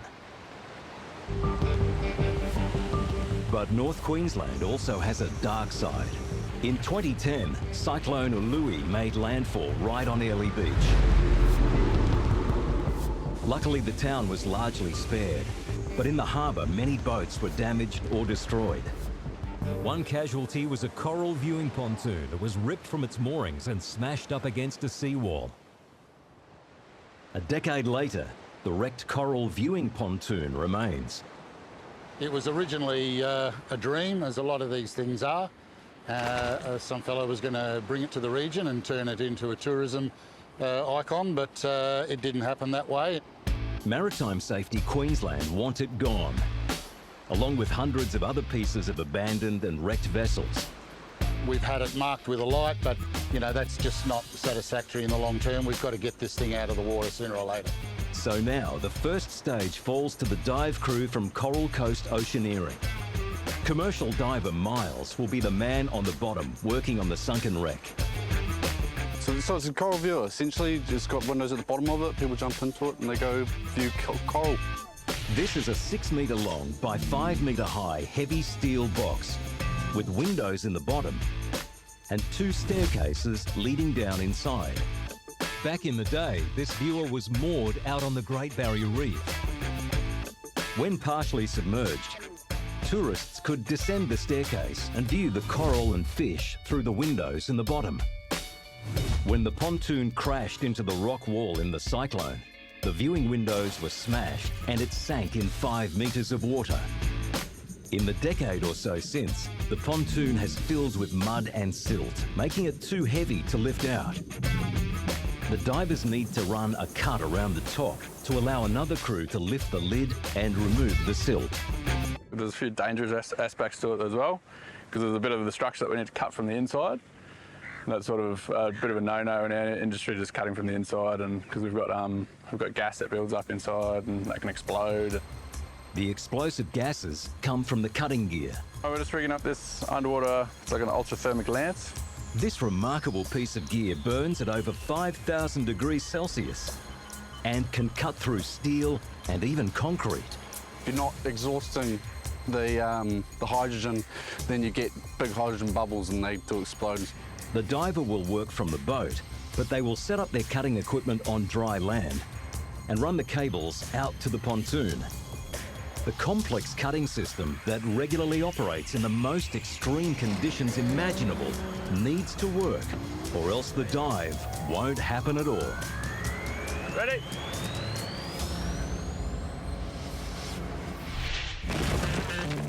Brisbane City, capital of Queensland. And if a house can have bad dreams, it would be to find an urban earth-moving excavator parked in the drive. This ramshackle and neglected building will make way for 2 new homes. The demolition doctor in the house is Dino Davis. I always wanted to get into this industry.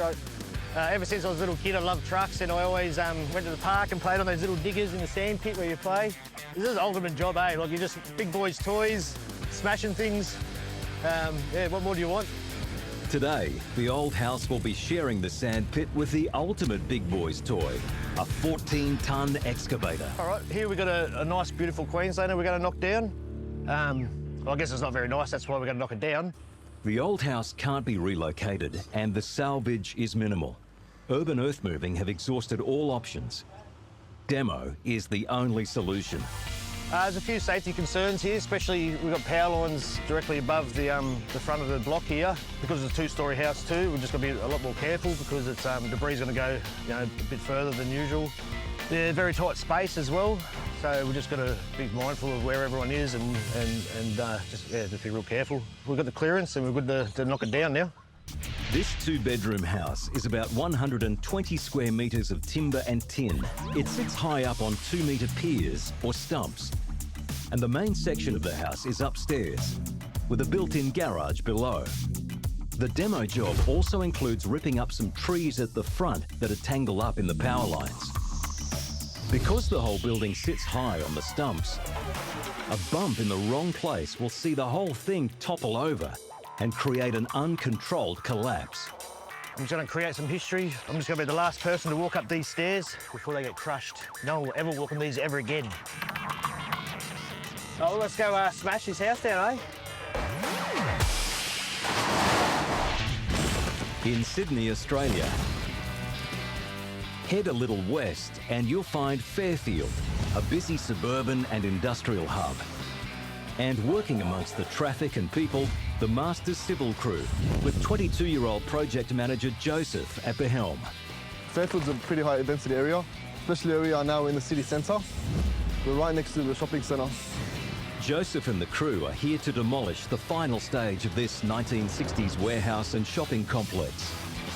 All along this space here, we had factories. We had a tyre shop, shoe shop, we had a gallery, about 6 or 7 factories. And it's all close to Macca's, to the shopping centre. They've been hammering away at this site for weeks. The building's in an advanced state of demolition, but they've now come to the most difficult stage. Today the boys are up on the scaffold. They're taking down the wall by hand because it's really close proximity to the street and we don't want anything to fall on the street or on the footpath. The tons and tons of steel roof girders will be a massive challenge. You have to take it down by hand first. You got to strip it. You got to take down the beams. You got to take down the timbers. There's 101 things that you have to take into consideration to not cause damage to any properties next to you. This was once a large, mixed-use commercial complex. It's now been demolished down to its fundamental structure, consisting of 2 levels of brick walls. The internal structural bricks are concrete, and there's a decorative outer layer of clay bricks. The 400 square metre slab floor sits on concrete piers and 500mm steel girder roof supports span the whole top floor.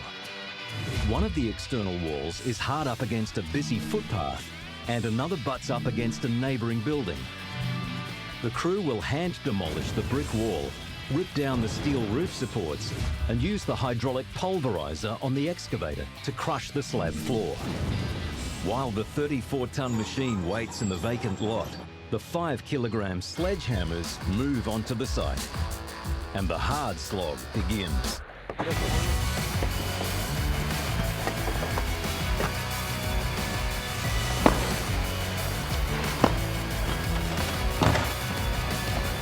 It's times like this that you love a 34-ton excavator. Bernard is foreman on site. As you know, like by hand is different from working with a machine.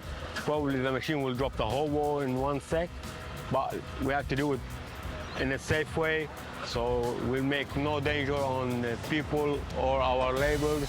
But now, a game of leapfrog. As the walls fall, the steel beams are in the way.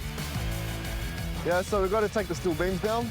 They'll use slings attached to the excavator arm to haul down the beams. Now we're gonna hook that beam and take it out. A beam like this could weigh 2 tons, but they're also long enough to carve the cab off the excavator. Machine operator Robbie will be in the danger zone. You never know what happened. A nice reminder of how close they are to the everyday lives of the public.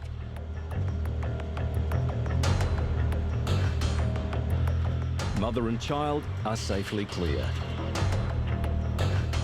The straps are tightened, the crew clear the site, Now we're gonna put in.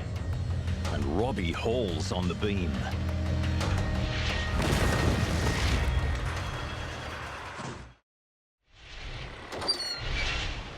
In Airlie Beach, North Queensland, the dive crew are about to slice and dice this wrecked coral viewing pontoon. But first, they need to test their ultra-thermic cutting equipment. It's a lot worse underwater, just exploding like. It's a vicious beast. The pontoon is made from 8mm mild steel plate, and the whole thing is covered inside and out in slimy marine growth. The crew won't be fully demolishing the pontoon. They're here to run a massive cut all the way around the top section. Yeah, so our goal is basically just to remove the top of the structure. So we just need to pre-cut everything and then make sure everything's done. We're going to leave a small amount of cutting on either side.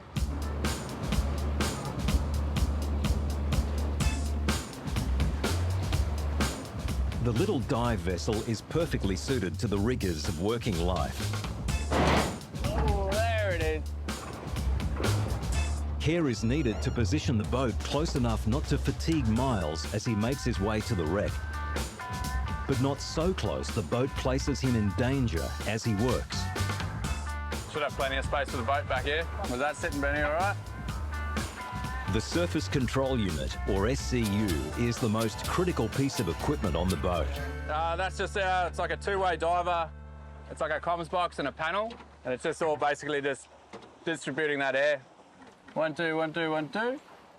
Not only will the SCU keep Miles alive with a reliable air supply, the constant communication allows Scott and Ben to keep tabs on his health and well-being.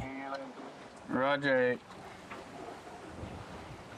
Righto, Milo. Okay, Miles, 1, 2, 1, 2. You got me comms check? Loud and clear, how, mate? Loud and clear. A brand new gauge looks slightly suspicious. Commercial divers have a dangerous enough job. They take no chances on gear, ever. Actually, no, we'll swap it. We'll just swap it for the other one, Miles.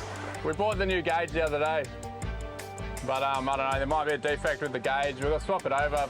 Ben quickly swaps out the unreliable piece of kit. It's a brand new gauge. A final check of the new gauge. Roger, so bailout fully functional? Bailout fully functional, 180. On his back is the bailout system.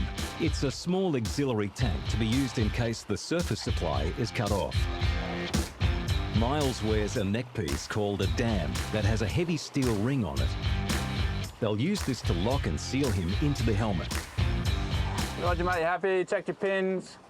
When this flag goes up, it means diver below, and no vessels are permitted within 50 metres of the boat. Backup diver Ben attaches the umbilical cable to the dive harness to keep the weight off Miles's helmet. After everything is double-checked and ready, Miles can enter the water. It's time to start cutting. Things are about to get awkward for this old house in Kalanga, Brisbane. I'm gonna have to knock down the carport where the excavator is so we can come out the back here because we've got an old septic tank that we've got to decommission first. So that's what we'll start off with. The garage is old and rotten, but it's blocking access to the backyard. Dino's working right next to the neighbours. He'll be careful to get this to drop neatly. Even damaging a timber fence means time and money wasted. A little tidy up and Dino breaks through, where a potentially smelly job awaits. Before you had sewer connected to your house, that's how you dealt with the waste that came out of your house. Yeah, just remove the lid first. We'll put half the bag of line in. If the septic tank hasn't been pumped out, this demo will come to a grinding halt. Okay, we're going to just put some lime in the bottom. We crush the whole thing and then we put more lime there and then we fill the hole up. The tank is dry and the lime is used as a disinfectant. Isn't it ironic that he's pouring in lime and I'm having lime cordial? Here's to you, Aaron. Good liming skills. Yeah, you're good to go, mate. Dino collapses the tank and digs out the debris. Aaron's just poured some lime into the hole, so I'm just going to grab some dirt and fill it back up. Flushed with success over the septic, something else is about to hit the fan. Aaron and the hose mean bad things are in store for the house. The house will be down within 2 hours, I suppose. Doesn't take long once we get started, and then about 2 days to actually get the stuff off site once we crush it up. No, I haven't really done much. All I've done is broken a carport. I'm not going to use the gate and broken up a septic tank. So we'll just give the house a quick soak and then we'll start knocking it down. Yeah, whenever you're ready, man. A large fiberglass water tank is better left intact. And Dino makes good on his earlier threat to the stairs. No one will ever walk on these ever again. Then he unmakes the bedroom. That was the master bedroom. Was the master bedroom. The mud bucket is attached to the excavator arm. It's nice and broad and can bring down larger chunks of the house, which isn't always what you want. Just move back just a little bit, just a bit worried this wall.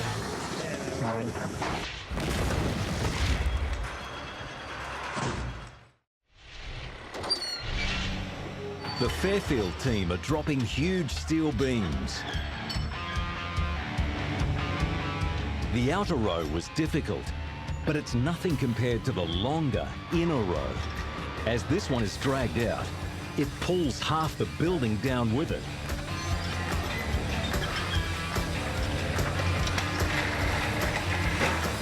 The heavy beams take a heavy toll on the gear.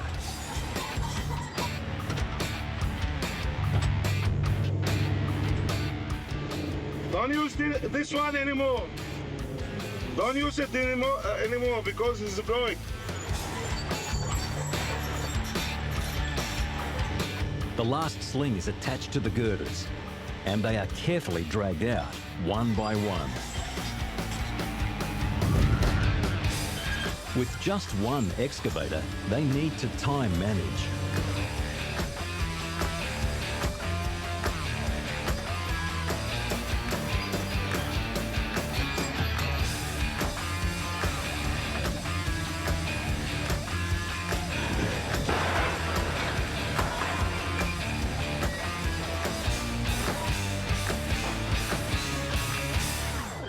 So basically, all the truck driver does all day is we load him up, takes to the tip, comes back, does another load, separate the material, does as many loads as he can.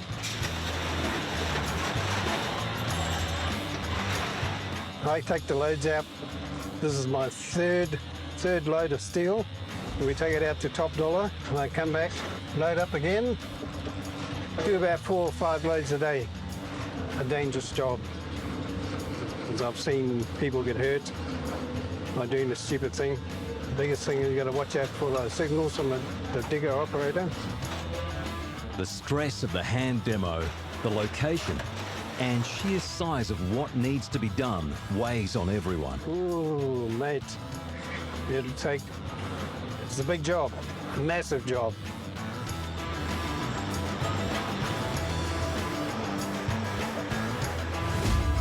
They are back to the beams. The crew are climbing all over the roof frames to rip them down by hand.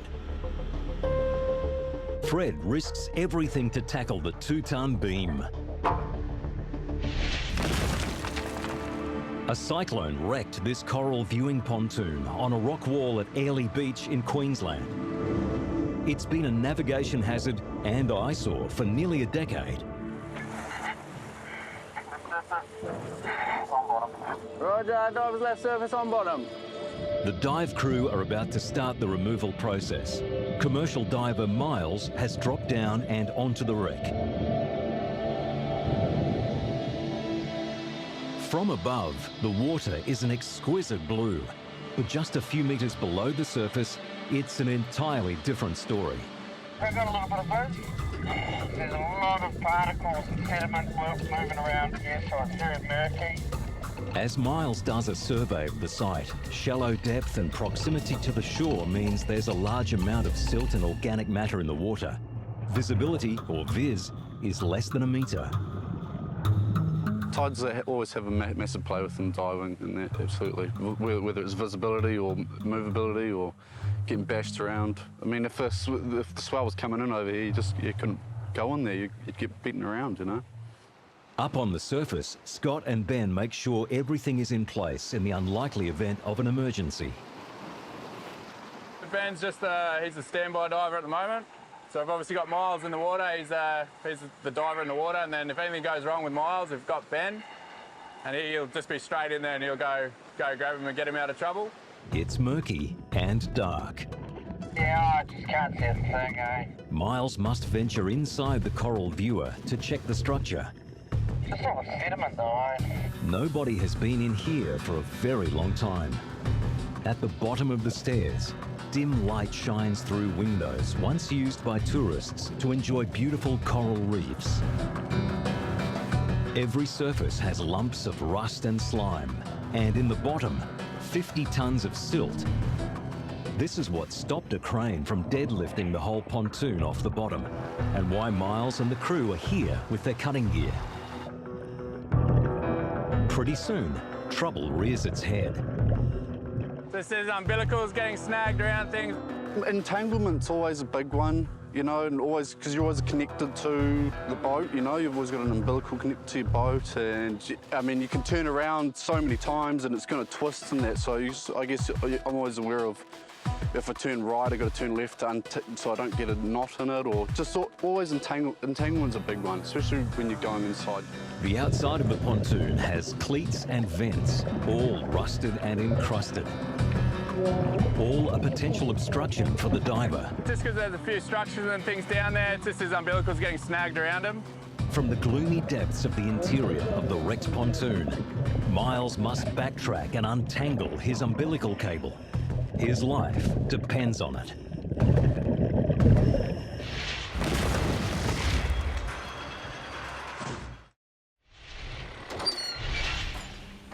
In Kalanga, Brisbane, Dino and Aaron are biting off more than they can chew.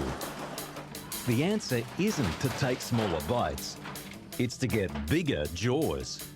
Just go and put the grabs on. This attachment makes it a lot easier just to grab things and demolish it. I started all right. I've just got one room out of the way. It sort of sets a platform. You sort of just do room by room and fold them in on each other. Just going to take the top layer off and work my way down to the bottom layer. With the grabbers on, Dino can take more control over the 2 tons of crushing power. Working on getting this end of the house done so that he can get in the middle and then he can reach all of it from one spot instead of having to move all the time. So essentially just doing the hard yards to make life easy for him later on. But Dino exposes some steel beams in the floors. He's trying to sort out all the materials so that when it comes time to load, we can separate things a bit easier. He grabs hold of the beam, hoping to rip it out of the wreckage. But the whole house starts to move on the stumps. If you do want to grab that bit of steel, it only runs about halfway, sort of in line with the balcony there, man. Dino gives the beam a twist, and it pulls out like a 5-metre-long splinter. Time to reflect. Yeah, mate, when we started, we were between a rock and a hard place, but now we've knocked it down, so we're all good to go. The house is now a broken ruin. But Dino knows this doesn't make his job any easier. As a structure becomes unstable, it creates more hazards. A bit wobbly. It's on old Queenslanders. They're made on stilts. So as you can see, when I'm doing it, the whole place sort of wobbles. So I just gonna make sure I sort of probably do room at a time, so it just doesn't all collapse in one heap. Each one of these walls could weigh 2 tons or more, enough to knock a heavy tree branch and bring down power lines. I'll take down this wall here, and then I'll start going into the next room, which I think is a bathroom. Any of you boys need to use the toilet? Nah? All right. It was a bathroom. Aaron will save this bit for our curtain call at the end. The house is a mess of materials. It would take months to separate everything, and the demolition companies have to make difficult decisions about what to keep and what to discard. We try and separate the materials, so Certain materials you pay more to dump than others, like the tin, we get paid to dump that. Dino's working in close to the trees and the power lines. Then a large section of wall starts to fall.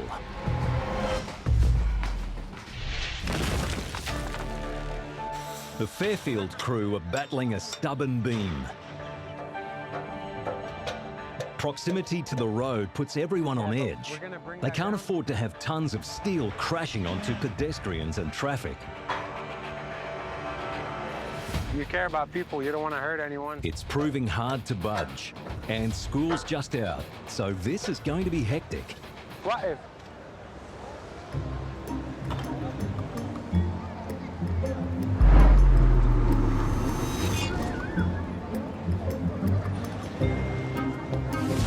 And just when they think they're good to go... Be careful of the bus.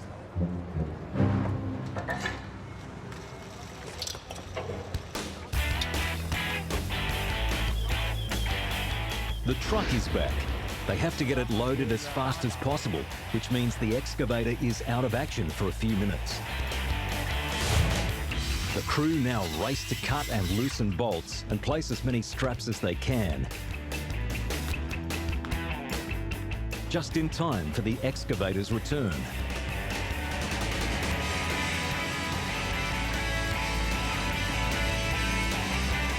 The 34-ton machine can rip these girders right out of the concrete. But it's the swing that you've got to watch out for.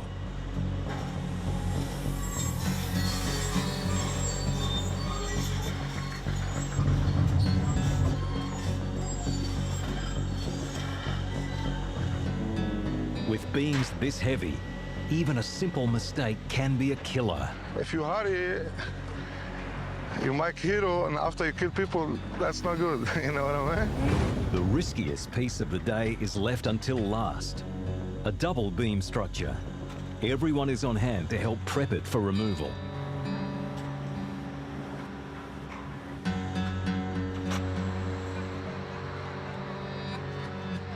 The area is cleared. This is 3 tons of trouble.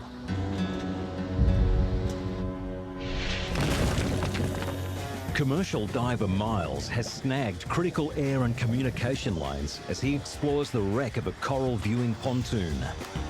It's just because there's a few structures and things down there, it's just his umbilical's getting snagged around him. Finally, Miles has untangled his umbilical cable and appears safely on top of the pontoon. He's ready for the cutting gear. Yeah, right, bro. Come and grab the earth and the stinger and everything. 2 sets of cables will travel down to the wreck from shore.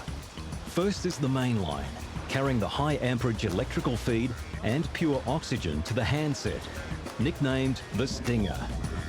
Miles must walk the cables across the bottom to the wreck, with a little help from above. There you go, good mate. Maybe just pull a little bit to the right. The second trip is for an earth line that Miles will clamp to the wreck and create a short circuit to ignite the rods. Did you use the like that clamp to go straight to the earth? The shore-based engine starts. Just getting ready to do a cut. Roger, going hot. We've got one head that's on the handle, squeezing and letting the O2 through. Then another hand that's on the rod, about 100 mils back, just to guide the rod, or when it's right inside the hole, I've got still always have 2 hands on it, just for that stability of the rod. Miles hits the hull with the rod, trying to get the arc to start. Just having a bit of drama with the marine growth on what he's trying to cut. So he's got to clean the surface before he cuts it. Miles scrapes through the marine growth and strikes an arc on the torch. The 5,000-degree flame begins to burn. The rod tip is burning oxygen and magnesium wrapped in a copper tube. Once the flame is going, it'll eat through the steel and any marine growth on the outside of the hull. But it's what's happening on the inside that's the big issue on this job. It's like making hydrogen. All that brown bubbles and stuff like that coming up. That's why it's dangerous doing all this cutting, because then those bubbles get trapped somewhere, they can explode. A side effect of the cutting process is a highly explosive mixture of hydrogen and oxygen called brown gas.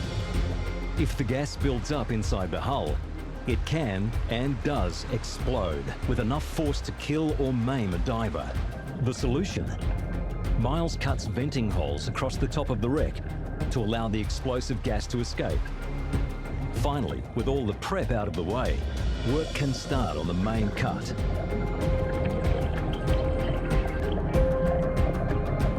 What's going on, mate? What's going on? This pontoon was designed to be submerged under 4 meters of water. It needed to be a strong structure. And Miles seems to have come up against something that could stop the cutting in its tracks.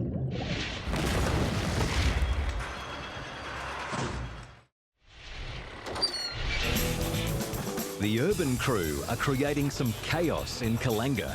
Smashing stuff's the best, mate. So I get paid to break things. That's awesome. I love breaking things. But this building is now so fragile, it can do unpredictable things. I just want to get the house down and then just crush it all up into smaller bits so then we can load in the truck when it gets here. Every demolition crew knows that getting the structure down is just the beginning. Dino and Aaron won't be finished until this entire site is a clean slate. Everything's getting demolished, even the kitchen sink. Look at all those insulation bats. I think I've discovered the bat cave. Dino carefully picks away at the roof. It's the only cream on this job. He wants all the valuable sheet metal out before the house falls to bits completely. The long sheets are bolted into the framework. Ripping them out makes the whole structure shudder. If Dino doesn't get the roof down soon, the house is in danger of falling off the stumps and turning his recycling into rubbish. Finally, as Dino stacks the last iron and rips a little wall down, the old house rolls over and gives in. That's how you do it. But I wasn't too worried because I knew that I had heaps of room around it and there was no one there, and I didn't have much of the house left anyway, so it wasn't really going to cause too much drama, but it looked pretty cool.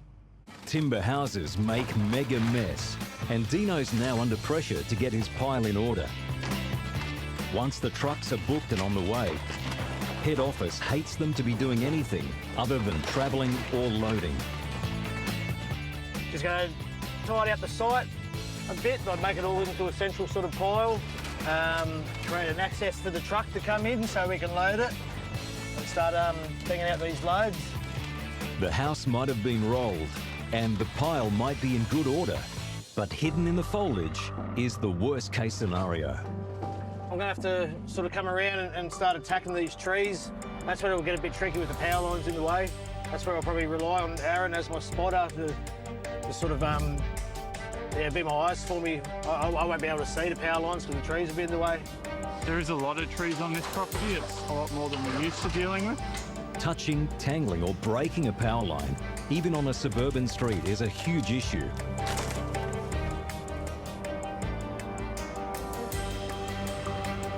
Dino and Aaron will need to have their absolute A game on. With the killer power lines hidden in thick foliage, Dino reaches into the greenery. But one of the lines is caught up.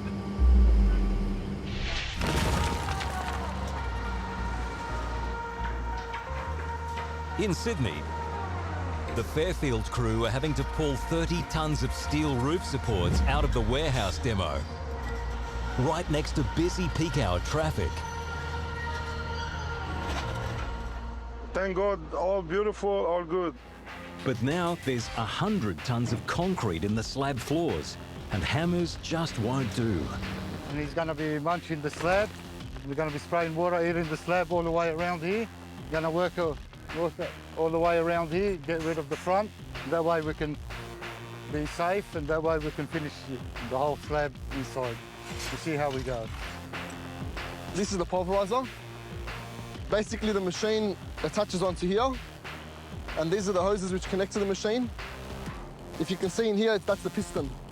The piston is what helps this part close, and that's what eats away at the concrete, because there's so much pressure in it, it just turns it into rubble. The pulverizer will work the excavator hard. Robbie does his final checks and make sure that nothing on his beloved excavator is going to suffer at the hands of this concrete munching monster. I love my machine, yeah, what am I gonna do? That's the best job for me. That's nice job if you know what you do. If doesn't know what you do, not good. It's now or never. Robbie and the excavator are about to go head to head with the slab. The pulverizer looks fierce, but it actually minimises noise and vibration. The crew reckon it's prehistoric. This attachment there, which is called the pulverizer, but on the job we call it the dinosaur. If you look at it, it's like the head of a dinosaur. Open its mouth and crashes the stuff. It's an amazing attachment. The pulverizer bites down with 20 tons of pressure, instantly turning anything in its jaws into rubble.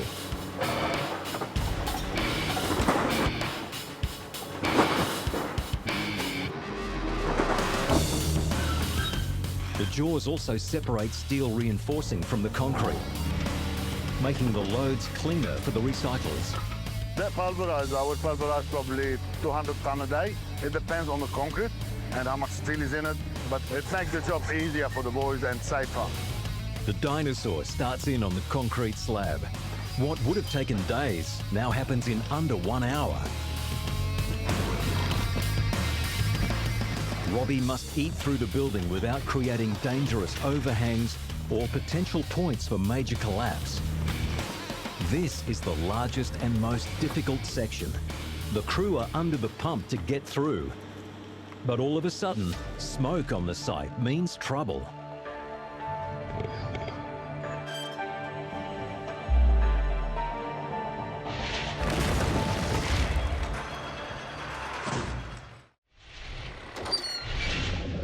A wrecked but very well made coral viewing pontoon has thrown the brakes on for the salvage divers sent in to cut around the structure. He's just finding a vertical stringer, then he's going to cut that. So he's just running his knife through until he gets a bit of resistance. All around the inside of the hull are steel reinforcing beams. I can't blow all the way through, you know, or know if I've gone all the way through. Miles can find them with a knife, but they cause slag to build up on the surface, which means hard work with the chisel. So I have to open up both sides now and clean both sides of the cut. The tidal range here is more than 3.5 metres. As soon as I start that thing, I pretty much lost all my others anyway. I'm just waiting for a silhouette to come out, so there was usually shines back. It gives a silhouette of what the thing is that I'm cutting, if no sediments in front. The massive flow of water past the dive site means visibility will soon be at an all-time low, and working conditions will become too difficult.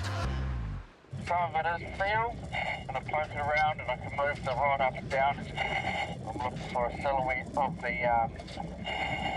stinger that I'm cutting. Miles will need to finish the job before conditions get too bad. All right, just one more stringer, mate. Right, yeah, nice work. I only got 2 rods left on me though. The rods burn down in less than a minute, and they'll use dozens of them.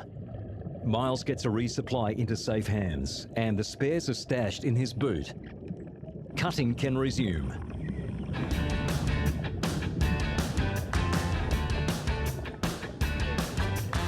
Miles has completed the cut, but he must venture inside the pontoon one last time, where a thin, unbroken line of daylight means the entire top section of the pontoon has been sliced, ready for the crane to lift it.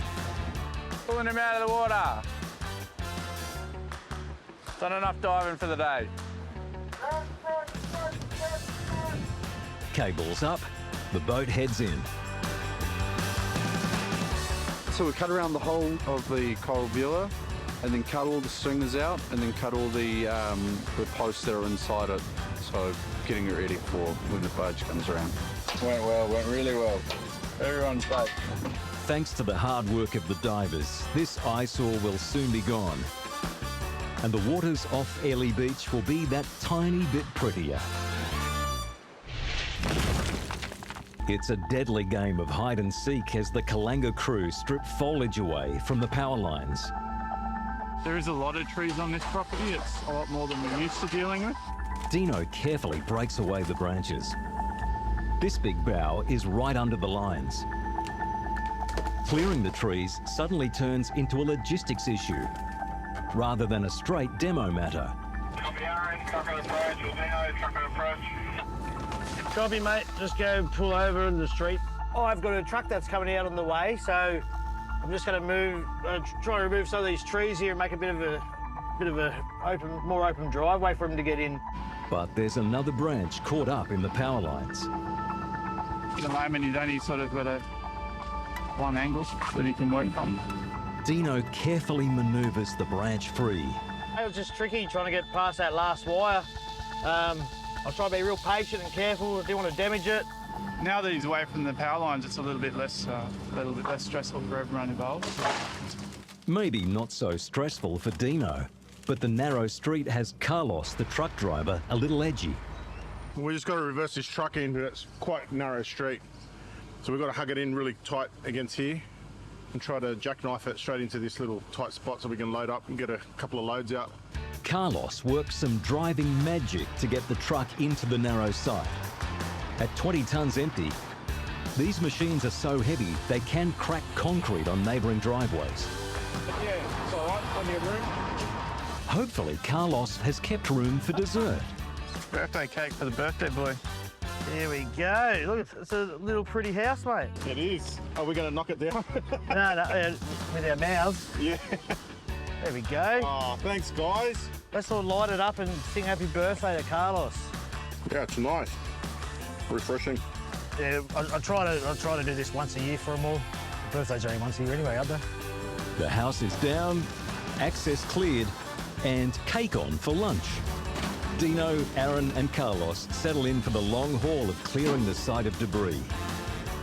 From here now, I just want to quickly get these last bit of trees down, and then I'm just going to take this grabs off, put my bucket on, make a nice big pile, make a nice easy driveway for the semi-trailer and the truck and dog, and then all we're going to be doing is just loading out till everything's gone. The Fairfield crew are pulling out all the stops to pulverise a slab. But a small fire on site has them dropping everything and grabbing the extinguishers. The sparks from a blowtorch, being used by outside contractors, has set the sawdust on fire. The girders are preventing them from getting at the flames. Robbie uses the excavator to clear the way. So the guys are cutting the steel now, and we see like a little bit of smoke happen under them from the mulch on the tree. Lucky they had a fire extinguisher there. That's pro regulation, so we always have fire extinguishers on site and hoses. They were able to extinguish it quickly.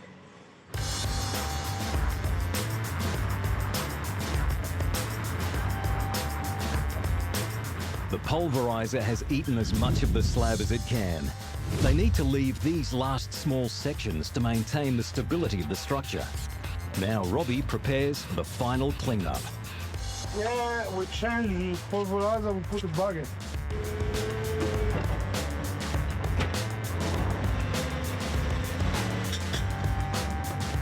Danny, the boss, has turned up with some lunch.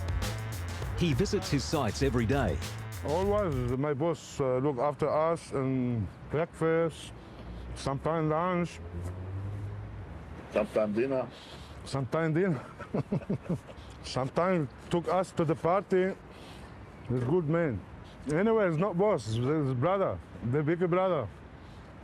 I'm older than him 1 month only. After a good feed, the crew get back to the slow, relentless brickwork. The bulk of this job is nearly done. They've hammered down walls by hand, ripped out steel girders, and along the way, they've kept disruptions to the busy Fairfield street life to a minimum. So this job was very tricky because we had the bus stop at the front and the public walkway. So I had a lot of people crossing by, which made it very intricate. It was very hard. The boys had to do it very slow and take their time with everything, make sure nothing falls on the street, nothing falls over the fence. But we got there in the end. Yeah, the job's pretty much done now, but now it's just loading trucks and getting it all out of here. So once we finish up here, and the buildings come down and the trucks are being loaded, the job's getting done. You get a satisfactory feeling that everything's gone. Like once there were 7 factories here, now there's nothing left.